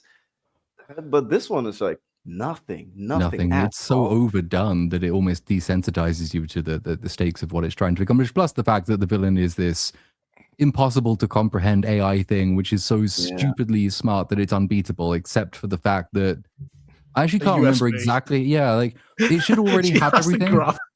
She has to grab isn't there like a wonderful? There's a wonderful bit in it, isn't it, where it's like. Isn't it like one of the countries is like, oh no, America's like, we have to preemptively nuke all of the capital cities in the world to show them that we're good or something. Oh, like, the AIs took over every system but America's. Like before they attack us, we need to nuke their cities. However, as a gesture of goodwill, we'll let them blow up New York or California. I knew it was retarded. I just couldn't remember what the setup was. Yeah, we'll let them blow up several of our cities to take the pain off the fact that we've lost London. Okay. How many nukes are in this movie? There's a nuke under London, which what's his name? The black guy disarms, but he dies. Ving Rhames. Yeah, Ving Rhames. There's a nuke in the Ark. He just has these giant fucking nuclear bombs everywhere. There's another one he brings to the Ark because the AI abandons them for being so shit. And he goes, oh, why the fuck did I trust this guy? But then, so he does that, and they go, I just love the fact of it's just a female president saying, no, we're not doing it to all the white dudes.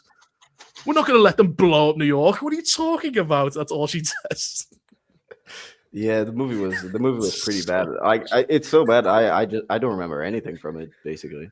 Can you imagine that? Like someone blew up London, and you're like, "Well, we'll let you blow up California. Would that be? Is that fair?" And you go, "Not really. No, I don't want to turn a bunch of children to glass." You know, like this and Dead Reckoning Part 1 are so insulting because it's coming from Chris McHugh and Tom Cruise, who we know have given us consistent work since Mission Impossible 4.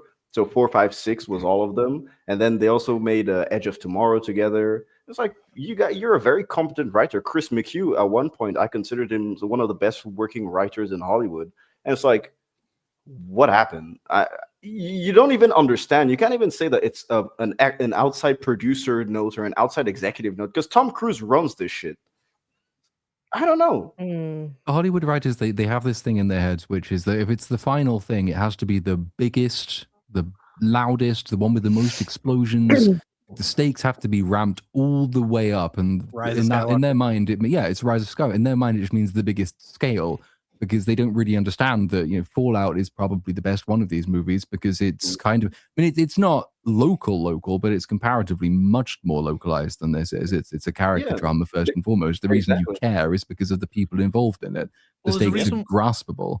It takes all the elements from MI3 that really worked, because MI3 was one of the most intimate stories with Ethan Hunt, in terms of him actually having a love interest, people around him that he actually cared for that were dying when he was actively trying to save them. It's like, the rabbit's foot thing in MI3. Say what you will about J.J. Abrams, but he made a fucking good movie. Yeah, they wrecked on the rabbit's foot as well. It has a biological stamp, but it turns out it's the primordial ooze of the AI. Oh, it is, yes. What the fuck? Yeah, it's like how does that even work? Go watch Fallout instead. Watch Mission Impossible 1 through 6. Skip Mission Impossible 2, because fuck that John Woo bullshit, man. Just watch 1 through 6, skip 2, and have fun with it. Don't watch Dead Reckoning Part 1. Did you just say skip 2? Is that actually one that's hated amongst the community? Dude, Mission Impossible 2 is dog shit, man. I have that's why I've been quiet. I'm not really familiar with this franchise. My only association with it is Mission Impossible 2 fucking up one of my birthdays. Because I remember when I was a fucking little kid. Because it was snowing out, fucking Canadian birthdays in December. And we couldn't go to the laser tag or whatever the fuck we had planned. So we had to get a movie and watch and just chill at my place and have food and whatnot. And we picked Mission Impossible 2, and it was so fucking shit that I'll never forgive that movie. No, dude. Yeah, whenever this movie came out, that's when. Yeah, the first one is Brian De Palma, the fucking director of Scarface, man. So it's worth your time. 2, it's just John Woo trying to be John Woo in Hollywood. It doesn't work at all. It's so pretty good though. 3 is incredible. Thrilled. Is that the Philip Seymour Hoffman one, or is that number? It's a good 3. Intro. 3 is the Philip Seymour Hoffman one. Yeah. That's a banger. 3 is incredible. We did get something good out of 2, and I believe we all, can appreciate Limp Bizkit's Take a Look Around. Yeah. The problem, that was a J.J. Abrams film, and that was one of his many things that led to Star Wars. Yeah, it's the only good J.J. Abrams movie, actually. So it is worth your time. It is. But, Also, Haley Atwell's super hot. That doesn't need a poll. That doesn't need a poll. Come on now. Yeah. That doesn't need a poll. God, you could speed bag her melons like going do like that. Beautiful tits. Like everyone's throwing names out here just because I don't like pig noses. Yeah, shut the fuck up. You're crazy. You're crazy. Haley Atwell, just motherfucker. Oink oink. No way. Uninspired. Is Haley Atwell old enough, or is she at the MILF level? So for me, she looks old enough, but I don't know what her actual age is. She's probably like what? 14? You didn't check her ID. 14, I'm just saying, from like Haley Atwell, the woman, that age. Yeah, for sure. Yeah, she's prime time MILF. Like, older women have this certain appearance on their face. Like I agree with Cynic. Face is important, but like older women have this certain, I don't know. It's something distinguished. Mileage. It's like a well-used car. It's like you can just tell like Haley Atwell. Haley Atwell for sure. I understand. Okay, I see where you're coming from. Man, listen, she is. I missed my opportunity. She only got married in 2023. Man, we could have. Yeah, people get divorced. Didn't she get married to a quarterback who will never win a Super Bowl? Josh Allen, right? No, that's Haley Steinfeld. Oh. Right. That's Pig Nose. Oh, Pig Nose married the quarterback who will never win a Super Bowl. Shit. But yeah, Mission Impossible: Final Reckoning. I'd give it a yeah. You know what? I would have said 4, but I'm giving it a 3 because I barely remember the movie. I give it a 2 only because I laughed at how the villain died at the end. That was the only joy I had. Meme quality should factor in. Yeah, because like I said, I've recently saw that scene just randomly on YouTube, and the fact that you're telling me that's in I 100% thought it was a parody. That is the death of the villain of the what has been considered as like the overseer of the entire thing. It's like that. You're telling me that was a built-up villain, not like a meme scene. Like, two movies, he was the villain of. And he just goes, "Bye, Jay. Bye, Ethan." Dies. And then turns out there was an extra parachute, so it doesn't matter. He thought he took all the parachutes, and he goes, "Oh wait, there's another one here." It's so dumb. It's so dumb. I like the way, don't we? I'm gonna cause a nuke to happen to thwart the AI's plan, but I'm going to evade this explosion in a biplane. Yeah. That's how he plans to get away from a nuclear blast. And how long does he give himself? Like 30 minutes, 20 minutes? Yeah. It's not even an actual long time for you to cover that. It's impossible for you to cover that distance. Impossible. And there's just so happens to be a second biplane behind him that Ethan can use. I'm telling you, two biplanes. Fallout did all this stuff better with the copter scene with Cavill. That was like, this is just nonsense. You should have just brought Henry Cavill back and just gave him a Bond villain. He just has like a metal skull or something. I've heard that about Fallout from like 7 different people. They should have brought Cavill back, and I've never even seen the movies. I mean, dude, honestly, Brooks, watch Mission Impossible 3. Well, actually, as I said, man, just skip number 2, but watch everything else. There's a really good culmination where it ends at Fallout because it brings back all the good elements and all the personal elements for Ethan Hunt, where it makes you feel like Fallout is the finale of the franchise, and these two are just tacked on for no reason. Well, just one question for me: what type of Tom are we getting? Because I like Darker Tom. I love him in Last Samurai. Mission Impossible 3, Darker Tom. No, all right.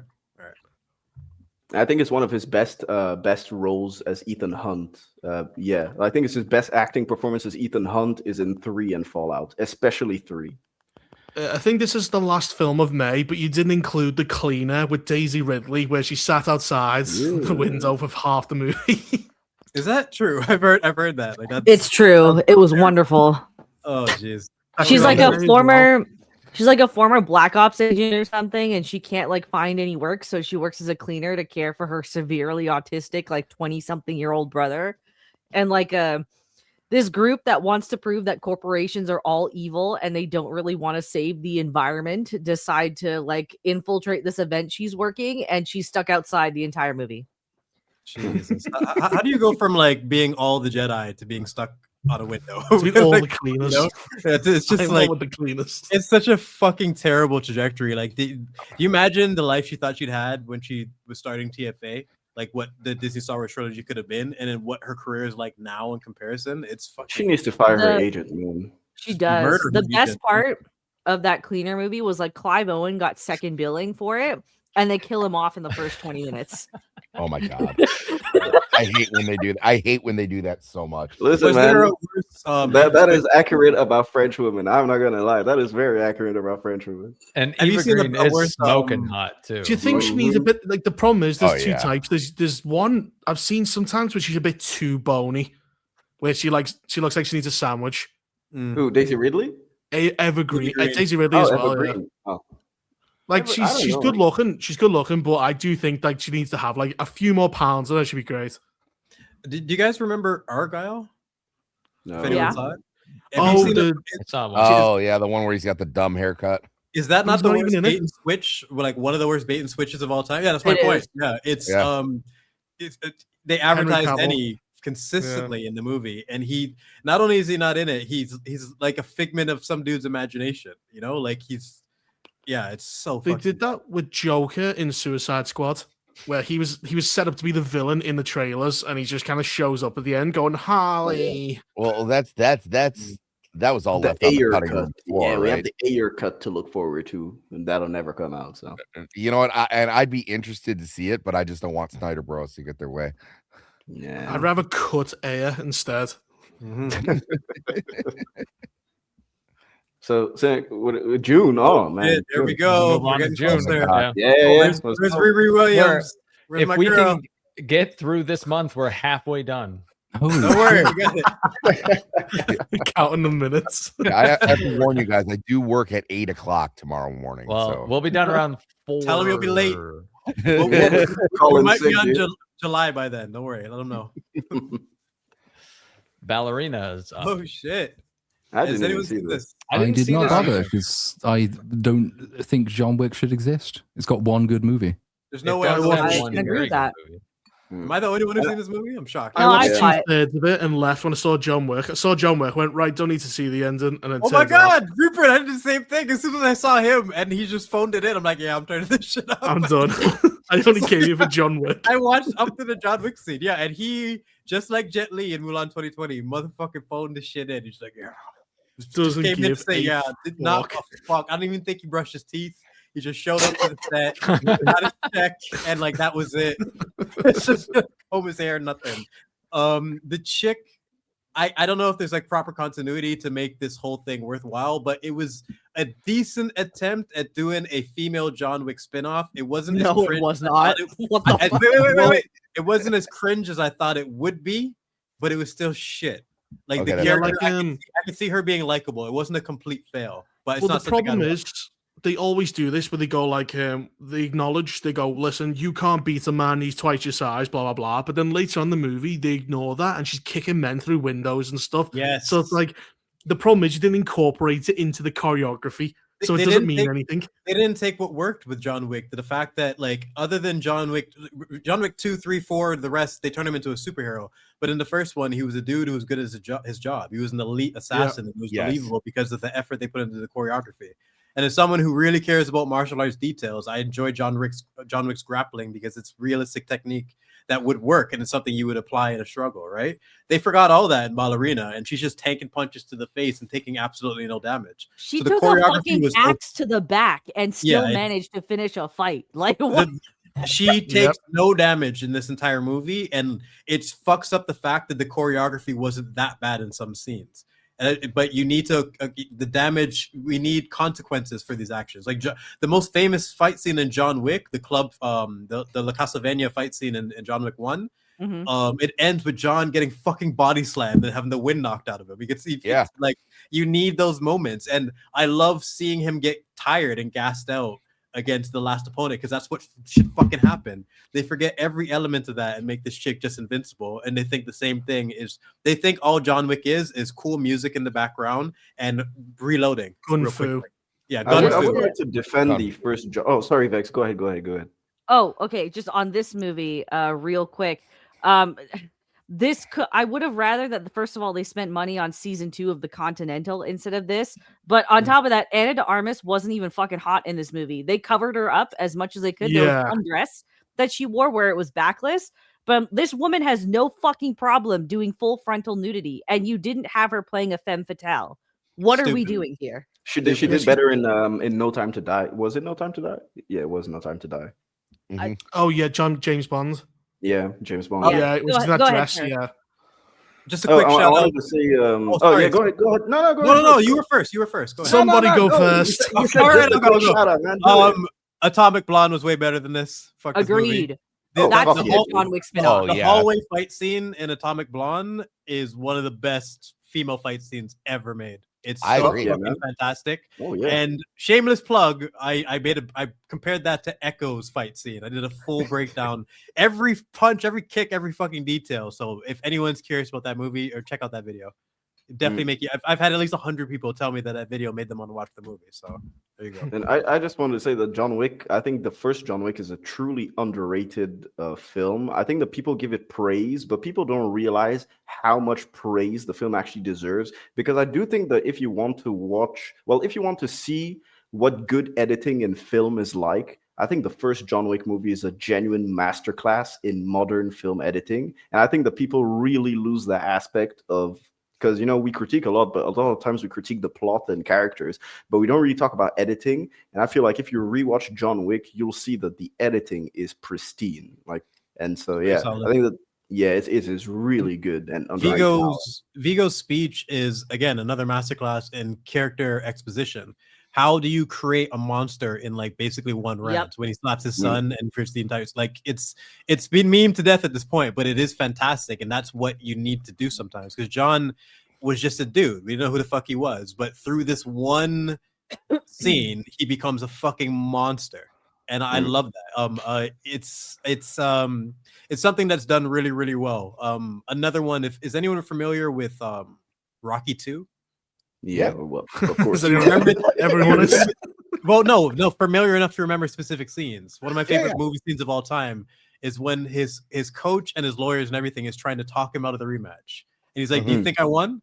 And the way he describes it is like, "I saw you beat that man. Like I've never seen a man get beat before, and the man kept coming after you. We don't need that type of man in our life, baby. Let's let it go. Let's move on." I remember being like getting chills from that, even as a kid, because it made Rocky sound like a fucking horror villain. He sound like the Balrog. But that's perfect character exposition of a realistic scene that should take place to make a character seem so much more significant. I love it. Well, it's the villains actually treating the hero like a serious threat. Yes. Which but again, it's like the ballerina film. No, it's like she is just female John Wick. I mean, there's no different way to differentiate the character. She's, as Vex says, has no sex appeal. She doesn't use any of it. She's a girl. She doesn't use any of the femininity. The damage, as Brooks said, the damage is superficial. Like, she'll get hit, she'll limp, and then the next fight scene happens, and she's kicking people with the leg she was supposed to be limping on. There's no consequences for anything. It's all superficial, and it's boring. It's just more, and the politics is, I don't know what the fuck the politics is. We've got female assassins, we've got the high table, we've got all that fucking retarded nonsense. They kind of fucked themselves over, starting with John Wick 2 when they introduced all that shit, man. Because at the end, you're kind of just like, so everyone is a fucking assassin. I was like, everybody in New York's an assassin now. Yeah, the homeless dude on the fucking ground taking a shit. It's just like, his phone's ringing. 1999 like brick phone. You know, they're getting texts now. Excommunicado. I was like, what the hell is going on? It was just, this all started because like you killed the guy's dog. Doggo story, man. From his wife. You had the Continental, which is like a building. You're like, okay, so this is where they get the contracts. Okay, just one building. Then in number 3, it's like we run the world, and the guy in charge is on a camel in the desert. In the desert, yeah. He'll find you. You can't find him. If I was at a restaurant and John Wick handed me like a gold coin, I would be like, what the fuck am I gonna do with this? Yeah, give me a dollar. Weird. I mean, when it came out, John Wick 4 came out, and I think Mulder invited me on the EFAB for it. And it's like, well, and I tried to watch all of them beforehand, and I turned down the invitation in the end because this makes no sense. And I'm not really, I don't care enough to try and make sense of it. So no, I'm not going to come on and talk about John Wick 4 because it's just, it didn't need to be this way. It's one movie which is basically taken, but instead of a dead, like missing daughter, it's a dead dog. It's functional. It's quite solidly made. Well done. End it there. I don't get any of the other stuff they added on or tacked on. It's trying to be like the action movie version of Pretentious, which is just retarded because many men are retarded. That's who it's trying to appeal to. Yeah, I mean, look at the scene with 50. No, I was about to say 50 Cent, dude, because you mentioned many men. Holy shit, my brain is fried. With the scene with Common and John Wick when they're fighting, like that's the one. I was like, what the fuck is this? Literally was the moment I'm like, yeah, John Wick franchise is over. It's all over. Yeah. It's dead right here in the water. I fucking want to like throw my hot dog at the screen because to have the scene means you don't. Yeah, he has to cut off his finger too. Yeah. To have that scene means that they don't understand what made the first one work. It's like officially all over in that exact moment. Mm-hmm. Yeah. I compare that to like. Or no, go ahead. Go ahead. No, go ahead. You want to compare to? You were literally.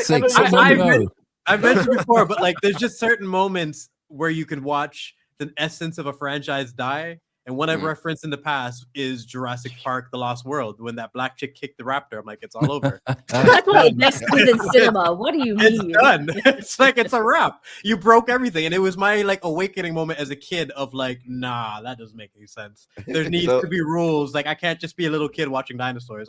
You had a story here, and you just fucked it up. You should kick raptors across the room. Yeah, it's like one of my most hated movies. I mean, my most hated moments because it's just it's so awful. It's uniquely bad. It's way worse than the Alan Raptor in Jurassic Park 3. Alan, I don't know about that, man. No, the Alan Raptor is worse. Fantastic. I love him. He's the best. The Alan Raptor makes me laugh every time. Alan. Alan. So I wanted to ask Vex. Vex, did they cancel the Continental, or what did they do with it, or was it like a one and done season? I have no idea. Did it wrap up good? No, it left it kind of like the ending where it's like, okay, it's fine if it's only 3 episodes, but they teased enough where the story could continue. I think it's just like in limbo, like they're waiting to see if anyone wants to be. Because it was on Peacock. I remember this fucking thing where like they go to kill his brother, on a helicopter, and he also got that box they want, and then the brother pointlessly jumps off and lets himself get shot in the head. Well, no, it was to save his wife, who we learned. No, but like later they're getting away, and he goes, "I'll just jump off anyway." But they still have the box they wanted, don't they? I can't remember. They did have the box. He had swapped out the stuff, and they were getting away. They still want them. So it's like they're getting away, and instead of the guy steals from whoever the Mel fuck Gibson. Mel Gibson. Mel Gibson puts a bounty on him. He his brother gets roped in, and his pregnant wife's there. They get the box. They get on a helicopter. They are going away. The brother goes, "Okay, I'll make a sacrifice and jump off with the box so they can get away." But he swaps the box over, so they still are trying to kill his pregnant wife afterwards. Like, the bounty doesn't end. So he pointlessly sacrifices himself. It wasn't pointless. The point was that they could get away, and it would take too long for Mel Gibson to realize he had a decoy, which gave his wife enough time to... They didn't have to jump off the fucking off the helicopter. The whole thing was like that they had sent some of the best snipers that like they've ever encountered, and that there was no fucking shot in hell that they were gonna get away alive. They were on a helicopter getting away. They were in the middle of getting away, and just goes, "I'm going to die for no reason." It was for a reason.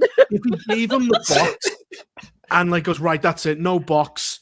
We've got what we wanted. We killed the guy. Let the others go." That would make sense. But because they did a switcheroo with the box, they still want to kill. They've now endangered his brother, and he's still going to try and kill his pregnant wife. Huh? Dude, so the Continental just sounds weird, man. That's all I'm. No, it's not weird. It's actually good. It's I'll give it. I'll give it a watch. I'll give it a watch. Okay. Now let's go to Predator Killer. Enjoy your life instead. However, I do want to mention. Did you guys forget that in the Lost World, Ian Malcolm's daughter did the fucking hit the raptor gymnastics? We did mention some. That's Jedi what we were talking about. That's why I said like that's worse than the talking raptor in the third one. I thought you guys were talking about Jurassic World. I was like, no. You see, the Jurassic World movies are worse than the Lost World. That's true. The Jurassic World movies suck balls, and we'll come on to one of those shortly. But yeah, it's Jurassic Park 3 is way better than Jurassic Park 2, but it still doesn't come anywhere near Jurassic Park 1, and none of the other movies have. Well, anytime you mention the Allen Raptor, like I feel like it's a good opportunity to remind people who don't know about the Minion, because the whole point of the Allen Raptor was that he was dreaming, and like they had to like trick this guy just to get him anywhere near the fucking island. That's how serious Alan Grant was against extorted the dude. Like they basically kidnapped him. Yeah, pretty much. And in Dominion, that character is completely removed, and he's totally happy to go and see. Look at the dinosaurs. Oh, look at that one. Like that whole part of his character is just gone. He's a fucking goober being dragged around by the plot. They humiliate Alan Grant the way they humiliate Boba Fett, Kenobi, Luke. He was like one of the rare character assassinations that YouTube didn't talk about. I was kind of almost annoyed by that. Alan Grant got obliterated in Dominion. So yeah, that's just for anyone who's not aware of that. It's fucking terrible. So Killer of Killers, who has seen it? I have, and I have a lot to say on Unleash. I'm waiting for you. This one's all you go for it. I fucking hate Predator Cock. Like, this is one of the worst things that's ever happened to a franchise in the history of franchises. I don't understand how you can single-handedly make something that like delivers on everything Predator fans have wanted and then just shit the bed on all of it. You have a Viking woman with fucking osteoporosis who kills her fucking son to take on a Hulk of a fucking Predator, and she ends up somehow learning to breathe in her fight against him. Then you have a pair of Japanese brothers who everyone seemed to mistake for gay lovers for some reason. And I was yeah, I don't know how you confuse that. It's pretty fucking clear they're brothers. And I don't know. They were looking into each other's eyes a bit too deeply. They do nothing with that. And then you have like this fucking flying bean that wants to be like a helicopter pilot or some shit, but he's not good at anything but like using like the sense that Chris Pratt's character has in the Jurassic World movies. He just suddenly can like read planes and like master alien technology. This was fucking bad. This made me want to actually kill a director for the first time in Minecraft. Like, I've never wished death on a creative more than I have Dan Trachtenberg. That's all I have to say. He keeps winning though. I don't get it. Like Badlands gets like 90%, this gets like 90%, and they're dog shit. Is it worse than Badlands? They're on par. They're on par. I would say. Wow. Similar, yeah. They It's ruin like the Predators. They both ruin the Predators. Is there Right. any Predator that's as pathetic as Deck though? Because he's the bottom tier for me now in this movie. Yeah, they literally have a fucking disabled Predator in the Beans arc, and he can't walk or anything, so he just shoots everyone in a plane. Like he's pretty obviously disabled.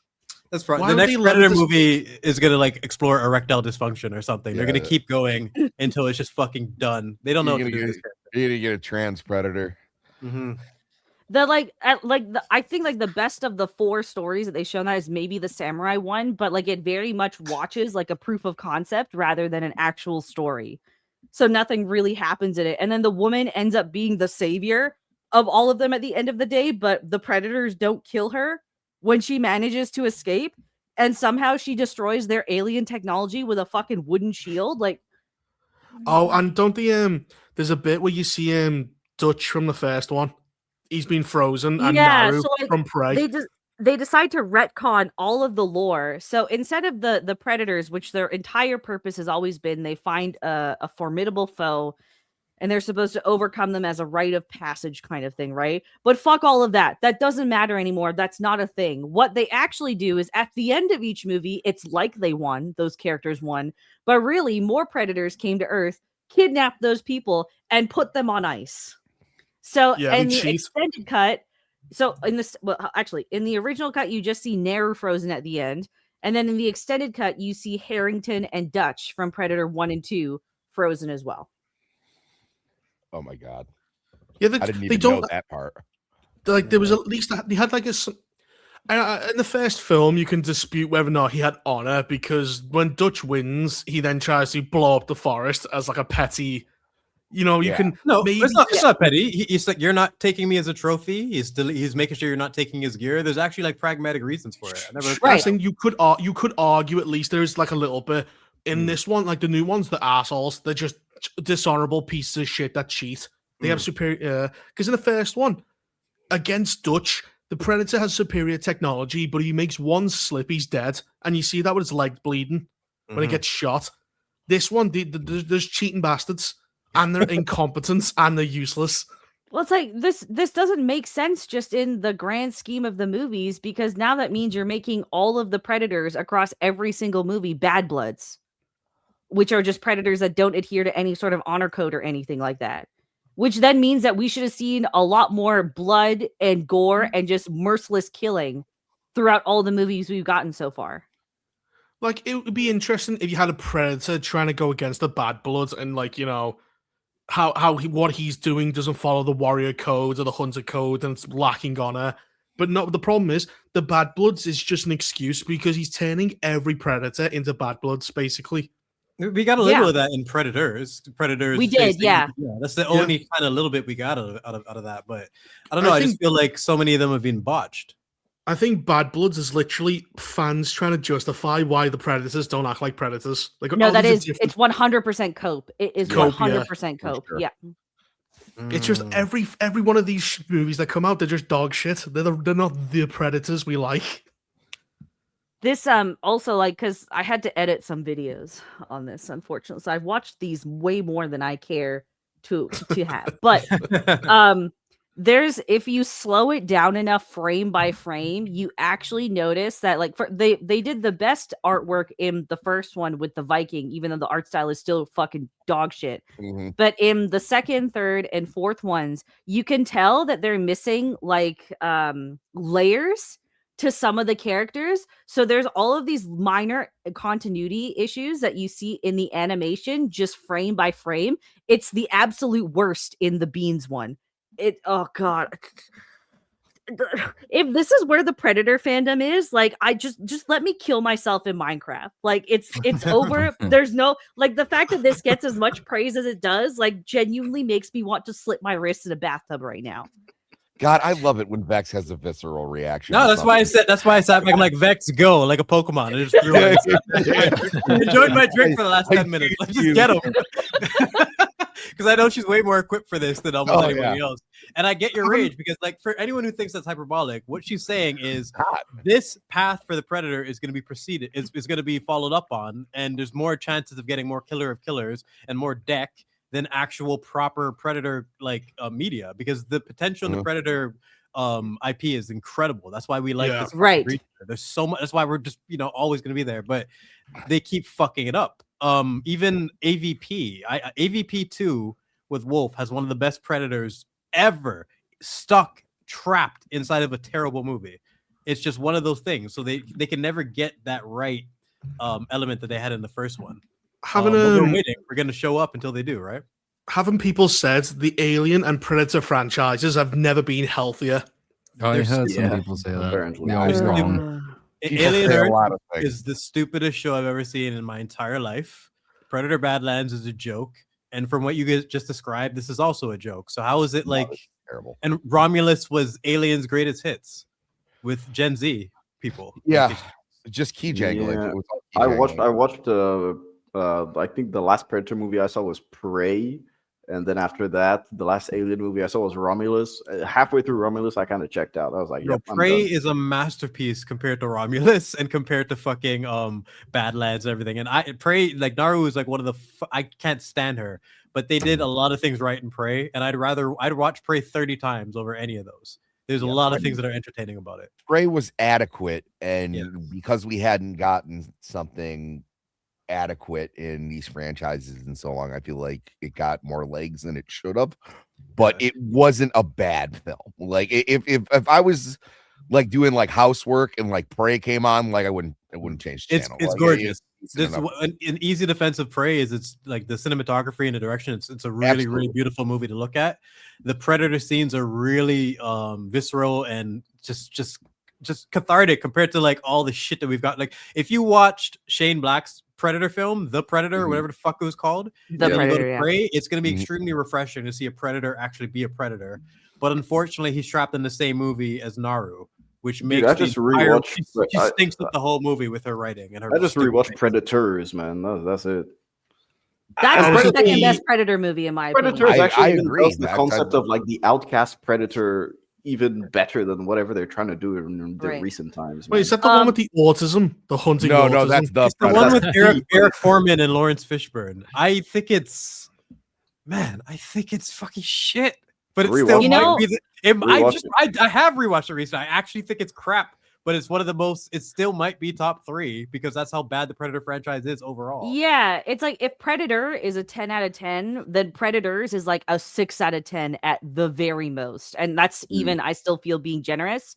But it's because it manages to capture at least some of what the first movie was trying to do better than Predator 2 or The Predator does. I'm also going to push back. Prey is a fucking shitty movie. It's an interesting idea and it kind of looks nice, but that is not a Predator being a Predator. It's a fucking retard being a Predator. It's Jeremy, just like in all of Dan Trachtenberg's other movies. He's completely retarded. He's a retarded Predator, and that's what makes it appealing because I'm watching him examine the wildlife on his island. It's fun to be. Yeah, him fighting the bear, him jacking the wolves. I would have watched him punch every animal in the forest for like I get what you mean. I get what you mean. That's more enjoyable than Naru. The movie got fucking ruined by the shitty protagonist. And as shitty as the movie is overall because of Naru, it does have one really good character, her brother, Tabe. He is a good character. Yeah, Tabe was cool. He even had a really good, probably arguably one of the best action scenes against a Predator that was like believable. Like the way they choreographed him, like, oh, this isn't bad.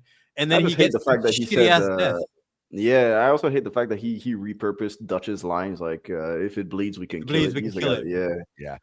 You know, for all the repurposing I've seen in my life, I'll give him a pass. Like, it's better than get to the choppers in The Predator when they point to the fucking bikes, or get away from her, you bitch. Like, I can name 30 worse ones than that. Give Tabe a pass, you monster. I can give Tabe. I don't know. I was so surprised that you managed to have the Comanches in a fucking Predator movie, and you make them fucking weaklings and fucking pussies, and they don't even fight like Comanches. It's like Comanches if you just pump them full of soy milk. Like, that's what they were. Yeah, they don't do anywhere near enough scalping of their enemies. Like, they're not as evil and horrible as the Comanches were, though they did dub it into Comanche for them, because it's now the first movie ever to have been dubbed entirely into Comanche by the original cast, which was very nice of them. Shame it wasn't a better film.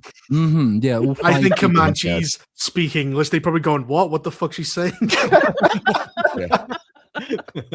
And if you live on the reservation, you don't have a TV.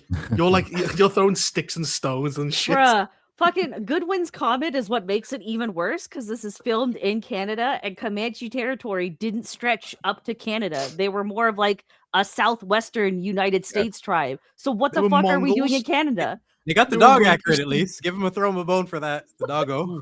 He's supposed to be accurate. But yeah, it's true. It's true. It's funny. These conversations are interesting because you find out what certain things trigger people when it comes to media.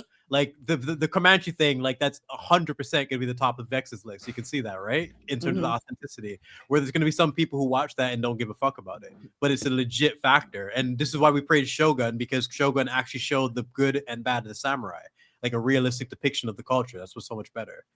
But that is a surprise when they do that, because you almost bake in the assumption that if a movie is going to give you a seemingly authentic indigenous tribe, it's going to be the most inauthentic Hollywood shite ever. So I almost don't hold it against the movie. Like, I didn't care if the Comanches were accurate or not, because I just assumed they weren't. Because I'm so used to that. So it wasn't even a point of praise or criticism that it was inaccurate. I liked that they took it to a new place, a new time, a new region, and with a new bunch of people. Like, that was all good. Doing something slightly new with the Predator franchise. All for that, but then it becomes a retarded movie by the third act. Before the third act, but especially by the third act. Naru fucks it all up with her. She's like the term Mary Sue gets thrown around way too much, but she is definitely a perfect. She pretty much is, yeah. I mean, she's so good. She's held back by the evil men who just don't appreciate how amazing women are at fighting and knowing exactly which herbs can lower your body temperature to below the point of death. Wait 1 second. Folks hate on Naru graciously. She had no girl boss moment, no cheesy one-liner. She was in a real danger and overcame that challenge genuinely, bro. No, hold on. She took out all the Frenchmen with an axe. You fucking fool. She made the Predator shoot himself in the head. What the fuck are you talking about? Okay, she should have had a concussion when she fell out of the tree. And all the movie does is give her like just plot convenience after fucking plot convenience. So you have all of these warriors every other time. Sorry, Vex. All these warriors go out to, they can't fucking do anything. Like, they can't even fucking shoot arrows, but somehow Naru can defeat a Predator with fucking mud and string. That's the thing that happens. She kills one of her friendlies with a fucking panther instead of helping him out. Naru's a fucking cunt, man. She's like a terrible person. Toss her to the wind, man. Naru's a terrible protagonist. She falls out of the tree trying to attack the fucking tiger, gets knocked the fuck out. Tabe, the Omega Chad 3000, brings her back to the fucking village and saves his sister like a Chad would, and goes back to fuck up that tiger and brings that shit back too. Yeah, so Tabe's cool, but Naru isn't. She's not even happy that her brother's alive. She's not thankful that he saved her life. She's just fucking jealous because she's a cunt. Another Disney princess cunt. So whoever said that, you're wrong. To be fair, Princess Cunt was my favorite princess. Talking about princesses and princes, man, you got How to Train Your Dragon next. Yeah, we do. There's another one in this, although it's not quite as bad. This is just such an empty movie. Again, one of those I had no love for the original, hadn't seen it until I had to watch it for this. Watch this, nowhere near as egregiously changed as Leto and Stitch, but still changed in the most cheap and boring ways to make it so much less magical than the original was. And they do, of course, turn the princess into a cunt because it's another adaptation, it's another live action remake. So rather than saving her and completing the traditional hero's journey thing, because the original How to Train Your Dragon is the archetypal hero's journey, has all the beats. Instead, she just randomly gets an opportunity to save herself from the mouth of a big dragon because she's a strong, independent woman. And the main character is probably the most boring human actor I think I've ever seen, which is quite impressive. Wow. Isn't it the kid from the Black Phone? It is. Possibly.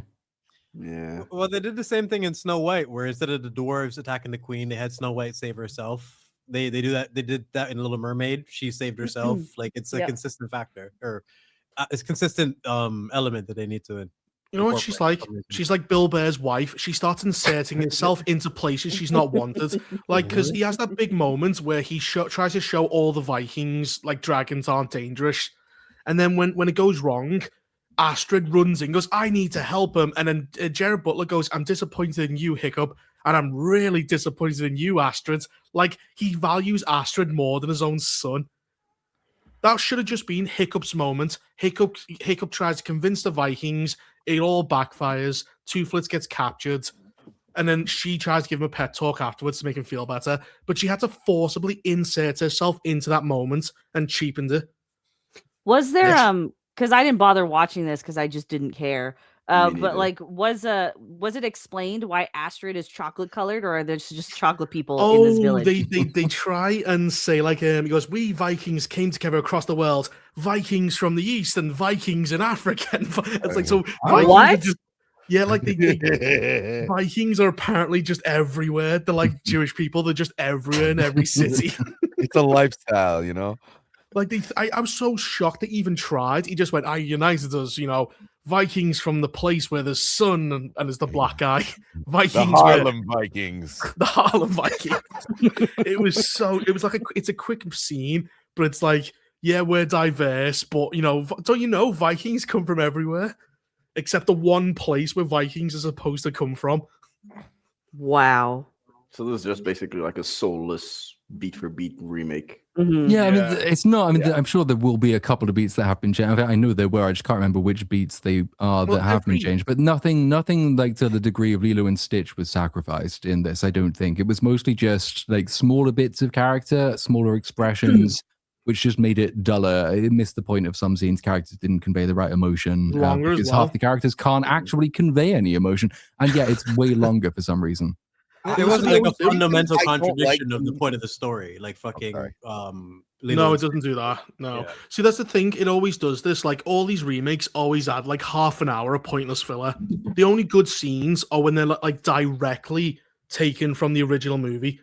Yes. Like Jared Butler when he's talking to his son. It's a great scene. And then like you then have Astrid going, "Oh, I want to be the top fucking dragon slayer." And you're like, "Shut up! Just fucking shut up." Like, how you get mauled to death? Conveys just better, and I don't understand why they keep making these soulless live action. Because money. I get it. There's but easy answer for sure. Money. I mean, this is what's frustrating with Snow White and Lilo and Stitch. Snow White might have been the end of it. It bombed. Everyone on the planet hated it. Let's step back a little bit. But then, Lilo and Stitch came and made $1 billion and screwed everything up. How to Train Dragon? Did 636 million on a 150 million budget. So yeah, it did make a profit. Damn. Still pretty good. Not like Lilo and Stitch good, but still pretty good. Yeah. It's getting a sequel, yeah. So what? Yeah, they're talking about Lilo and Stitches. No, how to Train Dragon, because they've already. I mean, they both will. Both of them will get, but the animated How to Train Your Dragon's already got 2 sequels, right? And from what I understand, the second or the third film completely fucks everything up because his mother's still alive or something. And second film, they do what they did with like Ant-Man and Aquaman, where she was just kind of, she isn't really dead. She's over. I think that is. She's awesome. She's awesome at everything. Yeah. She coincidentally learned to be a dragon lover, just like Hiccup. Mm-hmm. Yes, not making him taking away what made him unique. She was fascinated by dragons, and or is that the third one? I can't remember. No, I think it's the second one. Yeah, is it? What's her face? The most boring person ever from Game of Thrones. I don't want to plays the villain. Oh, Jon Snow. Yeah. I don't know why they cast him as a voice actor. He's like, let's kill the dragons. He's not. What the? He's not fit out for voice acting. That's strange. No, not voice acting. No. Swear. Oh, you're gonna kill the dragons. Oh, I can't be bothered. It makes sense from a standpoint is like that Universal just opened up those parks, so maybe wanting to push a live action thing as like a business venture. I mean, they do it for both things at the same time. They know the movie's going to make money, and they also know the rides will make money as well. It's like many different layers of commercialization go on, which is what produces such wonderful works of art. Yeah, no, it's not like it's soulless garbage at all. That's why we're getting Super Mario 2. Good art. Oh Jesus! Let's just push shit off my screen, man. Here it is. Even to interrupt this one, the most disappointing movie of the year for me, at least. This might be it. Yeah, I agree. Again, the trailer was a masterpiece. Give it to the editor of the trailer, man. What he had to work with and what he put out. I know. real. The trailer's even better in retrospect now. Like knowing the movie there's nothing, but he made a fucking like piece. He made art. Like that is one of the best trailers I've ever seen in my life. Oh yeah, with the poem boots. Like it gets you so hyped up. Rise, like all of it is just like I don't even know what the fuck they're saying, but I'm like mesmerized by it. You thought he was going to come across like a cult with the guy in the mask, that weird mask, and no, it's just a mask they dick around with. Just some fucker in a mask. That's all it was. It's the guy in a mask. Thought it was going to be a big part of the story, but no. Like, and also they introduced. I like the idea of alphas, and when you first see an alpha and it's chasing them, and like they're running across the water, that's great because it's like if these things. I thought that was fucking trash execution when they're running across the water. It's so like you can clearly see that he's basically closed the distance. Then they show you a different shot, and he's like worse 50 than that. meters back. You're like, it's worse than that. It's even worse because if you remember the way it's constructed, is he goes and he sends his fucking his titans to go and destroy the fucking army, the fucking building that they're in. They hold out there the entire time. How the fuck do they get from there back to the bridge with him just being on pause? They literally just delete him out of the scene and then suddenly bring him right back in so we can have the drama of that moment. And it's an intense moment the way they filmed it, but if you think about it for a second, it makes no sense. And then you add what you just said, and the logistics go out the window. I hated this movie, man. Seriously, I hated it so much. Disappointed. Like you establish the alpha as this dangerous threat that needs like a ballista to fucking kill it, and then later on in the movie, you've got like Ralph Fiennes just turning one into like a fucking dog. He's like, oh, he's nice. And you guys are missing the best part of this movie. There's the whole after they just leave his dad behind for getting some tang or whatever in the settlement. They go to the fucking train, and one of these infected are pregnant, and apparently just like being a woman and a mother is enough to transcend fucking eating flesh. And they hold hands together. And she helps her through the birth, and then they're like fucking monkeys. Like, building up to that one. That's the fucking crescendo right there, man. There's a bunch of shit to shit on, but that's the one where like I'll remember that on my deathbed. The fucking chick holding hands with the zombies trying to give birth. Like that is. They're both screaming. They're both going ha. Yeah. But like, what's so strange? Reaper, you talk about there's only brotherhood. There isn't a lot of sisterhood. That movie, that sisterhood. That was sisterhood. Yeah. But I'm gonna hold a zombie's hand as she shits out a baby. Like it doesn't make like the mum character is like when they're lying there, you've got that fat baby zombie and it's getting close. She somehow goes and kill. Like it's a big mystery who kills a zombie. It turns out it's her, and like it's alluding like this. The mum might be like infected or something, but then she's not. She just has brain cancer. They don't even go into that again. She has like a full-on scene where she's suddenly lucid and can fuck up a zombie, but then she goes back to being a fucking floaty woman and wandering in the woods. She's like in tune with the zombies. Like she's in tune with that woman. She's in tune, and then she just goes off it. I think we can all agree the setup was there for the father to have his redemption. Come save your wife and son. And the movie just fucking kicks him out of the film. I couldn't believe it. I wouldn't expect they do that in the second movie, but it's too late because he should already have done it. That will be probably a subplot in this. Like he leaves to go and try and hunt down his son, who's with the Jimmy Savile gang. He'll fail, and he'll either fail or he will, or something tragic will happen. But then, and I still think that the twist will be it was Ralph Fiennes' character who made the alphas. That's going to be what they'll go with. He's been experimenting on them. There's the bit where because they get the baby from the inexplicably pregnant zombie, and he says, the magic of the placenta. I wondered if that might happen. And it's like it's the kind of thing you say if you've been experimenting on this shit for ages to try and cure it, isn't it? You create like alphas that are able to impregnate the other ones, and then the babies come out not zombified. I'm guessing that's the thing. That baby, imagine seeing an alpha don coming at you in the womb. I was gonna say, like, I'm predicting that for part 2 that Megadong or whatever was actually a lover, and we're gonna see like them fucking bone in his bone temple or some shit like that. Well, he had a name for him. He went from being this menacing creature that was like super intimidating and interesting, giving us like reason to be curious about the lore for 28 years later, and then within 40 minutes he's a fucking loser who gets killed by a dart, and it's just like he's got a baby mama and shit. Like he's Glug. He's basically Glug from the Rings of Power. He just didn't have any lines, which is just frustrating because like making them these zombies should be scary, not fucking trying to humanize everything. Yeah, like making them slightly intelligent, like they're kind of gone back to like prehistoric Stone Age would have been interesting. Like they're not completely retarded. Like they can, like having them learn to like use weapons. Like one picks up a stick and throws it through the window or something like that. of an abandoned house, a trap. Yeah. Like that would be Exactly. again. You're like dealing with cannibalistic Stone Age people who are strong. Yeah, Neanderthals or something. You hit the you nail know? on the head. Neanderthals. I hit the nail on the head because I feel like everyone going into this movie was open to the idea of the virus evolving and the alpha dog being one of the examples of that. They didn't do anything to explain it, and then they ruined. Yeah, Rage virus, bigger dicks. That's all. I don't know what they're angry about. They're hung. Be mad about, bro. It'd be funny. It was the opposite. Sorry, go on. Ralph Fiennes' character, he takes the mom away.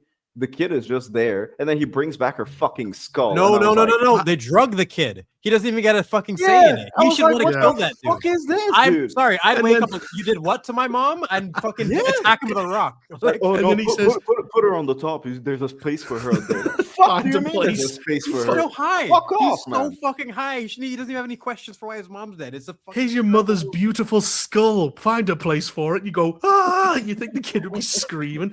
Also, but the Jimmy Savile gang at the very end completely killed all the threat of the zombies. They come through like ninjas in tracksuits and just kill them all. That was the most jarring ending ever. It's a raptor kicking moment of like, okay, so we could just flip around like ninjas and hit them with golf clubs. So why am I afraid when you could just do that? You've just deleted the entire threat of the zombies. It's the same problem I had with The Walking Dead with Michonne. Michonne's character introduction was cool, but it broke the whole show. Because why doesn't everyone have zombies attached to them with the mouth and the arms cut off? That's a perfect solution. And the Swedish they guy, ignore it for the rest of the show. that Swedish guy, I thought the whole point of 28 Months Later was that Europe was kind of hitting an infection, but they were surviving. But no, when that Swedish guy lands, he says, I've got Amazon delivery, we go night clubbing, we've got the internet. Like the rest of Europe is modern Europe. Yeah. Like there's no way they would just leave an island of zombies, Britain, right next door to Europe. France would like nuke it in a second. Fuck yeah, we would. They brought that dude in for comic relief, added nothing, screwed up the pacing and tone, and then he just died randomly. Yeah, it's just like, why would you tolerate an island of fucking a virus-ridden island? All it takes is one tourist to go there. Done. Yeah. It's like they just brought him in for fucking lip filler jokes, I guess, for the kid. Yeah. Oh, what's the internet? Oh, the kid's stuck in the 90s. That kind of shit. Yeah. And Well, this sucks because some of the jokes actually made people laugh, which was so annoying for me in the theater. Like, laughing at this shit. This didn't make a shit ton of profit though. So 151 million on a 60 million budget. So not. I don't think it's as much as they hoped for, considering the hype that was around it when the trailer first came out. Mm-hmm. And the chick who made the Marvels is making the sequel. So yeah. Leto DaCosta. She did a terrible job with writing Candyman. Oh, that was awful out of Candyman. But the problem is, like Bone Temple, it's like we've all seen it now. It's stupid, and like you see, like that ginger girl from Falcon and Winter Soldier. You see her being part of the Jimmy Savile gang, just killing zombies like no one's business. And like this is gonna be, yeah, she's there. She's a quick scene. I didn't see her. Yeah, Freckles. In a trailer. You see her for the next one. A zombie runs out and she just sidesteps it and kills it. And she's like, and just keeps walking forward like it was nothing. I'm like, they are nothing now. They've screwed it up completely with the Savile game. Would you agree? It's like one of the most jarring endings to a movie ever. Like I just remember being in a whole theater full of people that were like, "What the fuck was that?" Like everyone was talking about that rather than the movie. I was just more blown away. Oh, go ahead. I was just asking how you guys think the next one's going to do, knowing the reception to this one. Oh, it's going to be less. It's going to be solely based off word of mouth. That's it. If people say that it's for good, a January release, so that should tell you a lot. Ooh, boy. The dumping ground. Nah, it's gonna flop. It might make 100 million. Did this one? It made 151. Yeah, it'll probably like just. I mean, Madam Web made 101 million. So about that, yeah. This one fell 67% in its second weekend and got a B cinema score. And just for reference, Snow White got a B+.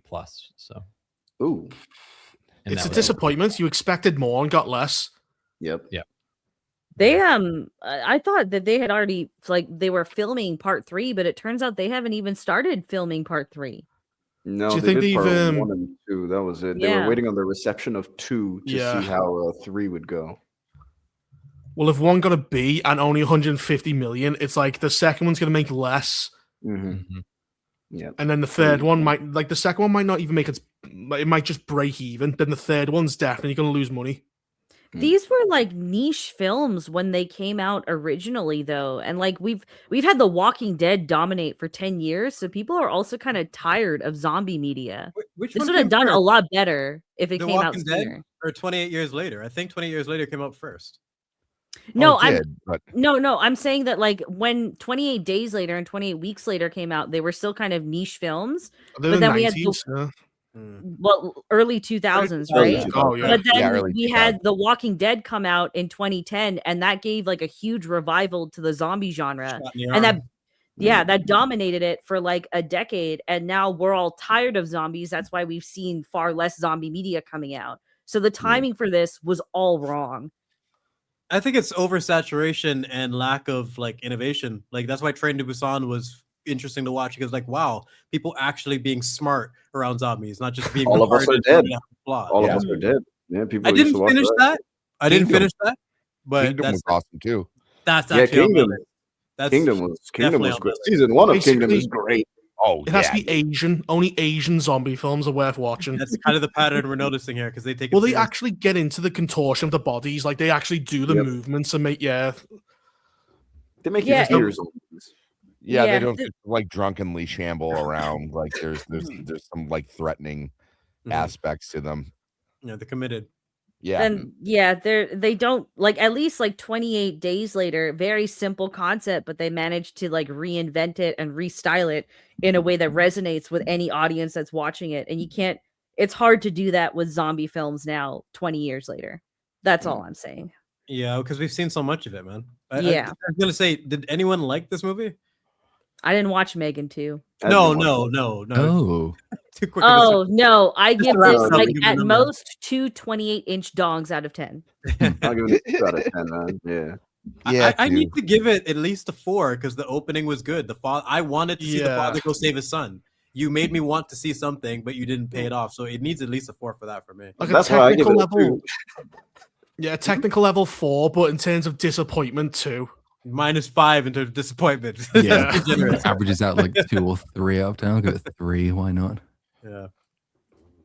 You guys watched Megan 2? Mithrigan 2. Mithrigan Yes, I 6 or whatever. did. I had to watch this movie. What a fucking awful movie. Don't know why they did it. Yeah, Hey, only hold one. on. I you- actually have a commemorative popcorn bucket from it, even from when I went to go Ah. see Hold the on. Fantastic Four.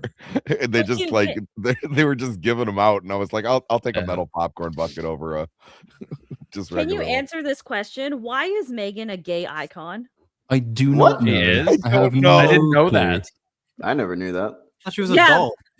A child doll is a gay icon. So I wonder how much no. that's actually true and how much that's just some gay writer at fucking Discussing Film has decided that that's true and that a bunch of people retweeted it. It's I've a heard bunch people- of perverts going, we're gay. You go, no, you're not, you pedos. I've heard- Yeah, that's one option too. I mean, there's that. I mean, she's generically sassy, like Slay Queen sassy in a way that bitchy gay men probably quite like. She has no personality and she's entirely vacuous.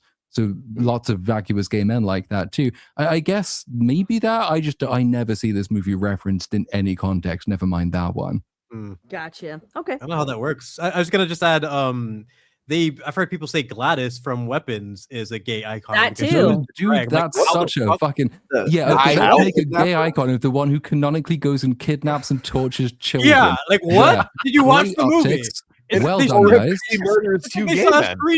a screenshot of the chick. Yeah, exactly. It doesn't make any sense. Context doesn't matter when it comes to fucking pandering. It's crazy. She brutally murders a gay couple. She's fucking torturing kids. She's a witch. She's a monster. But she wears drag like a fucking clown, so she's a gay icon. You're fucking. Oh, crazy. you know what it is even though she didn't use it for that, she wanted to drink water out of a bowl, and like I could see a bunch of like gay guys going, "Oh, she's quirky. I like her," but they don't realize that it's for something horrific that it's about to Yeah. happen. That They're fucking like, "Oh, scene's it's the awesome. cute ant." They didn't obviously finish the film. Mm.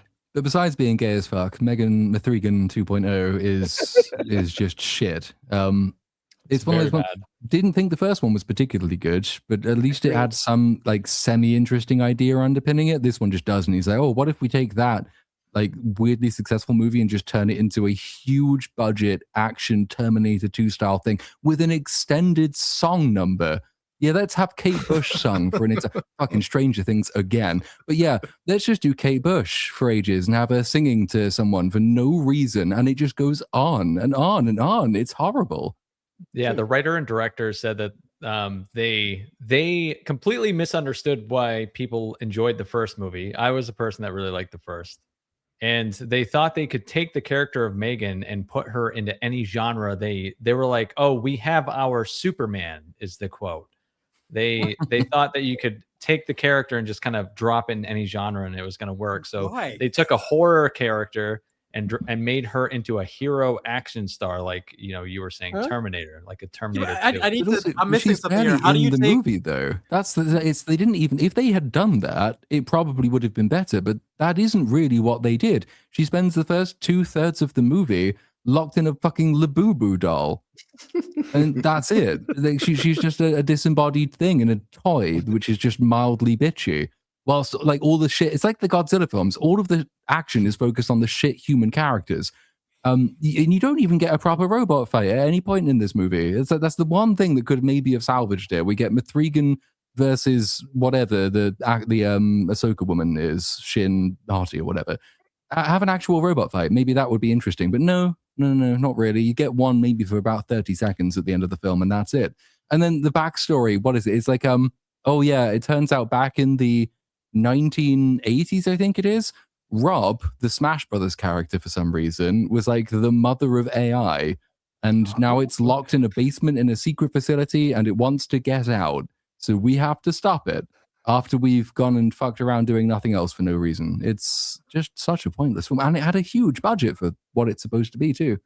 Yeah, Megan 2 had, let me see. Oh, yeah, it had, so 25 million budget and 39 million box office. I thought they spent like 100 million on it. Maybe I'm making that up. Oh, well, I mean, 25 million for what it is, it's quite a lot considering the first one. I think the first one was about 10 million. So yeah, and that movie made 180 million. So what a drop off between 2 and 3. They just they didn't just fumble the ball, man.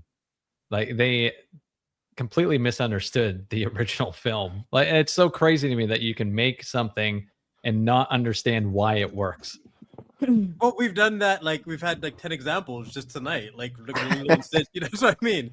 That's not shocking at all. It just seems to be the pattern in Hollywood, not understanding what they had with the IPs or the things that they're adapting. It's just like they don't like stories because these things. What I mean is like the same people created this one that did the first one, though. Yeah, you're talking about other people taking IP that was already okay, true. But that makes sense. Well, wait, don't we have that too with fucking Ridley Scott shitting all over his own fucking work and like Gladiator? You know what I mean? A Gladiator, yeah. So we do have examples of that as well, but it's much more rare. I'll give you that.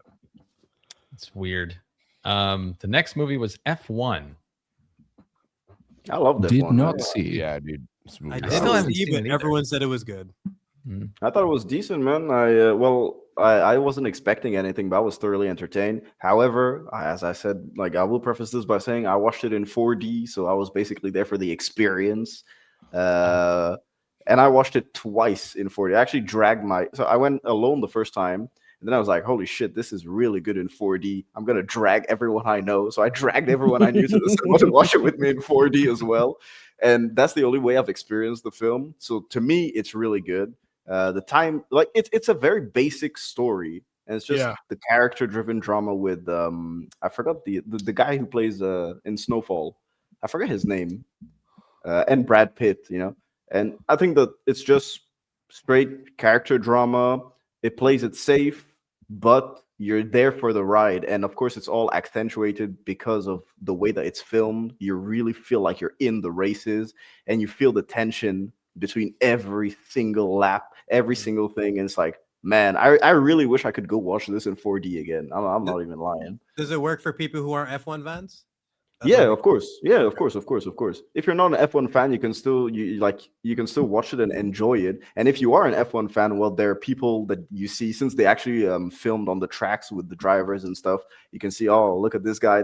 Oh, Hamilton is here. You get little things like that. It's pretty nice. And also all the crashes and most of the events that happen in the movie are events that happen throughout F1 seasons, but are kind of put like it happens to the characters in the movie. So they are actual events that happen.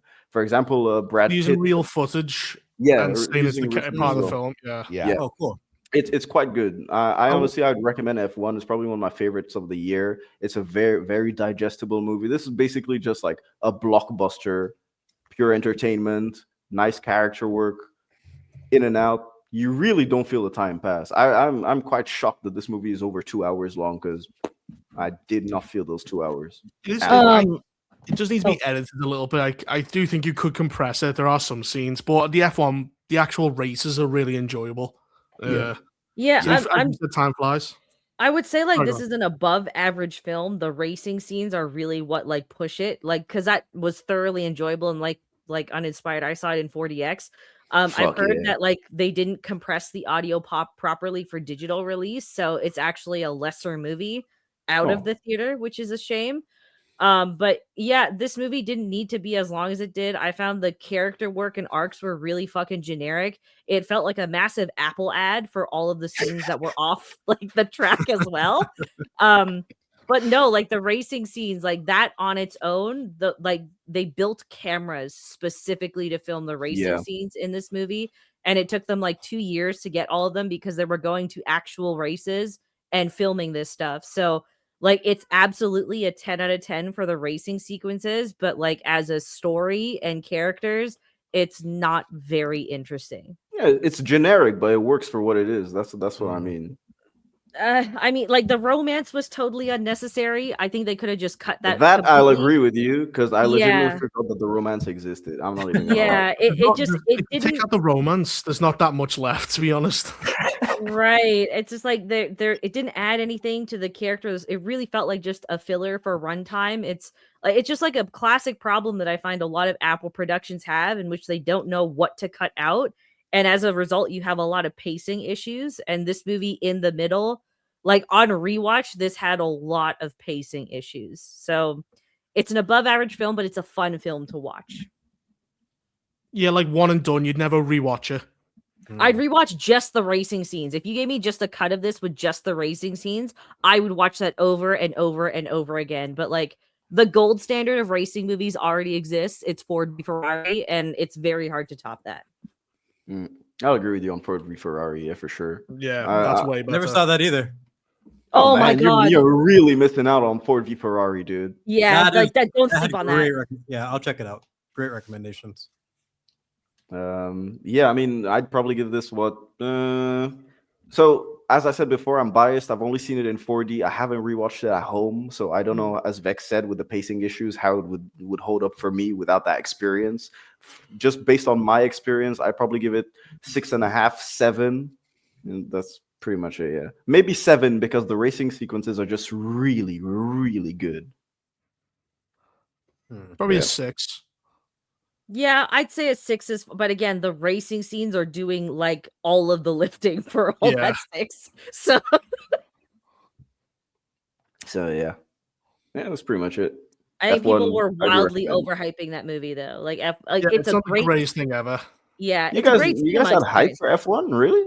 No, dude, not hype, but overhyping. A lot of people praise. No. I mean, you guys heard people hyping up F1. I never heard anyone hyping F1. Well, when you say the best movies of the year, everyone always goes F1. But then again, according to this list, it's probably the second film that's above a 4.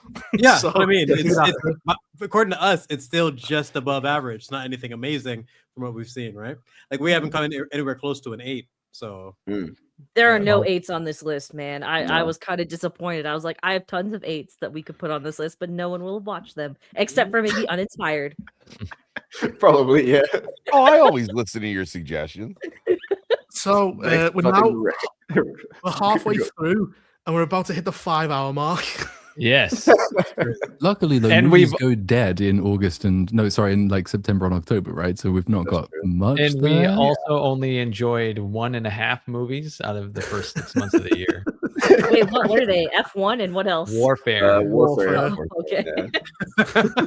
Neither of which I've seen, so I hated all of these. Yeah, I've hit it at all.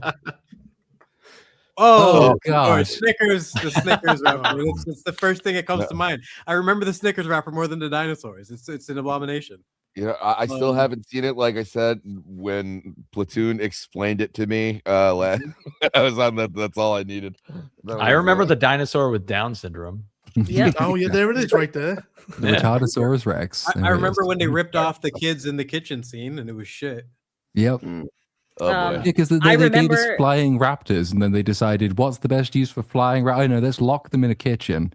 So the flight aspects of the raptors never really functions at all in the movie. That's the one new thing they did. Also, who the fuck gave raptors wings? Yeah, why? Someone designed that Yeah. after what happened in the first movie. It's just fucking stupid. My pick Go for watch the Primitive second War most- instead, man. Honestly, the second most forgettable movie of the year for sure.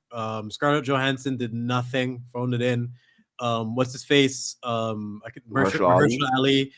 He's a great actor, but they had nothing to work with. They had like one scene where they tried to give them some characterization. Everything was on the nose and generic. You knew nobody was gonna die. The plot armor was fucking like all over the place. It sucked, and it's just a shame that it still made money because it has dinosaurs in it. That's all. Yeah, it made 869 million on a 225 million budget. So they made profit. How much Dominion made? Is that less or more than Dominion? Dominion they keep making less and less. Oh, good. Well, that's one. But Dominion's budget was insanely big, though. I think Dominion had a way larger budget. But this is the thing with Dominion. They still took a big break after Dominion. They knew that was like it was a success technically, but they know what they made. A big break. It's only been 3 years.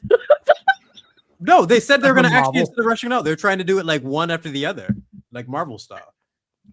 Yeah, because Marvel, you've had about 3 films a year, so very quickly the returns diminish. Whereas this one, it's like rationing, just a little bit here, a little bit there. They know how to spread it out a little bit. Transformers after Dark of the Moon, basically. Trying to spread it out, but just diminishing returns constantly. Yeah. They also lied in the trailer. The story that was sold to you in the trailer was definitely not what you got in the movie. Wait, what did it sound in the trailer? The Retardosaurus is going to chase them, but it only shows up near the end.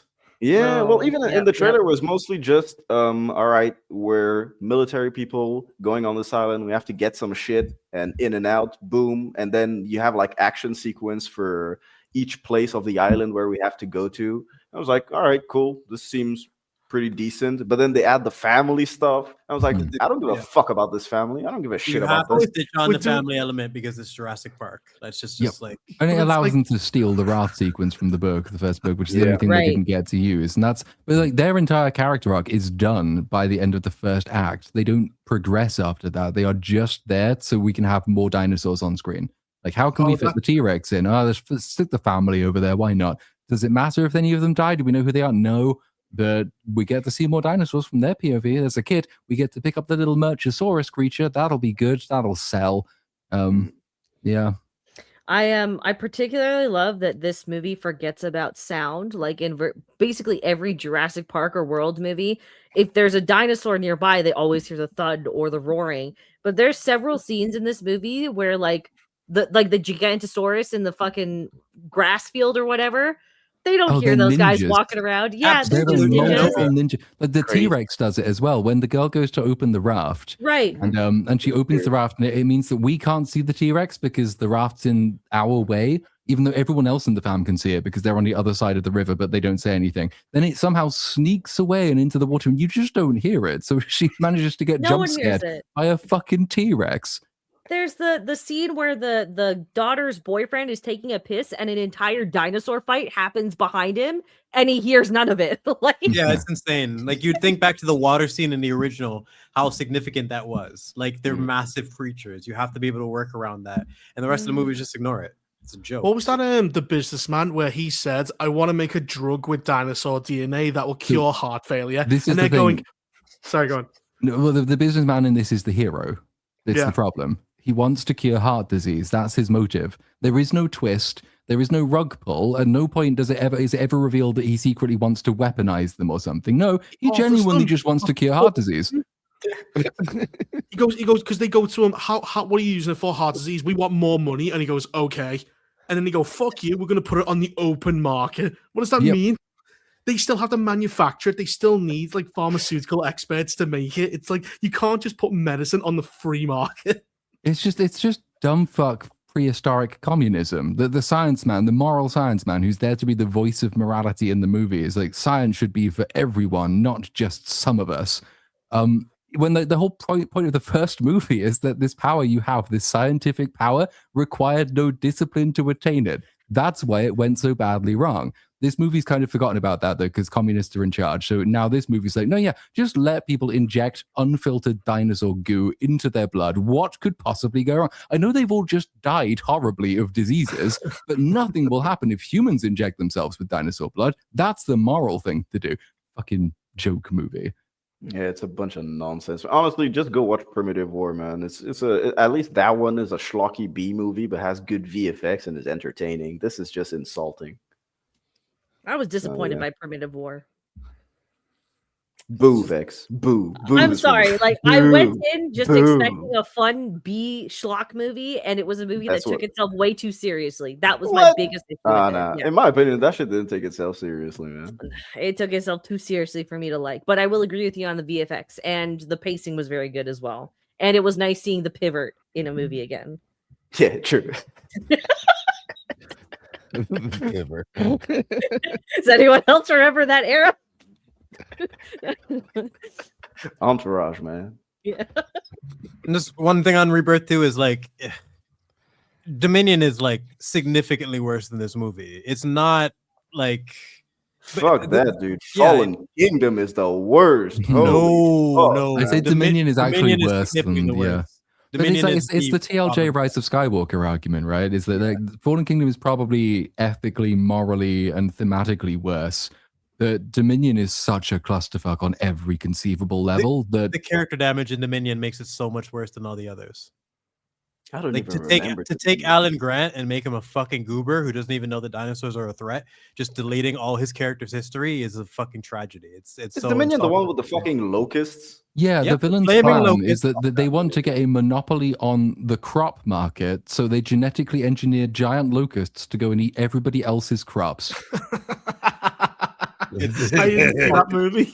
It's really funny. Wait. I will watch as a comedy. You've never seen Dominion? I've never seen. Well, I never watched any of the Jurassic Worlds until Rebirth came out, and I had to quickly go back. And Dominion is like one of the worst movies ever made. It's so fucking bad. Well, the problem was like I finally watched the first Jurassic film, and because I've heard the score so many times, it really did kind of take away from the magic of the scene. Because I've heard that score for everything. They play it all the time in Jurassic World movies. Oh yeah, in Rebirth they play it with no connection to anything happening on screen. There's one part where they're chatting on the boat at night, and that theme plays, but they're talking about nothing. So it's like, isn't the music nice? It sure is. What are they saying? Oh, I don't know. But the music's good. Because that was the thing. When I finally watched the original, I'm like, it's not as I've seen so many awful CGI things now. It kind of cheapened it. It's still a great movie, but it's like, oh, I've seen these dinosaurs done horribly bad in other movies. Oh, like, you didn't watch it? You didn't grow up with it, eh? Unfortunately. No, I didn't grow up with it. So the problem is I've seen retarded T-Rexes, and when I finally saw a competent one, it was weird. Wait, does that mean Reaper's like 22 years old? What? No, I'm 32. I just didn't watch it.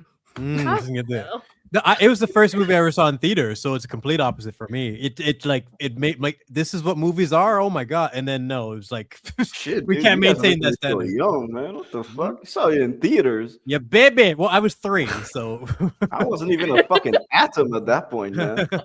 Still in your daddy's ball sack. Not even in the ball sack, man. That was inexistent. Oh man, but yeah, Rebirth, fucking trash, man.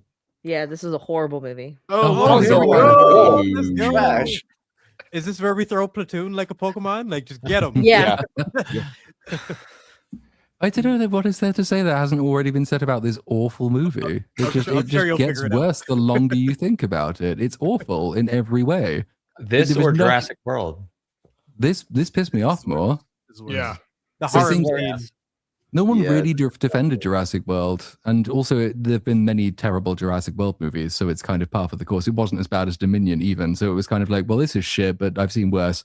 And Superman comes along, and it's the beginning of the DCU. This is the thing that's going to define the next, well, it wants to replace the MCU.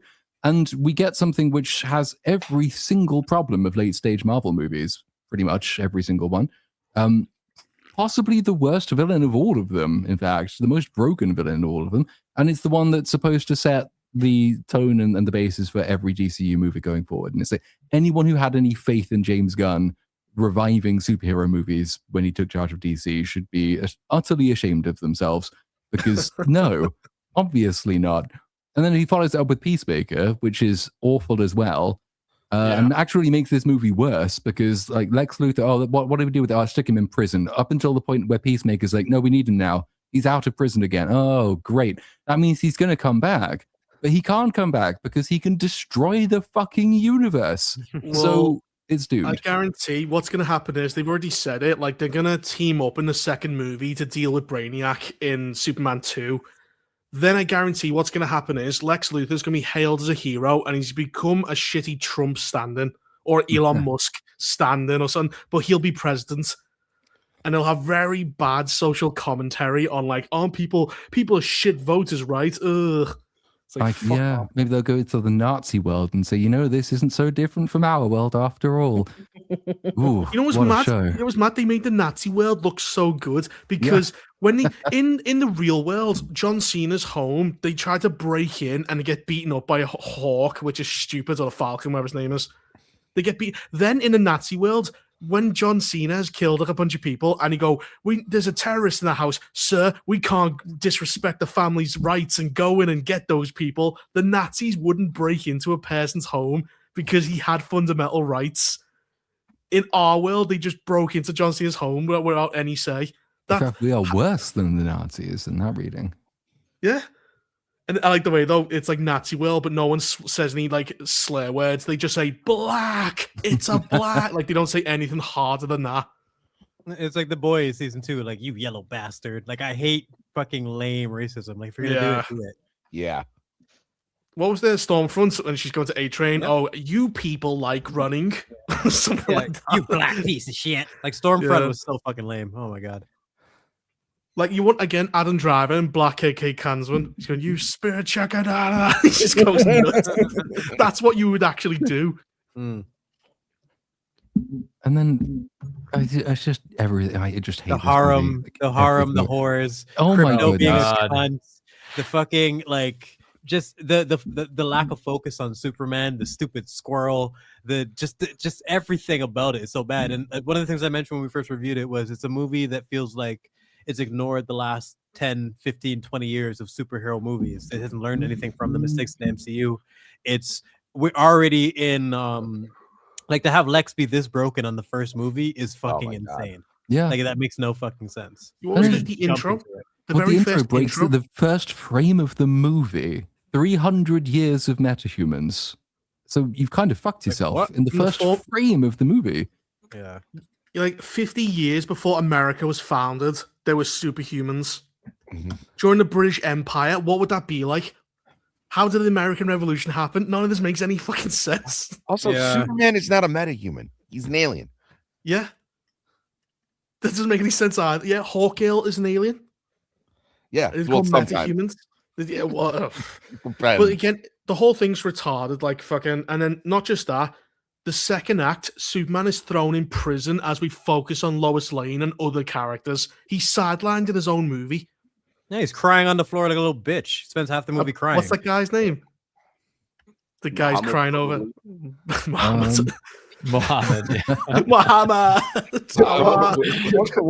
I just can't stand.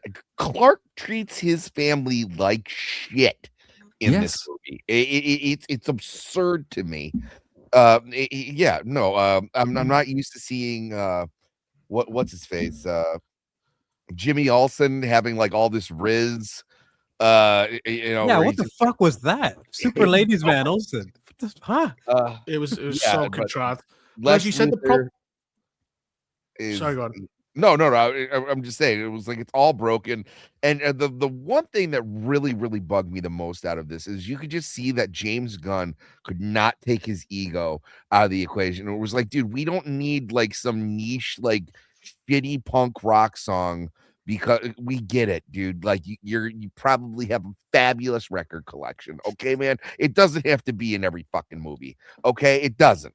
But it does if you're James Gunn and you have a really limited set of skills. Because that scene where they land, Mr. Terrific and Lois land in the ship, and it will go slow motion, and the tonally sort of discordant pop song plays as he goes around killing everyone. Just compare it to the Yondu scene with the dart in Guardians 2, I think it is. Yeah, it's the same scene. It's exactly the same scene. Yeah. And that's all he can do. He can just replay it. And obviously it distracts from any kind of character depth. You mentioned the family being like utterly discarded. I mean, they're only in 2 scenes. Martha and John Kent are only in 2, or 3 if you count the bit at the end where he realizes his adoptive parents, who raised him since he was a baby, might have values that are worth following. But by this point, you already know that's what the ending's going to be, because as soon as you introduce a moral choice for a superhero, which is, do you be nice, man? Or do you rape everyone to death? You already know what the fucking answer's going to be. Yes. The movie was done 40 minutes in. Like, fucking hell. I couldn't believe they fucking put that in. It's so stupid. Well, the one thing I will give it credit is when he's talking to his mom on the phone and she's yelling back even though it's on speaker. That's a real thing. I've seen that happen a lot. It's funny. That's the only thing that people say is good about the movie. That one little scene. That's how little there is to work with. His mom. That's it. But like Superman has never, like, the whole film is like, don't choose your like alien parentage, choose your human side. But he's never made that choice. He's always had both. He has the higher aspirations from his alien parents, and he also has the grounded morals from his human side. That was the whole point of Superman. It's why he's a god who doesn't think he's a god. But then I was going nuts on Twitter when they kept saying it's an immigrant story, and it's like, well, not technically. He's not treated like an immigrant. When you see Clark Kent walk down the street, you don't go, "Oh, that's an immigrant." He was never raised in a different culture. By all accounts, he's got a fucking social security number. Like Clark Kent is a guy. He's an American man. He's running a bunch of Somali daycares. I regularly point out to people on the street and say that's an immigrant. I don't know. I like this idea. The whole point of it is that he's human. He's human in all the ways that actually matter, and it's like this movie completely forgets that. Like the fact that he's spent until he literally fucking tells you all on the nose. Yes, dialogue at the end. I'm human. I put my feet on the wrong way. Strongest thing about me. I fuck up. I feel. I get emotional. The human part of me is the best part of me, Lex. At no point in the movie has he ever really had to demonstrate any humanity, because it just doesn't come up. He saved they the don't squirrel. show any of this shit. The squirrel might be the only fucking moment. That's all we have to work with, because they need that stupid line in the end because they couldn't show us the proper character. But like, even the Justice Gang, like, again, I think Platoon's pointed this out, which is the moral of the story is trust your foreign affairs to like a corporate fucking overlord and Maxwell Lord. Like that's it. Like, let like corporations get involved in foreign conflicts. Because that's what they do. Superman has no inspiration. He doesn't inspire the Justice Gang to do better. He's in prison. They just decide to interfere in Israel versus Palestine just because, we just saw something on TV. It is like the movie wants to portray that moment as being, they finally learned from the example they've seen him set. And so this is going to inspire the cynical corporate people to stand up for the good of humanity and once again, fuck the Jews. But it doesn't happen because there's one bit at the beginning of the movie where they meet and they don't really like him very much because they sort of suspect that maybe his dad wanted to rape everyone to death. Then he goes to prison. And that's it. They don't see him do anything for the rest of the film. And then they see this little kid waving a Superman flag. And like, you could read that scene way more easily as, they've seen a PR opportunity for their corporation. So they're going to go and save the world or save the poor brown people in the world from the evil, definitely not Jews, because it's just good for their company. That's what they're doing. So yes, corporations do indeed solve Middle Eastern conflict. They have this thing of like like when Hawkgirl does that embarrassing scream and she goes, wah, and then grabs Netanyahu. And then she goes like, you can't kill me. You're like Superman. She goes, I'm not like Superman. But later on in the movie, Superman kills his retarded slave clone by throwing a black hole. You're exactly like Superman. You both murder people. And that's the only characterization we got for that chick was her that she's willing to fucking murder people. Yeah, she has 3 scenes and one of them is a war crime. That's it. Yeah. Like, the other one is just... She just bitches about fucking what's his name, Green Lantern's haircut. That's another scene. Yeah. And then she likes that he's on the team because there's been a running gag all the way through the movie about how shit the name Justice Gang is. But then when they let Elemental Man, Metamorpho. When they let him on the team at the end, it's like, oh, that means we can outvote for the name Justice Gang. Yay! It's not that funny, James. How is this carried on for like more than 2 seconds of your film? It's not that good. But then you got Supergirl. Like, the problem with that one is like when people said, so was Krypton like a rape cult or something? Was like, how, you know what I mean? Because Superman's parents like do it. And he said, well, not all of Krypton was like that. I went, so wait, he went from like a leading scientist that saw something that no one else was willing to see and addressed it to he was a part of a weird cult that wanted to rape people while the rest of Krypton. So he's like that. What's that Jonestown Massacre? He's basically that guy. That's Kal-El. Jeffrey Epstein of Krypton. I mean, it's just that's what he is. Yeah. But that still doesn't make any sense because if Supergirl didn't tell him, because not all Kryptonians are like that, then that surely makes the rapey part of the Kryptonians more noticeable rather than less. Because, hey, why are you raping everyone? That's not what we do. But then if she did know, because everyone like on Krypton is like that, then she should have told him as well. So there is no explanation for that makes any sense at all. Yeah, and that's her uncle, by the way. So she'd be like, yeah, Uncle Jarrell, he was we don't talk to him anymore ever since he kidnapped those girls. He doesn't come to Krypton Christmas. We're estranged. This will be debated for a decade at least, which is what's worse, Snyder, Man of Steel, or this movie? I would much rather rewatch Man of Steel. Yeah, Man of Steel. I don't know about Justice League though, because that's long, especially the Snyder cut. They're just really so long. You know what? I said this from the beginning. Man of Steel is fine as a standalone film. I think. I mean, it's got problems. It's got problems, of course, but it no, definitely my super wasn't. Speed, immortal son, you stay in cover while I go and run into a tornado and die. Well, I'm 5 feet away. That anyone who's relatively fit can come get me. But no. So it was. I remember the night before Batman v Superman came out, and I rewatched Man of Steel, and I was like, oh. They've just made a Superman movie. They don't explain who like Lex Luthor is or what Kryptonite is or any of it. They're gonna now try to explain all of this and throw in Batman, Lex Luthor, Wonder Woman, and then I think like hint of Flash and Aquaman. I was like, this is gonna be terrible. It wasn't a great basis to start a extended universe. If it would have gotten a direct sequel, it could have been much better. But this, I feel like James Gunn's stuff here is far more egregious, just for committing the same sins of, like you're supposed to be establishing a universe. And then, like I said, you wanted to show us your fucking record collection. Well, didn't they haven't split Metropolis in half. And because they managed to evacuate everyone in 5 minutes, nobody's in the Metropolis. Well, I mean, just like in Batman v Superman, though, it was like one of the most egregious things that I always talk about is they put Gotham City like just across the river from Metropolis as if Superman can't fly over it like he's a vampire or something. It was like, I thought that was a dumb... I just love the fight between him and Zod where he does not give a fuck about human life. Oh, and then Zack Snyder goes, how many people died? And he says, oof, I think 5,000. And then you look and the city is like devastated. And you go, millions of people lived here. There's no way the body count isn't at least 6 figures. Yeah, it's one of the least self-aware fight scenes you'll ever see. Like, it's a complete genocide what he did. That's why they had to start the next movie. I'd still much rather rewatch Man of Steel than Superman. I don't see myself rewatching Superman at all. Like, ever. I just love myself rewatching either. That Zod line. Where did you train? On a farm. He crawls up the building. Hey, man, Michael Shannon goes ham and everything he does. I love him. Yeah, I love him. I will find him. It's like, yeah, fuck yeah, Michael Shannon. They give him some characterization at the very end of the film where he goes, no matter what cruelty I do is always in the service of Krypton. But the problem is, like, they kept doing about the Codex, like the ants on a farm, and it's in his DNA. What the fuck was that about?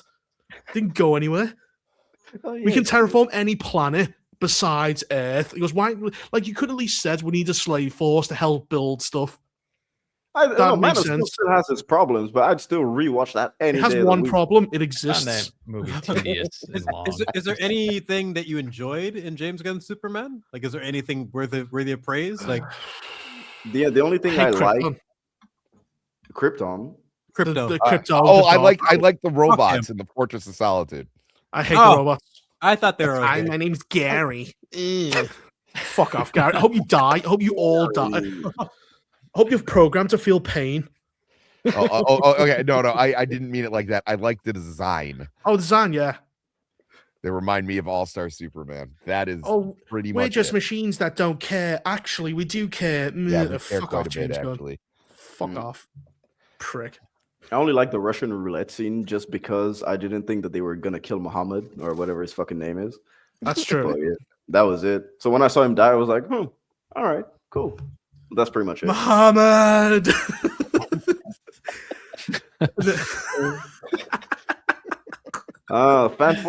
fan force, big fan. Yeah, boy. Yikes. Man. First 5 minutes were good, and then the rest of the movie happened. That's what he said. That's pretty much it. Yeah. Look at them working as a team and doing all this cool shit. Wow, would have loved to see more of that. And then we have Galactus. Galactus just turns into fat bastard from Austin Powers, going, "Give me that baby." Yeah, pretty much. And just Reed Richards getting stretched out like a bitch. That's the main thing I remember. You're stretching. His main power is stretching, I know. and they were like, "Oh, that's really stretch me." Like, how do we beat him up in the most retarded way imaginable? Like, just completely ignoring his abilities. And moving an like egg. You said, that the flashback in the beginning where they showed them actually working as a crew, that's part of the movie.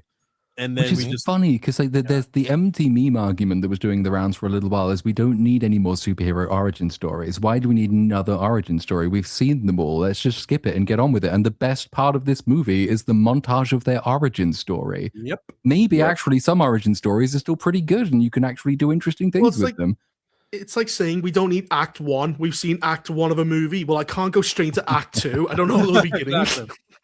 Like, I get the sentiment. Like the 60s futuristic aspect, and that's really cool. But if you're going to do that, you should probably explore that a little bit more. You know what I mean? World?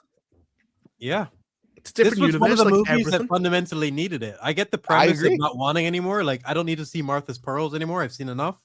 But this is a movie that actually could have used like a proper first act to flesh these guys out. And then I feel like these four could have worked. They did decent together for what they had to work with. What was that egg? Like the whole fucking environmental message of like moving an egg from one side of the room to the other uses all the power in the building. But then, if everyone turns their lights off, we can transport the fucking Earth to the other side of the universe. Yep. That's when the movie just shat itself. Like, you're gonna do what? What we should have done is you should have done like a Cerebro thing, and it goes on Sue Storm's head, and she makes the planet invisible briefly, but it doesn't last long enough. Like Thanos, Galactus almost gets tripped. Like that would have been better, not great, but better. Cerebro is one of the most powerful things in the Marvel universe that still feels grounded and like well written. And I wish they would do more of that. You're right. But yeah, making the planet invisible for 5 minutes is way better than teleporting it. And like, not to mention, you have to teleport it to a sun that's basically the same size, density, and everything. into the same distance, and then you have to have like a bunch of like a moon close by, otherwise the tidal waves of the earth will fuck up. It's so retarded. Reed will only be as smart as the writers, man. I did love though, like they set up this big grandiose plan, and the Silver Surfer just came in with like a matter of seconds, just shattered it to pieces. And that was a waste of time. It's fragile, man. Okay. Let it be. Then the plan is, we can bait him with our baby. We can because we know, even though his ship has been shown to have a tractor beam, that if we put a baby in the middle of a very obvious teleportation device, he will personally come out of his ship for no reason and walk into it like a dumb fuck and pick up the baby. He shouldn't have done that, but I guess they knew he's a retard, so he did. And then even then it didn't work because, he can scan the fucking future and he knows where it's gone. So he just walks off, and then they have to push him somehow into the thing. Also, like, they didn't have a team-up moment. Like, the whole point is all four of them work together. Like, you have Mr. Fantastic trip him up, the thing hits him, Johnny Storm blinds him. But no, it's just Sue Storm doing full girl boss mode, who pushes him in by herself. Yeah. It's like the Teenage Mutant Ninja Turtles. They have to all do it together. That never happens. Key part that is completely missing from the Avengers to the X-Men. You have that moment where they're all working together. The Avengers have there's several iconic sequences of the Avengers all fighting together, and like they're really great moments. You don't have that here when you had the opportunity to, because we needed her to have her girl boss moment. It's stupid. And if they could waste Galactus and Silver Surfer in the same movie, they could definitely waste Doctor Doom. Yes. Yeah. And they left it open to bring him back, right? Because he's not dead. He's just been zapped across the universe without his ship. So he's now floating around extremely bored. He's shit. It wasn't him being alive or dead as the issue. He's shit. He's fucking crap. Like, they made him so lame, and they made him a giant. Yeah, he was pretty bad. Well, they also said, like, he's not a character, he's a force of nature, but then he turns around and says, I have this internal hunger I want to get rid of. And it's like, well, no, that's a character. That's not a force of nature anymore. Exactly. Yeah. They screwed it up. Godzilla was a force of nature. This guy was a giant meathead. Like, he should be like death. It's just a part of life. You just accept that Galactus is just going to fucking roll up on you one day. And then that's how it should be. The problem is the Silver Surfer is like, the original Silver Surfer is like, he makes him a herald of Galactus, but he destroys his planet anyway. That's kind of like another reason why he turns against him. Whereas in this one, she makes a deal to sacrifice other planets to protect her own. Johnny Storm confronts her with this, and she's like, I can't handle this information I already knew about. Whereas if Galactus destroyed the planet anyway, that would have been a good reason. She sacrificed everything for nothing.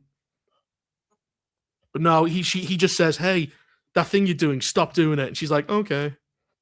She was only there to have a few scenes with fucking Johnny Blaze or whatever his name is, and they didn't do anything with that. Their chemistry was good. He at least tries to be heroic, like, take me, not the kid. Yes, he became the best character just from that one moment. You're right. I mean, pointless. He knew he wanted the kids, so like it was kind of a meaningless gesture. It's like, take me, don't want you. Oh, try, guys. It's a meaningless gesture. I know I wasn't made one. Asking for. But like Sue Storm. One of the things that came to mind with me was Endgame. It's like I said, it's garbage. It's got so many problems. But Natasha's story is pretty much nailed. Her trying to like keep up the pieces after the fall of the Avengers and bring everything together, and then her sacrifice for the stone. Her death actually had a lot of weight to it. When Sue Storm, when they teased her death, I didn't give a fuck. Like, why am I supposed to care? No, they were trying to. All they did was recycle the ending of Avengers when Tony falls down. Yeah, and they're all hovering over him, and Hulk wakes him up. It's just that scene all over again. And who puts a baby on a corpse? Knows that. Hug your dead mother, boy. Think about it. Say goodbye to mommy. Speaking of, speaking of, who the fuck? Oh, your mom's dead? Let me just put you on her dead body, even though I know that you have superpowers and that could work out in a bad way. What are we doing here? I know she came back as a fucking zombie, dude. Yeah, it's a horror film. I brought mother back. Oh god, she's a zombie. But the thing is, though, it's like Mr. Fantastic, the world's smartest man, everything he does fails. Yep. Every single thing, even like the big plan at the end. Galactus jumps off his ship, sniffs the ground for some reason. He picks up a tree and goes, Two different versions now, Reaper. Multiverse of Madness and now this. He's the smartest man in the universe, but he's a fucking moron every time they have him on screen. Yep. the mole people like will put everyone under. That's another thing. Have you noticed they because of Superman killing all those people in Man of Steel, they now empty cities out so they don't have that problem. But then you lose kind of the you lose that kind of thing of like when Superman's fighting Doomsday in the movie, he has to like stop fighting him to save people, and that puts him at a disadvantage. You lose that kind of heroic aspect. That's something that they got really well in Batman and Spider-Man and like, you know, classic superhero content. Them actually being heroic is super essential. Spider-Man is the prime example of that, dude. Yeah, the sadistic Raimi trilogy. He's always trying to save people, always trying to make the choice, even down to like, you know, the kids on the bus. Yeah. Even criticized the Batman for its fourth act, but that at least he was being heroic as hell. 100%. I do appreciate his sacrifice at the end. He almost kills himself to be able to try to save them. So there's writing there that works. But The Dark Knight has an even better scene. Gordon doing some of his best acting, basically saying we have to send in we have to do it now because we can't fucking have the dude die. And Batman wants to go in himself, because you know how the Joker's trick, he had like the doctors switch places in the hospital and shit. Him going in, that give me 2 minutes. Him desperate for that 2 minutes. That superhero's right there. That's what I want to fucking see. You know, they just don't get that anymore. Well, because they love murder, they love killing people. So the problem is they just moved them out the way because then it's not heroic. They don't understand heroism whatsoever. Yeah. It's a missing they don't care element. about heroism. Yeah. That's So out of 10, Fantastic Four. Oh, 4. Nice. Yeah, 4. Yeah, that's fair. It did make less money than Superman. Made 521 mil, while Superman made 616. However, for the budgets on both sides, kind of get skewed budgets. So Superman's reported was 225, and F4, as I said before, 180 reported, but probably maybe 250, 300. Didn't James Gunn lie? Because it got leaked. It was like 300 and something. Yeah, anyway, yeah. No, it isn't. That's why I say a lie. reported normally, but they're lying about it. He's like the official Georgia tax documents. He goes, the lies. And so someone's committed fraud. He went, maybe. I don't know. He's busily chucking the interns under the bus. But there we are. I think I give Fantastic Four a lower rating than all of you. I give it like a 2.5 out of 10, in all honesty. It's just such a safe movie. It's predictable. There's nothing interesting. The cast has absolutely no chemistry. The villain is wasted, and the actor playing him is also wasted. There's no superhero elements that ever really come into play because they don't work in tandem or ever show off how their power is truly helping like the world. Instead, it's more like how are they as people helping the world with the whole energy thing and building stuff. It was just a dumb fucking movie. I agree with all that, and that's still enough to be better than Captain Wakanda and some of the other superhero movies. It's more watchable. It's easier watching. I can put it on and just go whatever. Okay, Galactus is a predator of sound. The 60s aesthetic, the 60s aesthetic alone brings it above those movies. Like Wakanda has, I keep calling it Wakanda. Captain America 4 has like nothing redeemable about it. It's terrible. Yeah. That's like it's funny to think that like a movie where the plan is to move the entire Earth to the other side of the universe is less broken than Superman, for fuck's sake. Pretty crazy, but yeah. And I'm sick of people trying to make Julia Garner a hot thing. She's not hot. Stop making her a hot thing. That's where I'll agree. She's a little fucking weird looking elf lady. Like no. Goblin-esque, one might say. Like even 10 out of 10, shit. Best movie on the list. Oh shit! Of all the movies that people have hyped me to fucking watch, this might be the one. I can't wait. It's a classic, man. It's just it's a classic at this point. You know, what can we say? Like I love how there's a button for everything. Like he goes right click and do this, and it has every button he ever needs for anything. Number one Amazon ad, dude. Right. This is another one of those movies where like they really half-assed the post-production. So if you go frame by frame, you can see where they forgot to paste windows on between scenes, which I thought was I don't know how you can fuck this up. It's pretty easy, but the aliens are eating our data, but I'll just go on the internet to beat them when they've took over the entire internet and drained it. Oh no, I'm just going to go on Amazon and order something. That was the shocking because I only half watched this, but the Amazon ads in the movie by Amazon were just fucking hilarious. How do you? Most people just pay for a 60-second insert. They don't make a fucking movie. And Ice Cube's face on the poster is Ice Cube's face the entire movie. That's it. Yes, it's funny. And someone who hasn't seen this movie, I've seen many clips, and this is it. Every single time they have to see this face. It's so funny. I keep meaning to cut it up for reaction clips because there's so many in there. He's very funny to watch. Yeah. Like having just a guy making weird faces at a screen is so useful when you're video editing because there's so many uses for it. So I need to go and cut those up and start using. Can I plug myself because I made one of those? Oh, Just and 13 minutes long too. Yeah, 13 minutes of Vex cutting up Ice Cube's best moments. But Platoon is right. Like you can literally waste a lot of brain energy trying to think of the perfect expression, the perfect example. And if you have like a folder or a list of them that are ready and ready to go, it can be really convenient sometimes. You know, this movie would have been trash if it wasn't Ice Cube in the lead. Yeah. Agreed.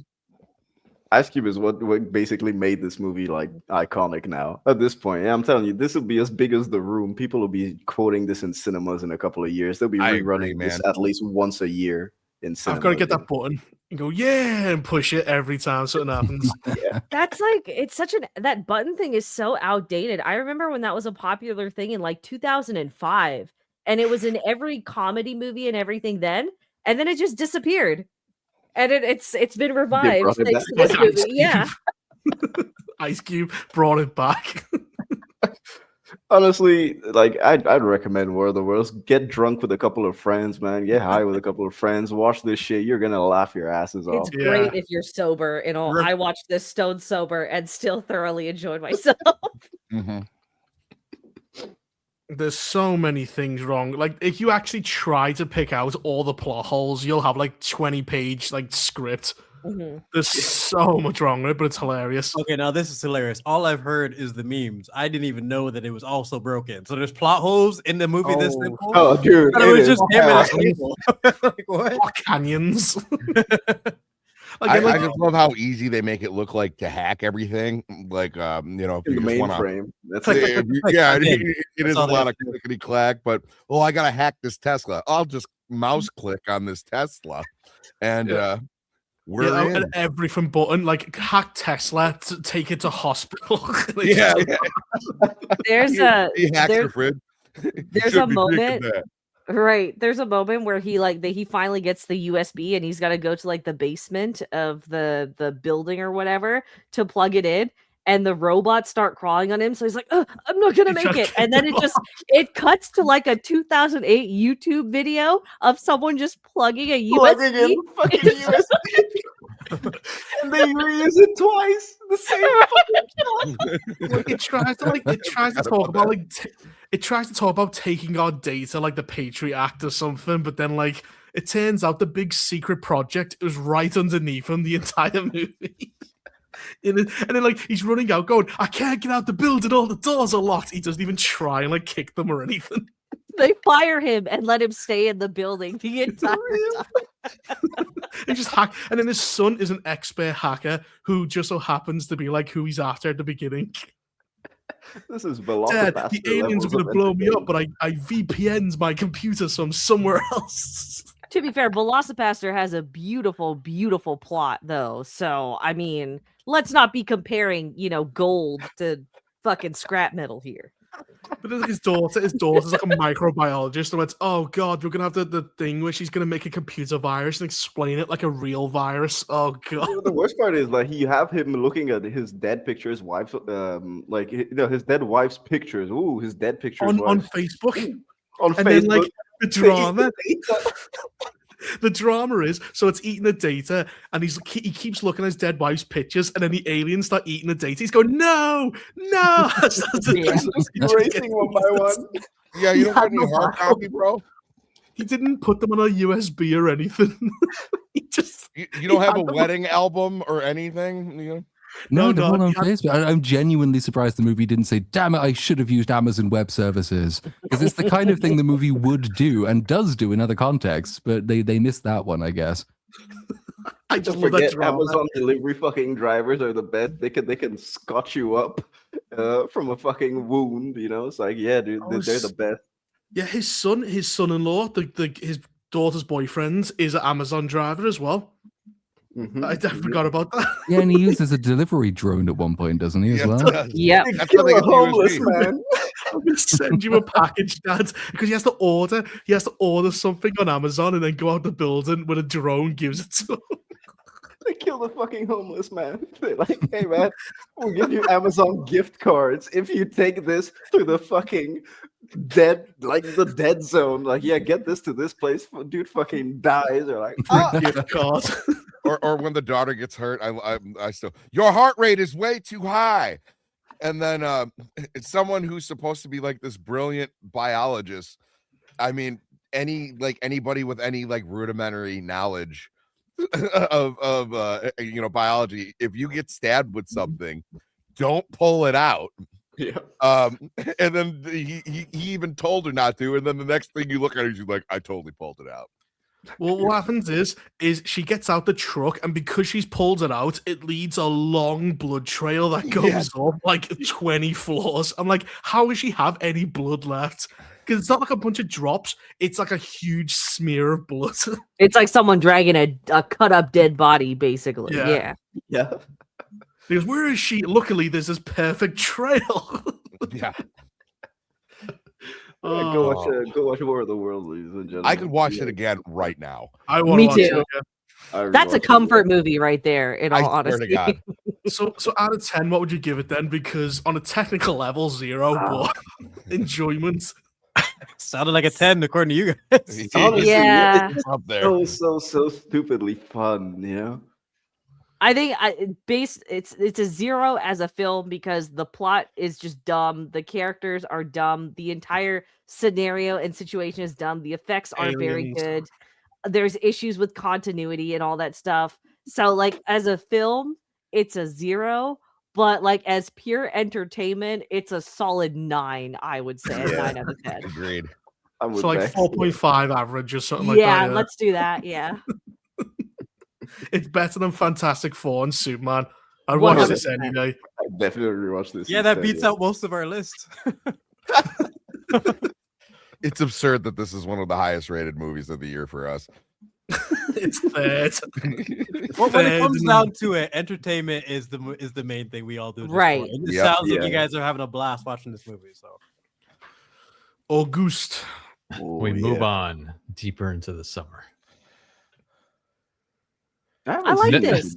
I was going to say, there's no pop for this at all. No one made a beat. I remember thinking it was a good attempt, but I'd never watch it again, and I think it's going to age horribly.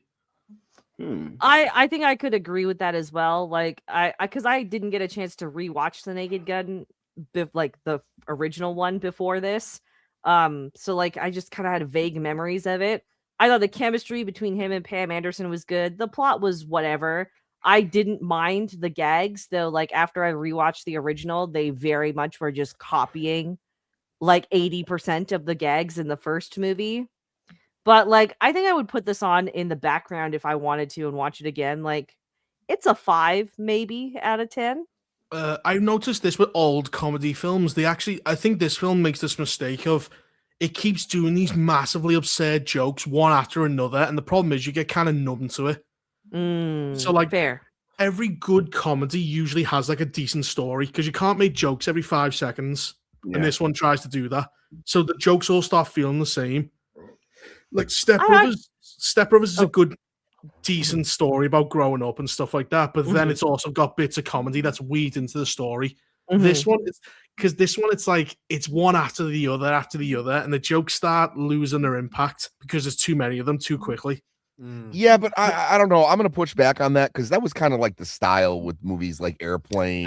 Yeah. The talent to pull it off. If you're gonna have jokes like every minute, you have to. They're gonna really.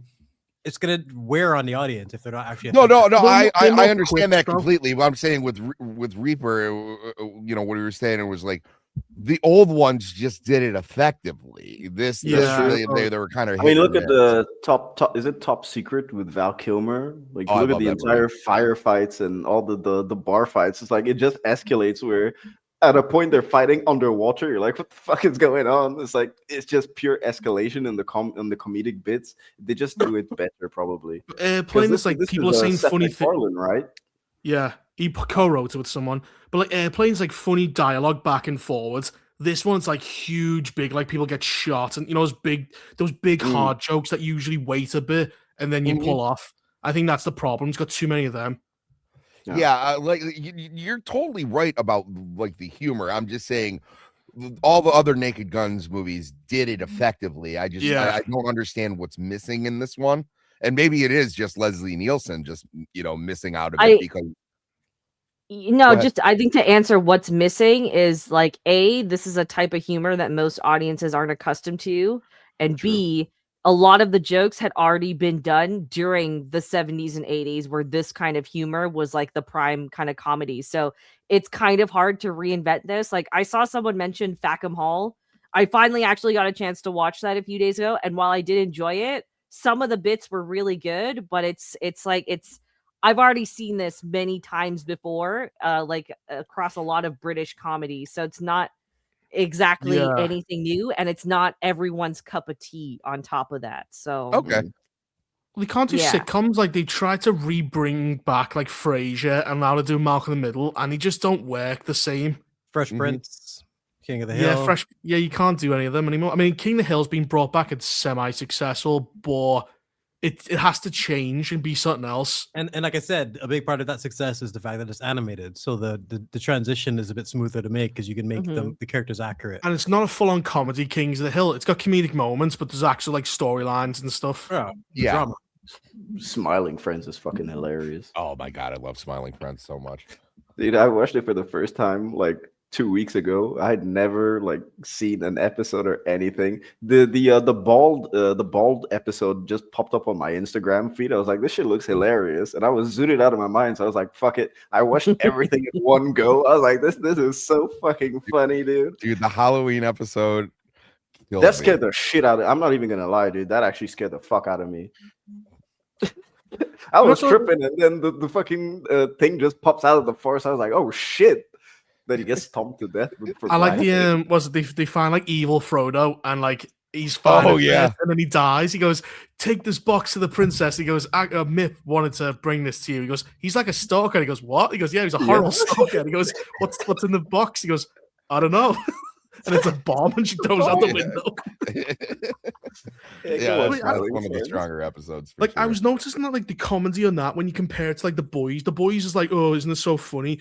But like you see the Flat Earth episodes, and they find it's a glass dome. They're making fun of the fact that like we all wouldn't believe that. Whereas I noticed stuff like the boys, they have that kind of self-insert character that has to make fun of people who would believe that. Do you know what I mean? Like, they trust the audience are smart enough. You can make a flat earth joke because we all know it's not true. Whereas other shows, they'd have to come in and correct you just in case you believe it. I see what you mean. Yeah, I see. I've seen so many shows like that where they go, we can't joke because we think we have so much swaying power. We can change your thoughts. Yeah, they don't have faith in their audience to think freely. Yeah. So yeah. Ranking? 4.7. Yeah, I give this like a 5 Leslie Nielsen diarrhea in his car out of 10. No, actually, I put it below War of the Worlds. So War of the Worlds is third. Oh, you know what? Okay, I have to agree with Reaper there. So I'm going to bring this down to a 4 then, because I don't want it topping out War of the Worlds. So. Yeah, War of the Worlds is way more entertaining. I agree with that. Okay. Next. What do we got? Cynic. You speed run these. Yeah, let's go. Hey, there we go. Yeah. Actually, Can I? Okay. This is the most overhyped movie of the year next to Sinners. This movie. Yeah, I knew that was coming. I'm with Vex on this one. I'm not a fan of weapons. I was on board with the ending, although I do think, of course, the way that the tone blended at the end, I was on board with it. However, I do think that Zach Krieger did a much better job with Barbarian. Weapons was not even a disappointment because I didn't have any I wasn't hyped for this movie. I wasn't looking forward to anything specifically about the movie, not with the premise, nothing. I just went into it watching the first trailer and being like, this looks sort of interesting. And I was like, man, this is really, really not my cup of tea. Zach Krieger did a much better job with Barbarian. And I'm like, I feel like this is a situation where he tried to do too much and it just didn't land in certain aspects. So I was like, kind of left me feeling nothing, actually. I was just like, all right, cool. Done. So were you referring more to the ending when it comes to that, or is there anything specific? No, just overall. Well, for me, it was the opposite. I really, really enjoyed the format, and since you mentioned Barbarian is similar, I want to definitely check that out. If you say it's better, yeah, Barbarian is probably way better. I like Weapons quite a bit too, so I don't know if it's better, but it's at least as good. It's an excellent movie. I have both of the movies. So. I haven't rewatched Weapons yet, so I can't speak too specifically on it. Other than I really enjoyed it. I borderline loved Weapons. It was my favorite movie of the year. And for me, I'm a real sucker for that format. I love horror mysteries, and I'd say one of the most controversial parts for me would be the ending. Because I could see, even as I was watching it, I could see this not working for a lot of people in terms of the jarring tonal shift. But I feel like it's one of the rare times where this was earned, in terms of the way they was set up with the plant with the kid and Gladys. Everything that she had done in that movie, we needed that type of payoff for the levity in the moment. And I just think this movie was really, really well done. I think it's most of the people that have a criticism of it is just. It didn't work for them. There isn't really any big major issues that I've seen pointed out with the movie. No, the only major issue I had was the behavior of a female Silver Surfer at times. I thought she was crossing a lot of boundaries. I agree with that. Oh yeah, she was. She's a fucking cunt. She's manipulating her ex, everything. She's a terrible person. But I think that's one of the things the movie did effectively, showing how different people could be weaponized against each other. The town against her making her boyfriend completely fucking ruin his life. I think there's a lot to chew on when it comes to this movie. But I enjoyed it. I thoroughly enjoyed this movie. But I could see how some people might think that it's overhyped, especially if you really enjoyed Barbarian, which I enjoyed that too. But I don't know. I'm just like you, Brooks. I had no major issues with it. I thought it was a fun flick, and you know what? It's nice to because you rarely see this anymore, to actually have the villain get their due comeuppance. Exactly, and have a villain be a villain in such a horrendous and visceral way too. Oh yeah, and it's one of the few times I come out of a movie wanting a prequel rather than a sequel. I want more Gladys. It's the one POV scene that we didn't get. I wanted to see her, and the performance was great. There's a lot you can interpret just from the little things we've seen. I don't need an exact backstory for the plant or anything, but I just feel like we could. There's more that can be gained. I know that they're already working on it, but I don't want a Gladys backstory. Some of the best and scariest villains you don't need a backstory for them to be scary. I agree. I liked the ending where those kids just kind of fucked her all the way up. I thought that was cool, and I did enjoy the way that it was. The entire shot was composed as one seamless thing. But leading up to that, I felt like the movie was just kind of going in too many directions. It wanted to go into this really deep symbolic way, but then in the other way, it was trying to be a police drama. But the police drama just had so many issues, in just the logistics of how the search would go on. I didn't really care for any of the main characters, Josh Brolin included, which, fun fact, that was originally supposed to be Pedro Pascal, but he had to drop out. Oh, thank you. You would have been in everything. The plot just felt like it meandered way too much in those first two acts, and I really just didn't give a fuck. I didn't feel impactful. I didn't feel I think the tone, it got a bit of it right, but it just wasn't supported by anything that was happening with the plot and characters. Whereas Barbarian, you really felt the tenseness, and you really felt what the characters were feeling going through that film, even if it does kind of take a complete left turn in the last like final minutes of the film, right? So I think this was just way overhyped. It really does not hold up on rewatch either, because I rewatched it because I was so on the fence with this movie that I had to. And I was just like, yeah, I never want to watch this movie again.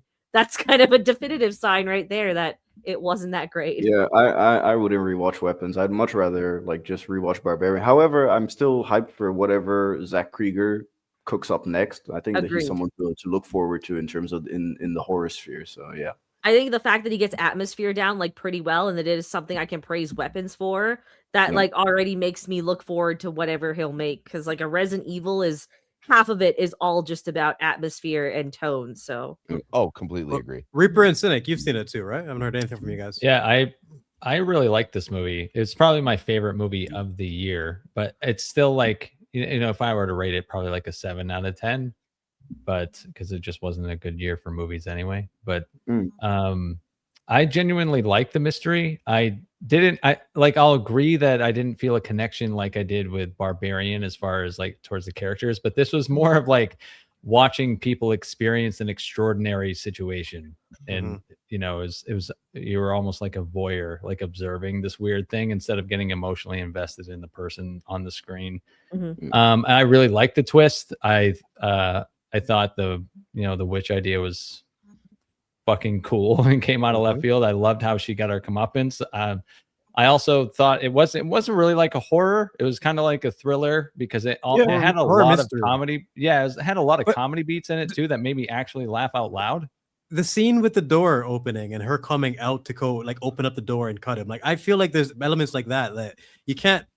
There's no way you can say it's not a horror when they achieve those the amount of tension. Well, it's got horror elements. It's kind of like Silence of the Lambs. Silence of the Lambs is more thriller, but it like when he cuts the guards open and like portrays the body like an angel. That's a horror element.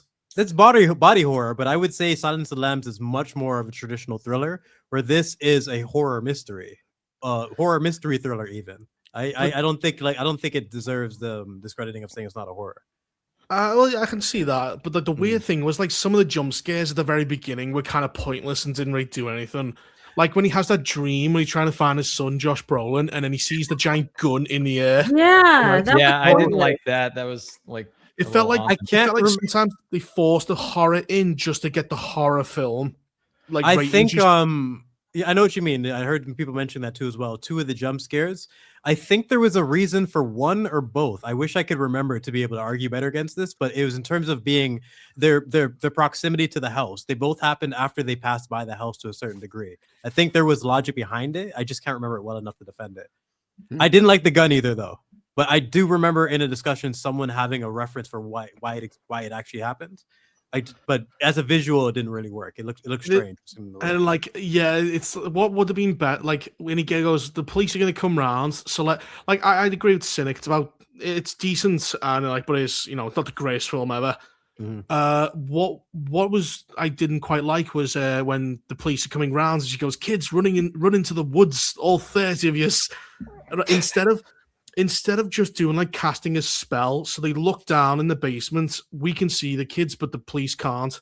Like that would have been way better, and because it's magic, you don't really have to like it'd be believable. As long as she managed to get their hairs to do a spell, like a new rule, or she's waxing her pubes or something, and then but that would require them introducing a new rule that would have to be consistent with everything else they showed in the movie. Her having that ability might conflict with certain scenes, so I didn't have a major issue with that. I liked her. I liked the fact that she was grounded. But I could see that scene working if they did it correctly. I love when the meth head got taken over and he was still physically non-threatening. The guy just kept like throwing him across the room. There was oh, sorry, go ahead. No, I was gonna say where she's peeling her young Han Solo's face with a peeler, and his eyes are starting to come out of his head. Oh god! Well, one of the things I like that when a movie can do this is just show a shocking scene that you have no idea what the fuck is going on, and then give you a satisfying, answer as to what happened. Like when Wong comes and attacks the Silver Surfer chick in the street, I was like, "What the fuck am I looking at?" Like, there's no way to explain this visual. And then the way they recontextualize that entire scene, I think was really, really good. So it comes down to whether or not the format worked for you for the main part. I really loved it. she's a gay icon, and yet the first thing she does is murder 2 gays. Yes, exactly. It's I still cannot understand the logic of saying gay icon. I did it, is anyone else like Whitest Kids You Know fans, or Oh, I'm a huge Whitest Kids You Know guy. did you catch the hot dog reference with the gay couple? Yeah. He goes to the doctor and he's like, I ate hot dogs a day. I was like, that's a nice Just that's a the nice hot dog. reference. I don't know why you used it for the gay couple, but all right. Ugh. But the thing is, though, it's like there is a point where it kind of over-explained itself. Like it kept seeing parasites. You saw like 5 parasite things, people talking about it. It was on the boards in the dream. The gay couple are watching it. It kind of over-explained itself at some points. Like you knew it was a witch the second it was painted on the car. I think I don't agree with that completely. I think that was a decent red herring. You're not going to immediately jump to that conclusion. I want to rewatch. No, I didn't. I jumped to that conclusion. Like first time I saw the woman, I was like, yeah, this is the villain. She's probably like a witch or something like that. And then I was like, well, all right. No. I'm talking about the writing on the wall. I didn't immediately think that the twist was to be a witch from that. I didn't. No, not from that. I thought the parasite was, it's a witch and she's acting like a parasite. That's all. Because that's all. I knew definitely it was going to be a witch. I just wondering, I was going, the multiple parasite things, that must be about the witch. The second I saw her, I went, yeah. But like you knew it was a witch because you wrote on the car. What really sealed it was when she cut her hair, and I went, yeah, this is definitely the hair a witch. thing was the bowl and the hair that sealed it for me. But if you didn't have witch on the car, if you just had bitch, and then which makes more sense is what you'd write. You'd write bitch, and then like cutting the hair, and you're like, I'd like a little bit more shrouded. I think it thought its audience wouldn't quite get it. If it could have cut 1 or 2 explanations out. I thought it was a decent red herring. I didn't immediately jump to witch just because they wrote witch on the car. Yeah, but I can see that. It was too strange. It was just way too strange. Like just put bitch. Like nobody looks at the word bitch and is outraged by it anymore in 2025. So putting the intentional bitch, I thought was not a good way. What she's being accused of, witch is literally more accurate than a bitch. A witch is going to be someone who steals kids, not a bitch. I actually think it makes sense. But yeah, witch or pedo before bitch. I actually think witch makes more sense than bitch. That's actually a fair explanation. Okay. Yeah. It's fine, either way, yeah. But yeah, bitch, she's like, I'm on OnlyFans. I don't care. We're only on fucking September. All right, let's speed run somebody's. We're gonna speed run something here. Yeah. Oh God! I didn't even watch The Devil Made Me Do It. I was like, nah, I'm fed up with it after the second one. I know we're speed running, but I don't want to skip the number 8 for weapons. I'm going bias. Fuck it. Boom. Oh, 8. I gave it a 7. Yeah, 4. 7. Greedy 8. 7.5 will be fair. I give it a 4 dead children out of 10. 4. This is the worst movie in the franchise, hands down. Wow. Shit, man, that says a lot. Yeah. Yikes. Did anyone else watch it? Didn't watch it. Nope. I haven't watched any of them. First one's okay. Don't know if I know I've seen one of them recently. I just don't know if it was that one. I genuinely can't remember because I've seen a bunch of them as well. They just blend together. They really do. And they also blend in with the what's the other one? The fucking Insidious? Cynic, help me out. Insidious, yes. Yeah. It's all a blur in your head. I don't know which one. Because it's the same guy. Why would they do that? It's just the most confusing thing ever. So yeah, I can't keep track of these series. Oh, okay. Well, since we're being quick with this, it's not worth your time whatsoever. Patrick Wilson apparently has like heart problems, which like Ed Warren was obese in real life, but like every chance the movie gets, like you can see that he's not wearing an undershirt and there's rippling abs under there. So when he starts losing his breath, you're just like, okay, all right, sure, you're losing your breath, Patrick. All right, okay. But this was just super predictable. It wasn't interesting. Just the first 2 Conjuring films are really the only 2 worth watching in this entire franchise. Reinvented like the modern horror, basically. Right. So just don't bother with this. It's dumb, and this isn't even the final film because they already announced that they're making more. So why? They won't stop. Chase the bag, man. Patrick Wilson, chase the bag. Vera Farmiga, just chase the bag. But fuck it. The Conjuring is the most profitable film franchise in history with all the spinoffs. I don't get it. Really? It is. Yeah. Not more than the MCU. I liked Annabelle Creation. I thought that was a good one. No, profitable, Brooks. Profitable in terms of budget relative to the box office Right. general that it has Okay, made. yeah. That does Okay, make sense okay, in okay. terms of low budget horror. Yeah, because these don't have like a massive budget to them, so they rake in money every 55 time. it comes out. million budget, 494 million box office for this one. Interesting. Long walk. I'd I recommend. watched this. I did not. Oh, is it just Uninspired and I that saw this then? Guess so. Oh, Yeah. okay. I do not recommend. I know we have opposing views on this one. Yeah, I don't know. What Like, I happened? think I haven't read the Stephen King book, so I have no Me neither. comparison really. I think it does like introduce some interesting like boyhood themes and like growing up themes. But it just felt kind of pointless. It's one of those stories that it felt like you couldn't condense into a movie. Like I could feel that there were things the movie was skipping over. The ending was really fucking dumb as well. And there's like they just suddenly turn a dude gay for like reasons. So, like the black dude is gay, and like as they're walking through the country, right? He keeps making jokes about how he's gonna like fuck some of these guys while they're walking, or like he's really horny looking at all of these like young men sweating around him. And I'm just like, there's people pointing guns at you. Like if you slow down, they will like give you a warning and kill you if you slow down. But you're thinking about getting your dick wet with a bunch of dudes around you? I mean, why not, dude? It's the last thing to do before you leave out. You don't even have Come time and go to at the same though. time, bro. Based on how the film Come plays and go at the out. same Like, time. it just I don't know. It's not worth the time. I like at the end of the day, it's not anything super original or super moving. So I skip over disagree it. with Vex. I think that it's moving. I don't think it's original. I do like the brutality of it, though. It's really brutal. From watching the trailers, because I didn't watch the trailers, I didn't expect them to show you like fucking headshots. These guys literally, they're walking and they can't stop. So think about that when you need to shit or piss. So yeah, it's like they actually show you all of that stuff, the hard stuff, and I thought that it was quite entertaining. Though I did like the actors. I wish that I see them in more stuff in the future. Especially the black guy. I think he's the guy that did Romulus, right? He played he's a Oh, solid Leonard, actor. too. Yeah, Android. I'd be curious to see him in something else. So maybe I'll check it Yeah, out. so I'd recommend it. I think it's worth your time. I do agree with Vex. I think that the world building in terms of what happens, why the walk happens, and the ending, and like the world building in terms of that, I think it's kind of dumb. However, the walk itself, which is a majority of the movie, I think it's very entertaining. So yeah, I'd recommend it. So depends on me or Vex. That's it. I'd give it a maybe 6.5 to 7. Yeah, Okay. because it's there's a huge focus on dialogue, which I think is rare in today's world.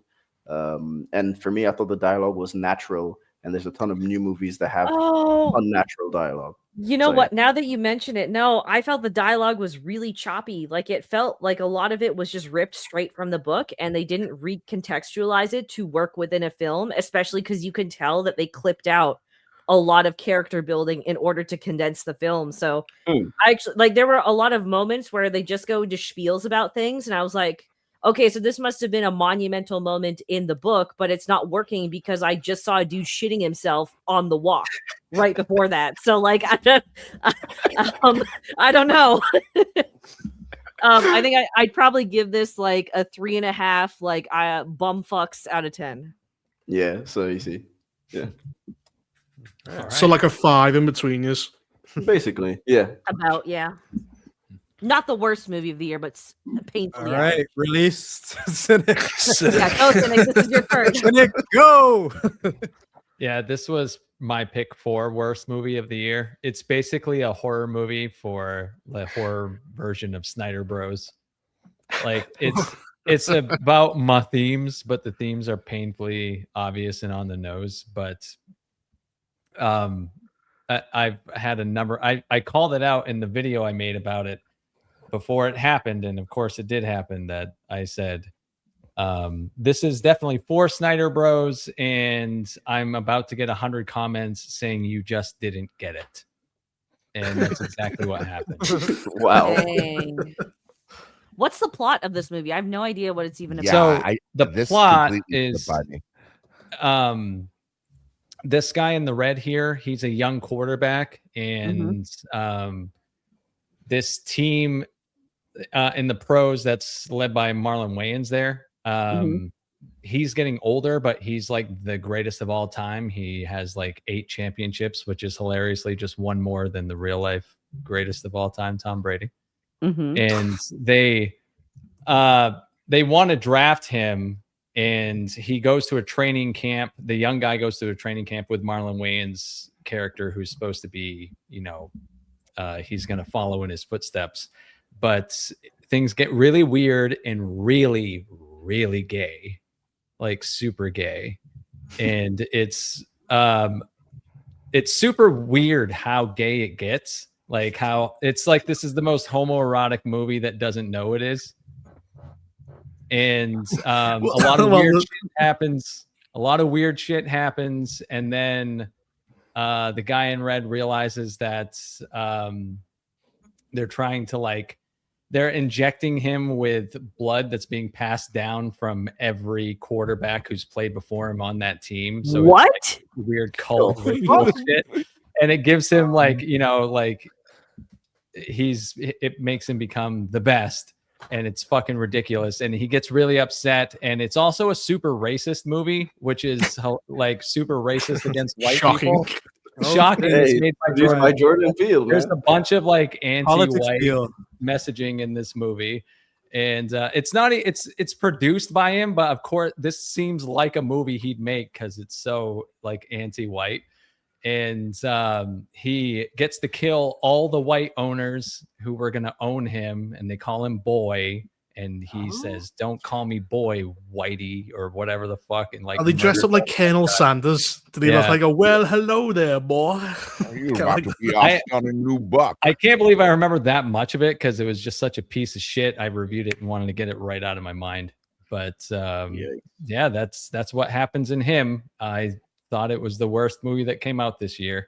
It's fucking terrible. Did you really? Is this a real movie? Are you fucking with us right now? No, that's the plot of the movie, and it's really gay. I can't point. I can't. I mean, how gay it is. So hold on. Black athletes are injecting themselves with blood from a predominantly black sport, and we're just gonna ignore the fucking AIDS they talk about how to be the best because he's black, he had to work like 1,000,000 times harder when it's like a predominantly black dominated. Yeah, that doesn't make any fucking sense. Fucking crazy. And like, don't give me the whole fucking white quarterback shit because black quarterbacks have been, it's been 10, 15 years now that hasn't even been a conversation. So stop giving me this fucking shit. Like how many MVPs in the last 10 years have been black quarterbacks? And who, remind me, was there a black quarterback that just won the Super Bowl? Yes. How about the time before that and the time before that? Yes. It's a fucking absurd argument, which is just it was stuff I was seeing in my comment section. I was just like, what the why are you guys just wanting to be perpetual victims? Like, no, it really has been that hard. And it's like it fucking hasn't in like 20 years, and the sport is like 80% black. It's so wild to me. But that's the messaging in the movie, and it's absurd. It's just absurd. How many out of 10? How many syringes out of 10? How many syringes out of 10? This is a fucking -8. Dang. Wow. No, but it's probably like a 1 out of 10, 1.5 maybe. But it's just, there's no redeeming quality of it. I just have to give it a actual score. And I don't like that they're revealing like the NFL's secrets, People got to do what they got to do season by season to keep it entertaining. Yeah. It's such a lovely, caring organization before that. Anyway, that's him. This was going to be next. I don't want to go over this fucking movie. Strangers and waste time with that shit. Yeah, fuck the Strangers, man. Yeah. One battle after another, though. Who actually saw this? I haven't seen it. I saw it. Nope. Atrocious beyond belief. It takes place in an other world where Antifa are this hyper competent militant rebel group that liberate immigration camps from trained soldiers. Sean Penn plays like this white supremacist guy, but he likes being humiliated and bullied by black women. and he goes to Leonardo DiCaprio going, I love black women stepping on me. I'm not joking. He literally, because he's spying on, because basically, so Antifa, the way Antifa see themselves is the movie. So they've got guns, they're organized, they've got a spy network, they've got fucking communication towers that the government can't hack. They're fucking armed and organized. They think immigration camps are literal concentration camps. So the film starts at Leonardo DiCaprio joining, can't remember what they're called, just fucking Antifa. He joins her. There's a black girl there who's militant and fucking annoying. They liberate a camp. She humiliates Sean Penn. Sean Penn spies on her. The government can't find them, but Sean Penn can easily find them. I don't know how. He then blackmails her, going, "You need to have sex with me, otherwise I'll send you to prison and give up all your friends." And like she sticks a gun up his ass as well because What the well, in the sex scene, she's got the gun to the back of his head, and then it goes down, and he goes, "Ugh!"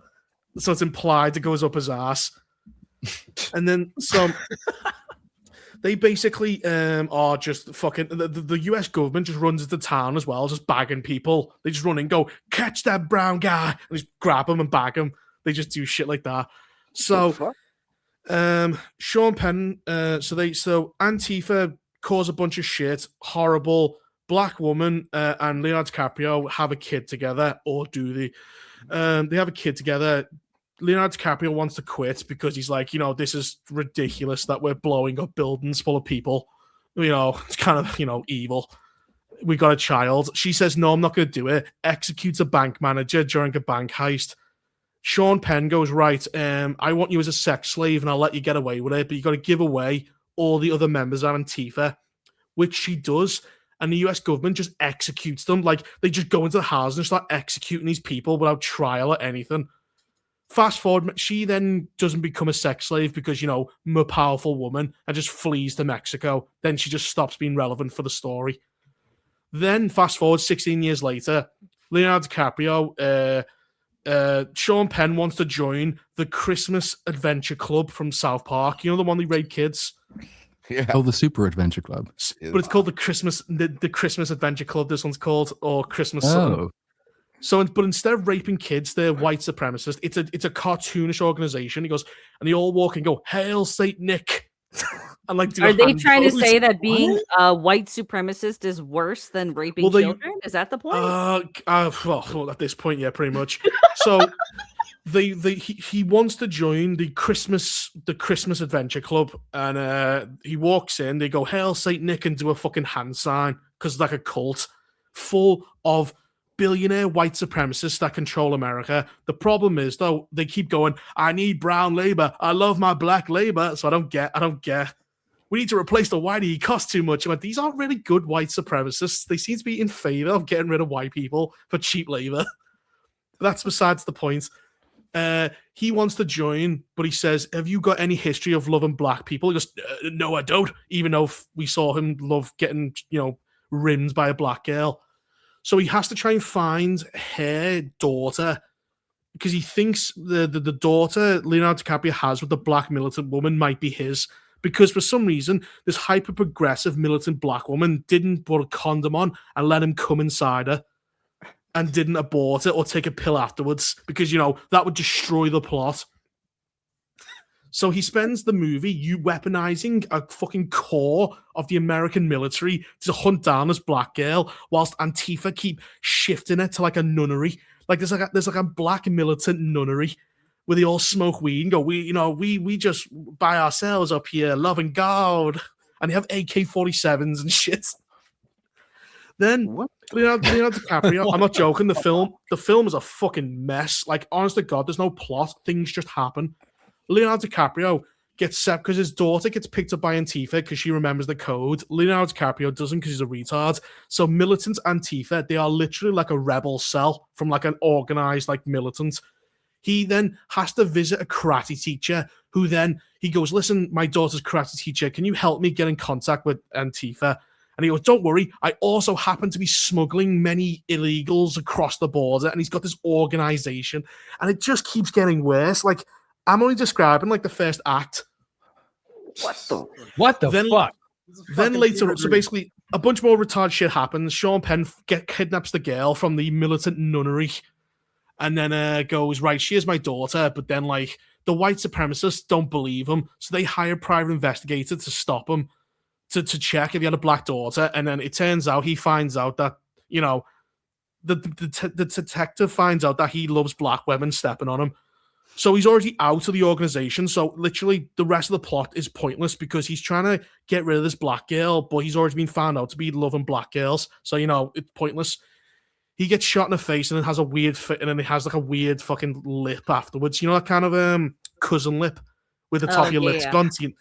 Yeah, he's got that afterwards. He's like, oh, I love black women. And that's how it kind of ends. I think I kind of turned it off at the very end because I'm not watching the end of this. I've waited 2 hours. It's dog shit. I'm not joking. It is like what Antifa wish they were and what they believed are under. They believed they're this hyper competent militant like group that can outthink the government, but Sean Penn can easily fine them. It doesn't make any sense. Like they have there's a 9-month pregnant woman with a machine gun just going, shooting it. It's the worst film ever made. Anyone who says this is good deserves to be beaten. Like, wow. I'm not joking. Like, I've seen some reviews going, it's the greatest film ever made. Like, fucking Chris Stuckman, I think I enjoyed it. Shocking. Is this your worst movie of the year, you're saying? It's my worst movie of the movie, yeah. I hate this movie. It's all coming back to me. The fucking waves of anger. I was watching it. Oh, God. Just everything about the movie's terrible. What number do you give it? Minus, fucking whatever. The guy infinite. It's propaganda, but there's no story. There's no characterization. It's just, look, here's immigrants, and it kind of is like anti-immigrant because she goes, hey, Latino karate teacher, can you put me in touch with Antifa? And he goes, yeah, I'm running a smuggling ring for immigrants. So every person who is not white is actually a part of a human trafficking network. Like Leonardo DiCaprio being useless falls into like he's trying to evade the military. He falls into an alleyway and he gets arrested. But then like the brown or Asian, I can't remember what she was, nurse goes, say you've got diabetes and we'll help you to get away from the police. So it's everyone who's not white is a criminal. They're all a part of a militant Antifa. They're fucking evil. I'm definitely giving this a watch because I don't know. This you've got to watch it. It's so shit though because there's no story. It's just things are happening. This is the state of Leonardo DiCaprio's career. You're saying? Jesus Christ. No, it's like that. He's been making more political films. What was that one with the asteroids? And he's trying to convince people to watch it. It's supposed to be about environment. Look up. Yeah, don't look up. It's basically that, but on steroids. He's in that weird phase of his career where he's doing those experimental things. It's more about the message than the actual storytelling. Yeah, it's all about environmentalism. And it's awful. He got his Oscar, so he doesn't give a fuck anymore. Yeah, he doesn't care.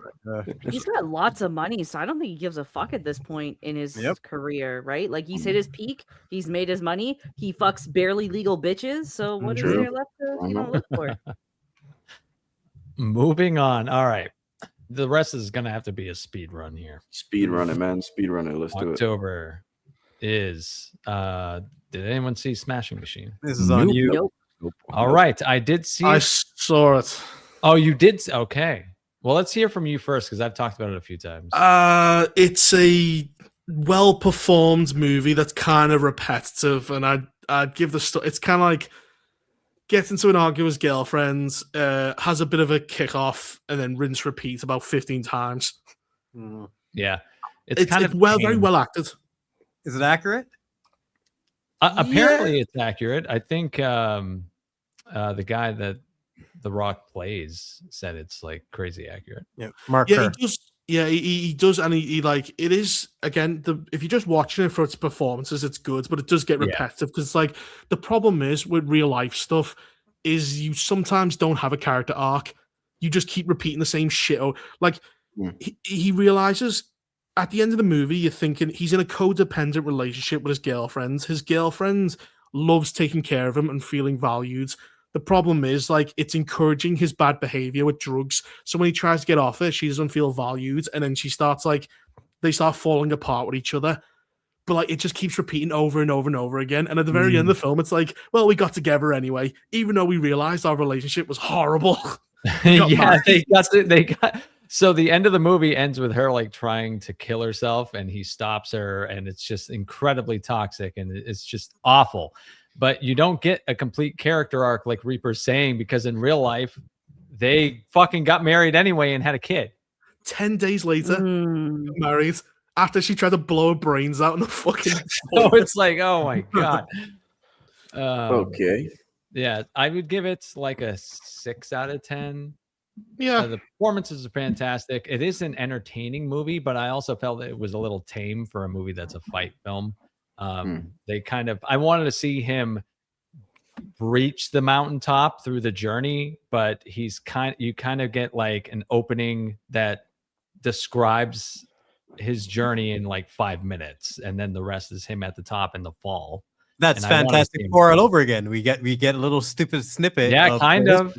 And that was actually the better part. We wanted to see that. Yeah, because they keep asking him, what would it be like if you lose? And he goes, I just can't think of that. And then, like, he loses. I want to see him win more before he gets to say that, though. You should have had a montage, like, at the very beginning. Because I think the very beginning is actual based on footage we see of him. So it is, like, unbelievably accurate. It's just that's the problem. There's a reason why they dramatize these stories a little bit, because real life is kind of dull. You've got these moments where you're just sitting on a couch with your hand in your pants with a beer in one hand doing nothing. Don't want to dramatize that bit. You're playing with yourself. Next up was Tron Ares. Didn't watch it. Pointless movie. Yeah. Dog Can shit. we just laugh at it? just point and laugh. Yeah, that's pretty much it. That's all I've heard. That's all that's just another nail in the coffin of Jared Leto's career. So, we're one step closer to him never being employed again.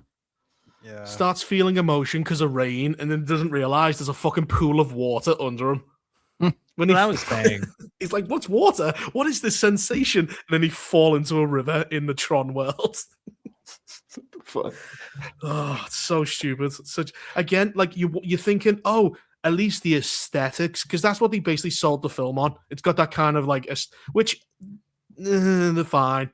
They spend most of the time in the real world, and they have no chemistry between each other, between Jared Leto and Asian girl boss woman. Zero chemistry. He's just Chat GPT incarnate, and he just reads her text so he can just recite her backstory, because the movie can't be bothered to actually fit it in at any point during its narrative. Well, the grid design is shit as well. He has one characterization. He loves Depeche Mode. He compares it to like fucking Mozart. He does. Because Jeff Bridges going, there's like Mozart. He goes, or Depeche Mode. And like, don't even dare put them in the same fucking category. What a dog shit movie. Yeah. Didn't see this one, so didn't see this one either. Black Phone 2 was dog shit. It was bad. Full review analysis. Yeah, full review. Black Phone 1 was pretty good. Wait. Is this the one with the grabber or the gobbler or something? The grabber. I was fucking cackling at that name. Cobbler. The grabber. They're trying to make him like a Freddy horror Krueger icon, and they Not put that a name. guy who kills children in Fortnite, I'm pretty sure. What the fuck? Kids the grabber does have a Fortnite skin. I did research his name's that. the grabber of yeah. children. Grabber. And it's like, here, drop him in the kids game. Didn't you say like he doesn't really kill anyone in the movie? He kills zero people in the movie. Oof, that's why I want my horror films. No danger. Does he grab them? What does he do? He does grab some people. At least. This was genuinely awful. Like, I'm surprised anybody greenlit this movie because nothing happens. It's not even scary like the first one. At least there's a little something to it. I stand by, and maybe this is going to be a controversial take, but how are you going to be called the grabber and not be molesting children? So, false advertising. I'm sorry. Yeah, false advertising. So they didn't commit. Yep. Didn't commit. Happens to most guys. 3 out of 10. Yeah, I give this a 1 out of 10. A 1 unmolested child out of 10. Frankenstein. Haven't seen it. Still need to watch this as well. I loved it. I enjoyed it. It My only issue is, and again, I don't know how accurate it was, so I'm not sure if this is a good or bad thing. The slow morphing into like almost a Pixar film. It got a little too soft. Is in the this middle. spoiler warning? Because I'm gonna take my headphones off. This is a spoiler warning. Spoiler free. I can do spoiler free. I won't spoil anything either. Yeah, that's not much of a spoiler. I really did enjoy it. I think it's a really good adaptation. I'm not familiar with the original work to know how accurate it was. I just think tonally it got a little bit soft towards the middle end portion, but I don't know if that's super accurate or not. It just didn't work for me at that point. No, you should be sympathetic to the monster. But yeah, but I don't need a whole like, you know what I'm referring to. Yeah. The entire second act. Yeah. Yes. Okay, like, bro, I get it. I'm just gonna throw this out there, Vex. I don't think I'm ruining anything. Okay. Okay. Guillermo del Toro has like a weird monster fetish, dude. Like he always like sexualizes his monsters, and he's too hot. Like you can't have a fucking sexy Frankenstein. Like what is there's a couple of scenes where I was just like, yeah. Did you not watch I Frankenstein, Brooks? Like, come on. I know women who ass monster. This monster. Okay, and then Vex might be one of them. And no, Vex is confirmed to be one of them. Oscar Isaac is awesome. He's good. I love that dude. Yeah, no, the casting's great. You got Charles Dance. Are awesome. You get a tablespoon of Charles Dance because that's all we're legally allowed to get for the last like fucking 15 years. It seems like you get every movie he's in, you get a dash. He's not allowed to be in it for. And long. then he dies, and then it's over. I was enjoying him, and he's gone. Yeah, it's mandated. Mads Mikkelsen's brother Lars plays the ship captain. He's quite good, but I think the biggest problem I had, I like it, but like the biggest problem I had the movie is the entire concept is we too busy trying to play gods. We never asked if we should. Kind of in Jurassic Park. This one, it's like curing death isn't a problem. It's just being an asshole. Don't be a bad dad. Yeah, they don't explore that aspect of the movie, the real exploration of the monster, what it means, what, you know, the true meaning of life, and his willingness to get rid of the monster so quickly after what it's been capable of. I didn't buy that. I'm like, we're missing something here. Yeah, no, it's almost like his father's like abuse like kicked in, like it activated for, you know, been laying dormant. Yeah, no, it was weird. There were some variations. It definitely strays away from, you know, the source material, but I mean, this has been a story that's been adapted so many times. Like, I didn't have a problem with it. I didn't necessarily hate what they did, but like there was a couple of times where I was like, oh, that's a direction to take.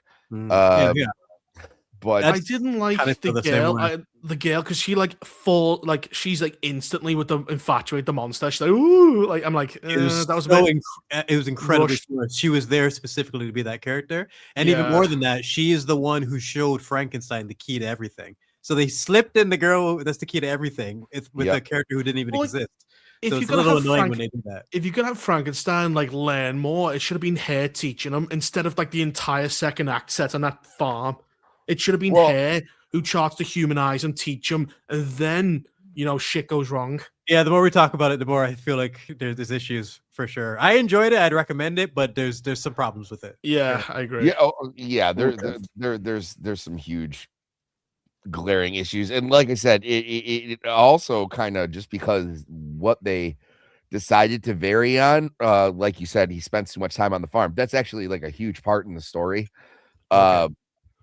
But because they made all those, you know, choices to variate from it, it's jarring because there isn't a cause, you know, like there isn't a cause and effect there. Because she was being nurturing to him, it would have made more sense for her to like take him under her wing and cut her out or cut the farm out. You didn't need both. I thought she was completely distracted from the film, to be honest. I was like, did nothing but like, well, basically, you know, cheat and then antagonize Frankenstein, and then he took away from Frankenstein. Yeah, delete that bitch, 100%. But I still recommend it. Definitely. So out of 10, I'd give it 6. 6.5. 6.5. Yeah, I'll be nice. Yeah. You know what? I still will say it's one of the stronger Frankenstein adaptations that we've gotten. Like it's not easy, especially when you have a story that's been told since 1931. So this is like the 40th retelling of this story. Was it anything new? No, but the stuff that they tried. You know what? I got a really good compliment for the movie. It made me want to know more about the source material. Oh, it made me want to know whether or not this is accurate or not. I think if you can do that, you've achieved something at least. It's about as accurate as the one with De Niro, and there's a lot less of the weird sexual stuff that movie had. So I'll take this over that anytime. All right.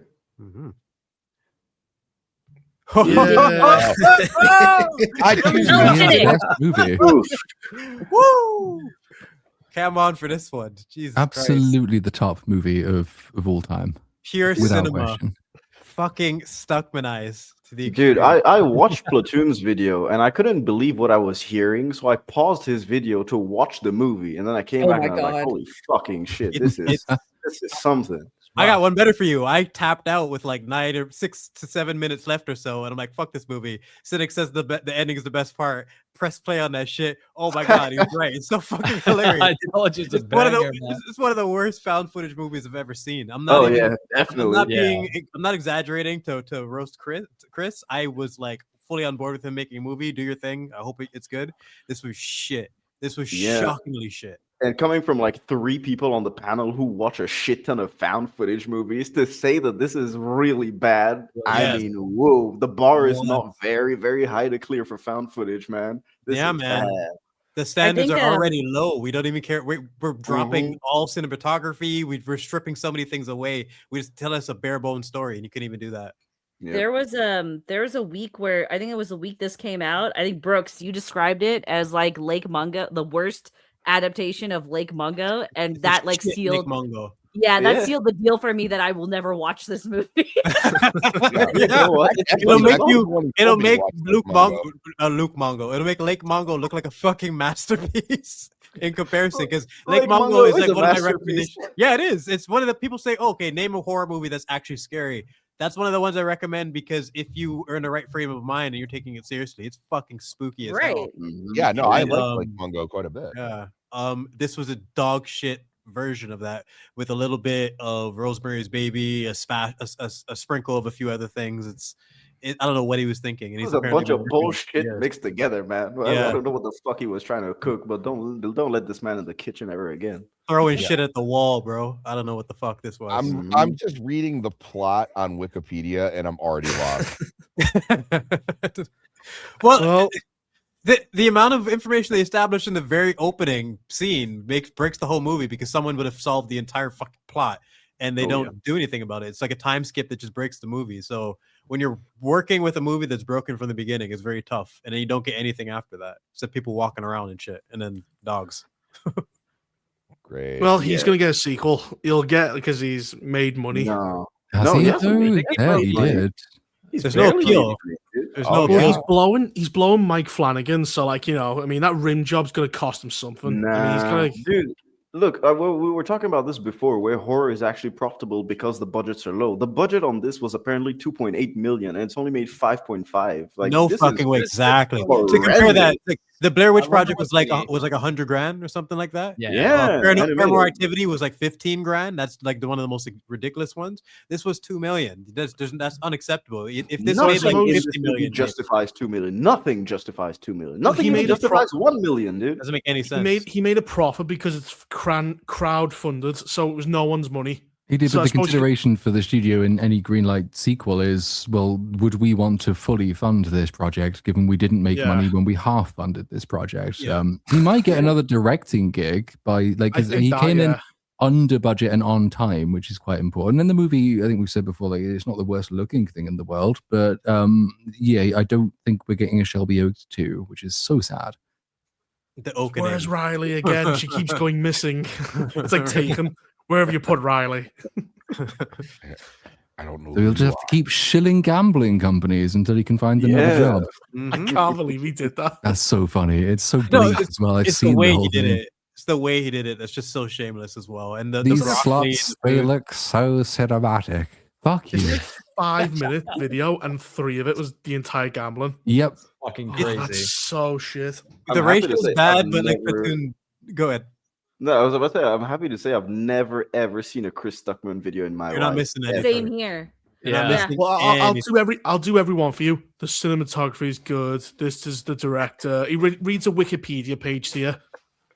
Yeah, just He- look he at a tells picture you- of him and you've seen a review. He stands up straight. He it. tells you about his day. He reads off the Wikipedia page, who directed it, who was involved with it, certain things he liked about the cinematography, and then that's it. You get a big ad, and then like nothing. He's one of the few reviewers where I don't understand his appeal whatsoever. He don't got get in it. early. He was ground floor. That's not the enough. thing. That's not enough, man. And I've seen the clips of him where he actually had a personality. Maybe there was something there then, and the What consistency happens? was there. I don't know. He got hit by a rock or something. Probably It's no like- competition back at the time, man. Exactly. No competition. That was I've it. just- Yeah. But you got people like Jeremy Johns, Red Letter Media. There's people that have been around for a long time, and you can clearly see whether it's an acquired taste or not. You can see why. You can see what makes them work. I don't get Chris Stuckman. Jeremy Johns is like boring. The problem is he's really early, and he kind of goes like, I thought it was good, and then that was the.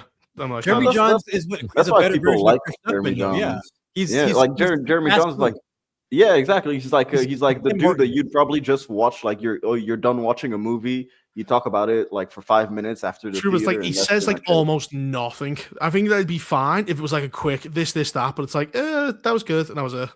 Well, Which I this is part of the suppose if it's reason- like, should I watch it? Shouldn't I watch it? That type of guy, maybe. If you don't Yeah, really care. that's kind of it. Like that's why he's so accessible to everyone. You know, you watch him because Yeah. like it's that Super dude who'd be generic. like, yeah, I think this is cool. This is not cool. This worked for me. This didn't work for me, and that's pretty much it. Yeah, he'll 'cause give half you the his time, like, honest opinion consistently, and I think that's where he's built his fan base. I suppose if you just like, I'll ask a critic, should I watch this film? He says, yeah, that's it. That's good. It's just like when you actually want to like see what the film's about, I go, wow, he said nothing. Because I suppose Yeah, that's I what see he's what, just I see recommend. what you mean. He just basically, should I watch this? Yes or no? Yes. I'll give him a little bit more than that. He'll give you at least a taste for whether or not he enjoyed it or not as a recommendation. Where Stuckman is literally a generic thumbs up or thumbs down. Like he's much. Right now, He he's doesn't do only thumbs down, no. He's a thumb sideways. Yeah, he doesn't know where he's pointing these days. He's all over the place. All right, Cynic, November. Let's do it. Do it. Oh, do it. November. All right. Yeah, you. Wait. Oh, it's like a Ooh. while. Yikes! The I Deck hated it. Master. What Deck more needs tapped to be out. said? Fuck I this tapped out year. after 6 minutes. That was it. You didn't finish it? No, fuck it. I didn't was like, finish Oh, it fuck this you shit.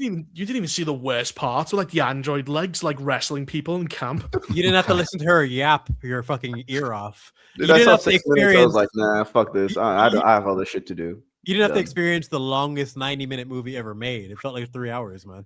You didn't Yeah. see him. You didn't see him tame a monster, use as a plasma cannon, have the monster self-recognize another plasma cannon, and make a self-sacrifice jump in the front of it. You didn't see him What's get up, beaten Rafa? by a plant like 20 minutes into his journey. Get killed. He's fucking the worst predator ever put to film. And The I only hate this. positive thing, I guess, is like it seems that people have just stopped defending it. It doesn't mean that they've acknowledged how wrong they were, because sometimes you'll still see them citing the box office figures, which is like, oh, look, it's actually one of the best performing Predator movies ever if you don't adjust for inflation. Because if you do adjust for inflation, it turns out it's one of the worst performing Predator movies ever. And that's Oh, not yeah. as sexy a story.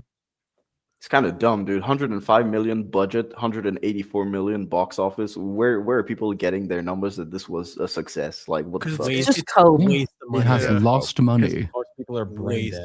Waste of money. Jesus. And at the Oh end, yeah, the baby. They had a Baby Yoda as well, and the fucking little, all the stupid jokes and the romantic bit with him and the fucking android. It's worse than you would ever fucking imagine if you're a Predator fan.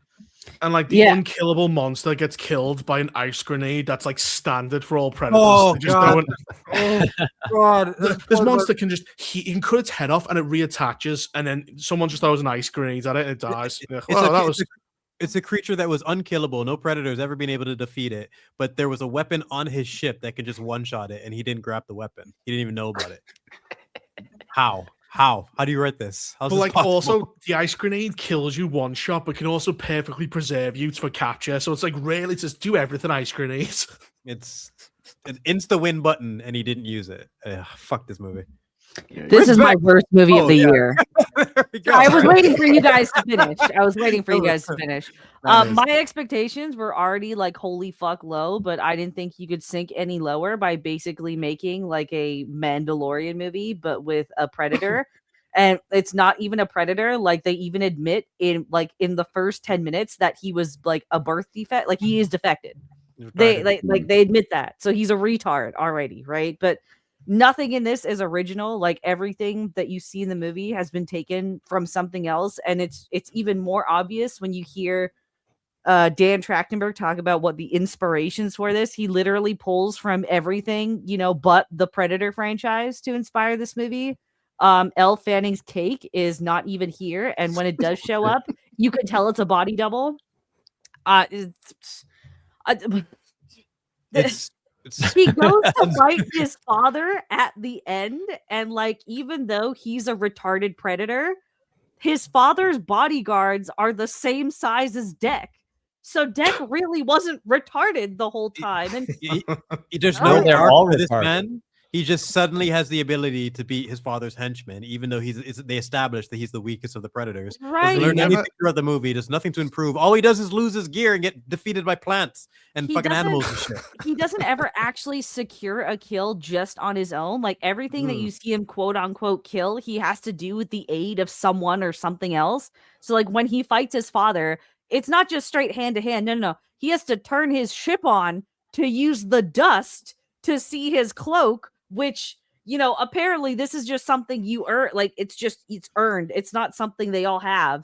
But in the meantime, Deck apparently is hiding like a whole fucking sword, an arrow, grenades up his ass somehow after falling through a planet's atmosphere at like 200 kilometers an hour. Nothing about this movie makes any fucking sense. Honestly, like if you thought that this movie was good or fun, you probably should unalive yourself as soon as possible. No standards for you.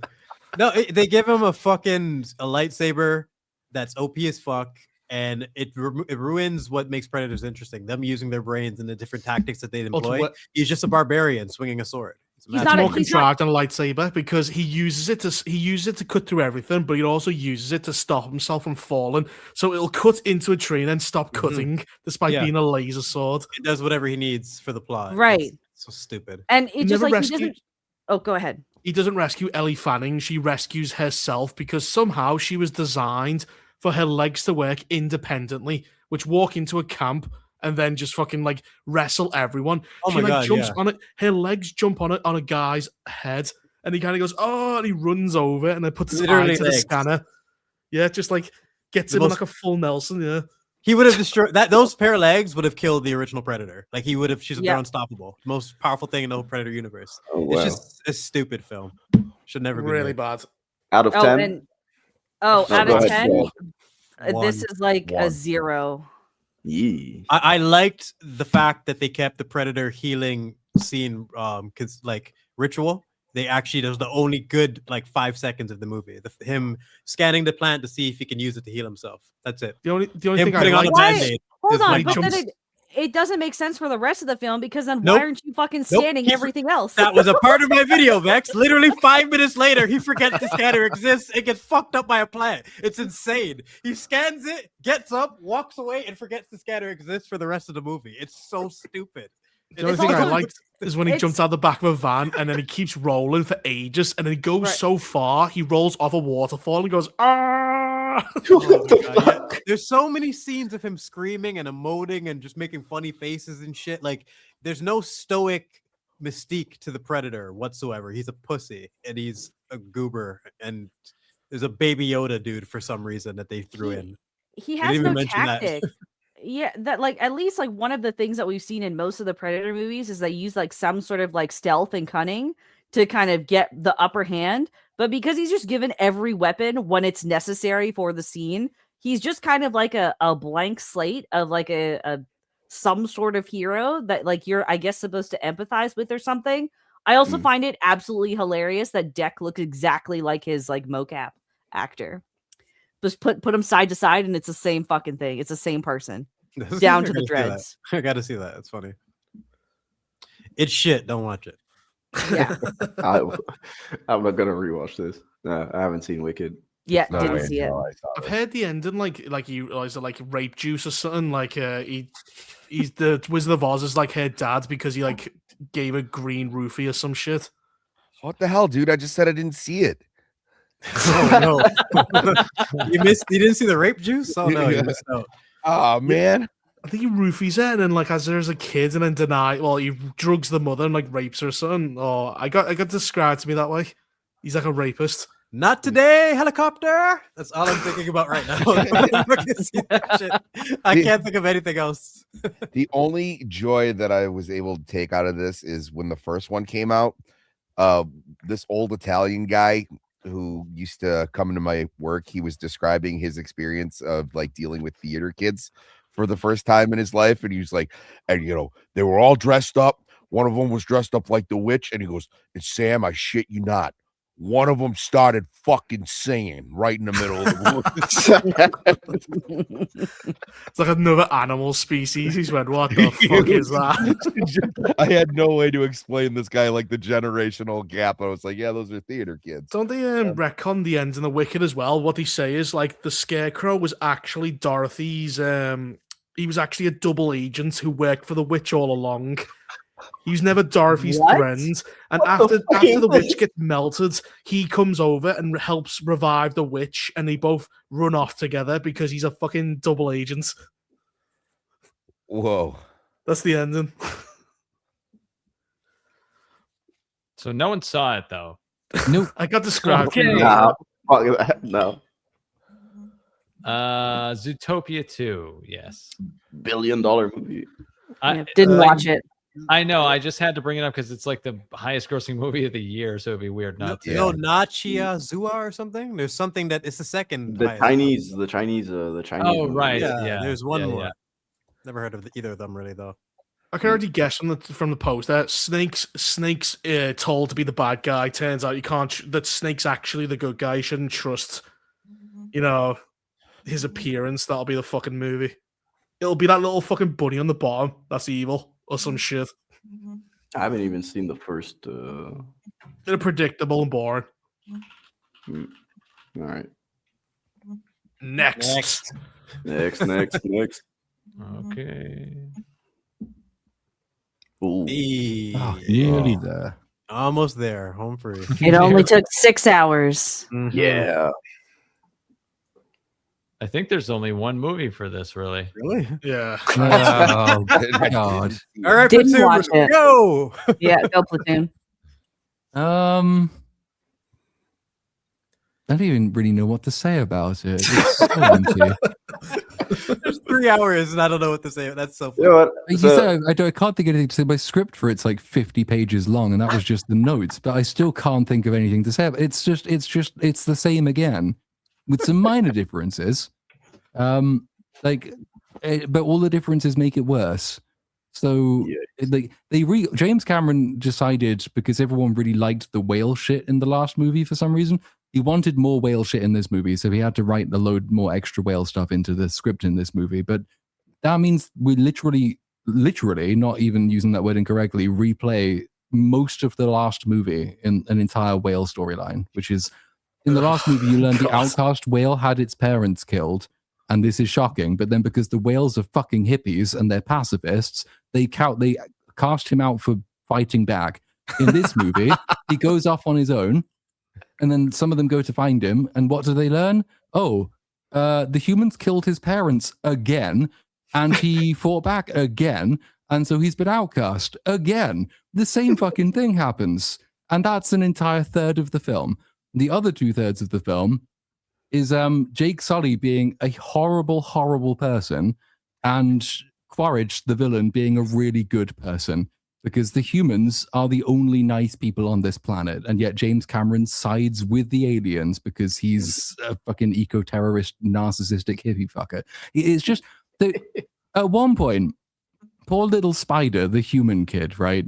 Oh, he's really annoying in the last movie, but he's really lovely in this movie because, like, nothing his parents, adopted parents, do will ever convince him that they are horrible people. So at the beginning, it's like he now the masks they wear, which never ran out of battery in the previous movie, they now run out of battery. But because he hasn't updated with this new knowledge yet, he goes to sleep while wearing one which is on no battery. So he almost dies in his sleep. And then the next day, Jake's like, "Oh, you can't live your whole life in a mask." He's 17 years old. He's been wearing a mask. We're going to send you away. And all the kids are like, what? He's family. That was literally the concluding message of the previous movie. Jake's like, nope, fuck him, sending him away to the scientists. Then it's, but will it make it nicer for you kids if we all go and abandon him together? So they do. But then en route, they get attacked by some fire smurf things. And then they crash. And then Spider's mask runs out of oxygen again. And then Ripley Smurf, the fucking what's her name, Sigourney Weaver's character, who is an 80-year-old, 17-year-old, and it's really weird. Yeah, what up with that? She's like, I have no clue how to save him. Here, let me plug him into a tree and have an orgasm. So she does that. What? And then all of a sudden, yes, well, that's not the weirdest thing that happens in this film. So then the tree goes up his nose and now he can breathe the Pandoran air. But this means that the humans will want him because they need to colonize the planet. And the fact that they can already transfer their consciousness into the body of Smurfs and have just never accounted for this technology, that doesn't matter. Now they really want him because they need to breathe on this planet. So then it's like he gets captured, they go back, then they escape because it's retarded. And then Jake's like, you know what? He can't be allowed to live. So now the message of the previous movie, which is found family, and he's really our son now, is, oh, I think we should just kill him in the woods. So he goes to kill him in the woods. It's insane. Because he's human, it's like pure racial. Yes. And like Neytiri, his wife, is actually a racist all the way through this film. Oh, yeah. She threatens to kill every child she encounters. She is insane. But not quite as insane as Jake is, though, because he's going to go through it. He's going to fucking stab this poor kid who's done nothing wrong. And the kid's like, it's fine, I understand. But do you still love me? It's like, you're such a nice, naive, stupid fuckwumble, and you almost deserve to die for it. But then obviously the rest of the movie happens, and he never holds this against his birth parents, but against his actual dad, who is always like, I'm here for you if you need me. No, he's a villain. I can understand, though, why he doesn't like his actual dad, because one of the other crazy things this movie does, obviously, first Avatar movie establishes that the same things you use during sex are the things you plug into animals. So it's, it's sex coded when they jam the tentacles into things. Well, there's a bit in this movie where Chip Hazard, Quaritch, whatever his name is, holds his son down while his new girlfriend rapes him. And it's really fucking bizarre. And I don't think James Cameron realizes what he's done. So I can sort of understand why Spider also hates his dad, even though he never really mentions that either. But it doesn't matter, because at the end of the film, there's a giant fight again on a big whaling ship again, except this time they go up into the sky for no reason. And then it sort of comes to a stalemate, and then they save each other. And, Quaritch saves his son, and then Jake saves Quaritch, and they sit on a rock together. And it's like, well, what do we do now? And then Quaritch is like, well, fuck it. And he jumps off the edge and goes, ah, and then he disappears. And that's the end. I'm going to die. So it's a cliffhanger then at the end. Because he's going to fucking come back in Avatar 4, inevitably. Okay. Oh, God. Funnily enough, I watched it for the first time ever last night. So I was watching it and I was doing other shit at the same time. And I was like, man. So first thing, I completely forgot that these guys talk like surfer dudes. I was like, huh? Like whenever they started, they were like, "Hey, bro, look at every me, bro." other fucking word is bro. What the fuck? Half of them have Zoomer haircuts as well. It's awful. Oh man! And, it really got me thinking. I was like, you know what? Avatar would be way more enjoyable if instead of speaking like surfer dude, they spoke like Jamaicans. Like, yeah, fuck it. I mean, imagine this, man, and be like, oh, Spider, big man. Oh, that's some voodoo shit, man. Like, yo, Quaritch, big man, you don't get some Navi pussy, you go mad, man. Come 100% better in the fucking village. Like every supremacist, Quaritch, whatever his name is, goes for, I'm gonna go native. I'm gonna fucking fuck all my ideas. A blue woman. I'm a human supremacist. Fuck it, blue woman's come past. I'm gonna fuck her instead. Oh man, I mean, just imagine, dude. It'd be like, "Oh, Spider, you come breed the fucking Navi, yeah, man. Oh, come." Oh, dude. and then someone in chat pointed out, you see, so Awa is the Navi god creature thing, and it's sort of been symbolic up until this movie, but in this movie, you actually see it, and it's a giant face, and it's really bizarre. Because it spends all of the movie with Ellen Ripley's character, like she keeps trying to contact God, and God's like, "No, fuck off, leave me alone." Yes. Like all the way through the film until the final battle, when God's like, "Oh, fine, I guess I'll step in and save the day again." So he does that. And then there's a nice happy bit at the end where they all commune with the tree and see all their dead relatives and shit. But like, there is a theory doing the rounds, which I think is the most plausible theory I've seen going. This god creature is actually a weird mushroom parasite. Yeah. And what it does is it denies free will to all of the Navi. It tricks them into thinking that they have a heaven. And all it does this so that they will give it their dead people so it can eat them. And like that's probably the most plausible reading of this god creature, because that is what it does. They plug it into a tree and it consumes them for its own sustenance. And occasionally it reluctantly steps in to help them, but not very often. So like the whole planet's now run by a giant head that eats stuff. Would that actually be interesting if that was a self-aware sequel where you actually made Mushroom God the evil villain? Yeah, well, there's a rumor that they're going to take it to Earth in one of the sequels, and we get to see how evil humans are on a different planet, which is great. Except that they're all white humans, because again, I think we mentioned at the beginning of the show, like all the black people have just been killed. Hey, killed all the diversity, and now we're in space. What do they ever mean by this? And like, it never ever accounts for the fact that per the second movie, Earth is literally dying, and if it dies and we can't live on Pandora, we are all dead too. And it still takes the side of the Navi. And you can find quotes from James Cameron basically saying, "Yeah, I wanted to trick the audience into hating humanity." I can tell, yeah, and like loads of, well, I don't know, because loads of people like these movies. Praise Ewa, brother. Praise Ewa, brethren. Yeah. It's just reheated hippie shit from the 60s, and it's really awful. And if you think about it for 2 seconds, it's quite evil. But because the movies are designed to make you kind of just trip your way through the film, nobody really points it out. Like, Avatar kind of escaped the entire culture war thing. It didn't get attacked for all of the gender shit because it didn't really do any of that. None of the usual anti-woke side really criticized the Avatar movies. But like, objectively, it's preaching stuff which is way more harmful, which is actually way more harmful when realized in the real world. And that's cost us loads more money and loads more progress. Like, they've done way more damage if you choose to read all art as having these political implications. The Avatar movies are the thing which James Cameron has said he wants to push forward all the environmentalist policies that make everyone's life so much worse. So we can thank him for that. He built a giant solar panel array on his studio so he could say that these are powered by clean energy. No accounting for how many poor African children died to make those solar panels. But hey, he's good. Well done, James Cameron. But now he wants to take a break before the fourth one, and I want him to as well. Yeah.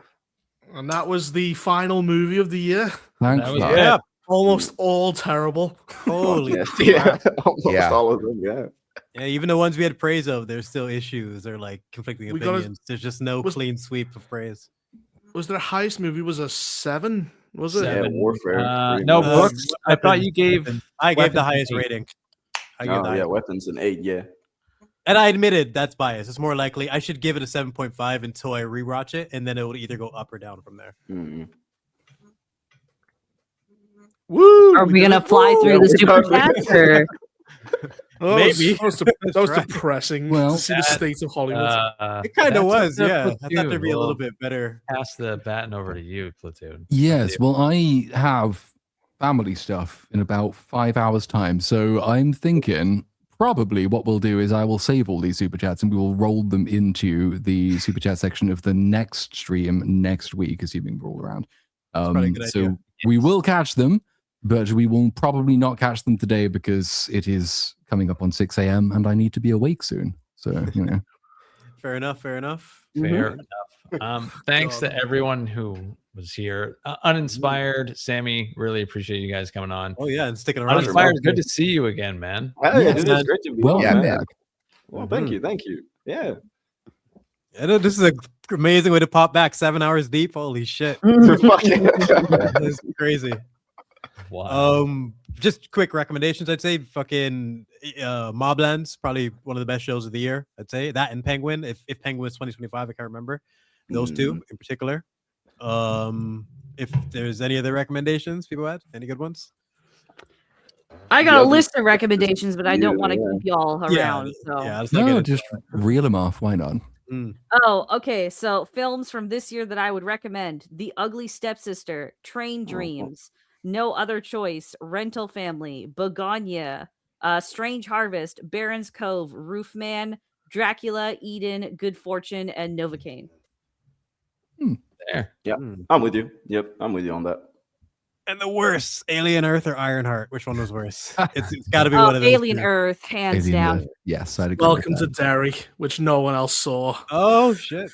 I thought it was just mediocre. That was mediocre. Native Americans knew about it and never told anyone, and they only didn't get eaten. They were protected by a magical dagger they took from his cage. Obsidian cage that they put runes on, which somehow glow. They let children be eaten. Like one guy goes, 16 children this year. Oh, you know, that's at least a good, not as much as last year. Yeah. Like, Jesus Christ. It's a chill season. Alien Earth, though. Are you sure? I'm talking about. I mean, that's seriously. But the thing is, though, I'm actually deliberately holding off my opinion on this because this time tomorrow, my answer might be Stranger Things season 5. I haven't decided yet, but we'll see with that one. Up until that point, then, I've seen the first 2 episodes, and that is shit. But I don't think it's quite as shit just yet. Until then, Alien Earth is probably the worst of the year, right? I hate the Brotherhood of Steel. They've made them retard, like actual, like they're playing with a plasma grenade, going turn it on and off. This thing that'll turn you into goo. Fucking idiots. I hate them. Hate the show. If it retcons everything, they go, it follows the law. No, it doesn't. Not remotely. If you think it does, you're a liar. Caesar's Legion is in the next episode. We're going to see a new Caesar. They can't even be bothered to do the bare minimum amount of research. Caesar's bodyguards use power fists, and we see them AK-47s. But you don't even give a fuck, do you? Fuck. Been a rough year, man. I hate it. Rough. Right. Wait, no, sorry. Go ahead. Oh, I was gonna say I'm falling asleep at my desk, I think. I can tell. We can hear it, and we've noticed. Vex wasn't me. Yeah, no, it wasn't Sammy. Bring us home, Cynic. All right. Super chats will be read next week. Yeah, I see all of them. There are a lot, so I'll probably have to roll it into the stream. But thanks to all of our guests. I appreciate you guys sticking around for 7 hours. It's really cool of you. And Platoon, I'll let you end the stream. Is he? Are you alive? I'd pressed my little mute button and forgot to unmute myself again. It keeps happening. Yes. Well, thank you, everyone. Thank you, chat. Thank you, panel. We will catch you probably next year at this point. So have a good one. I'm sure next year will be better. It's not going to be better. It's going to be so much less, but I'm sure next year will be better. It has to be better. It has to be. Happy New Year, everyone. Happy New Year. Happy New Year. Happy New Year. Bye. Fuck you.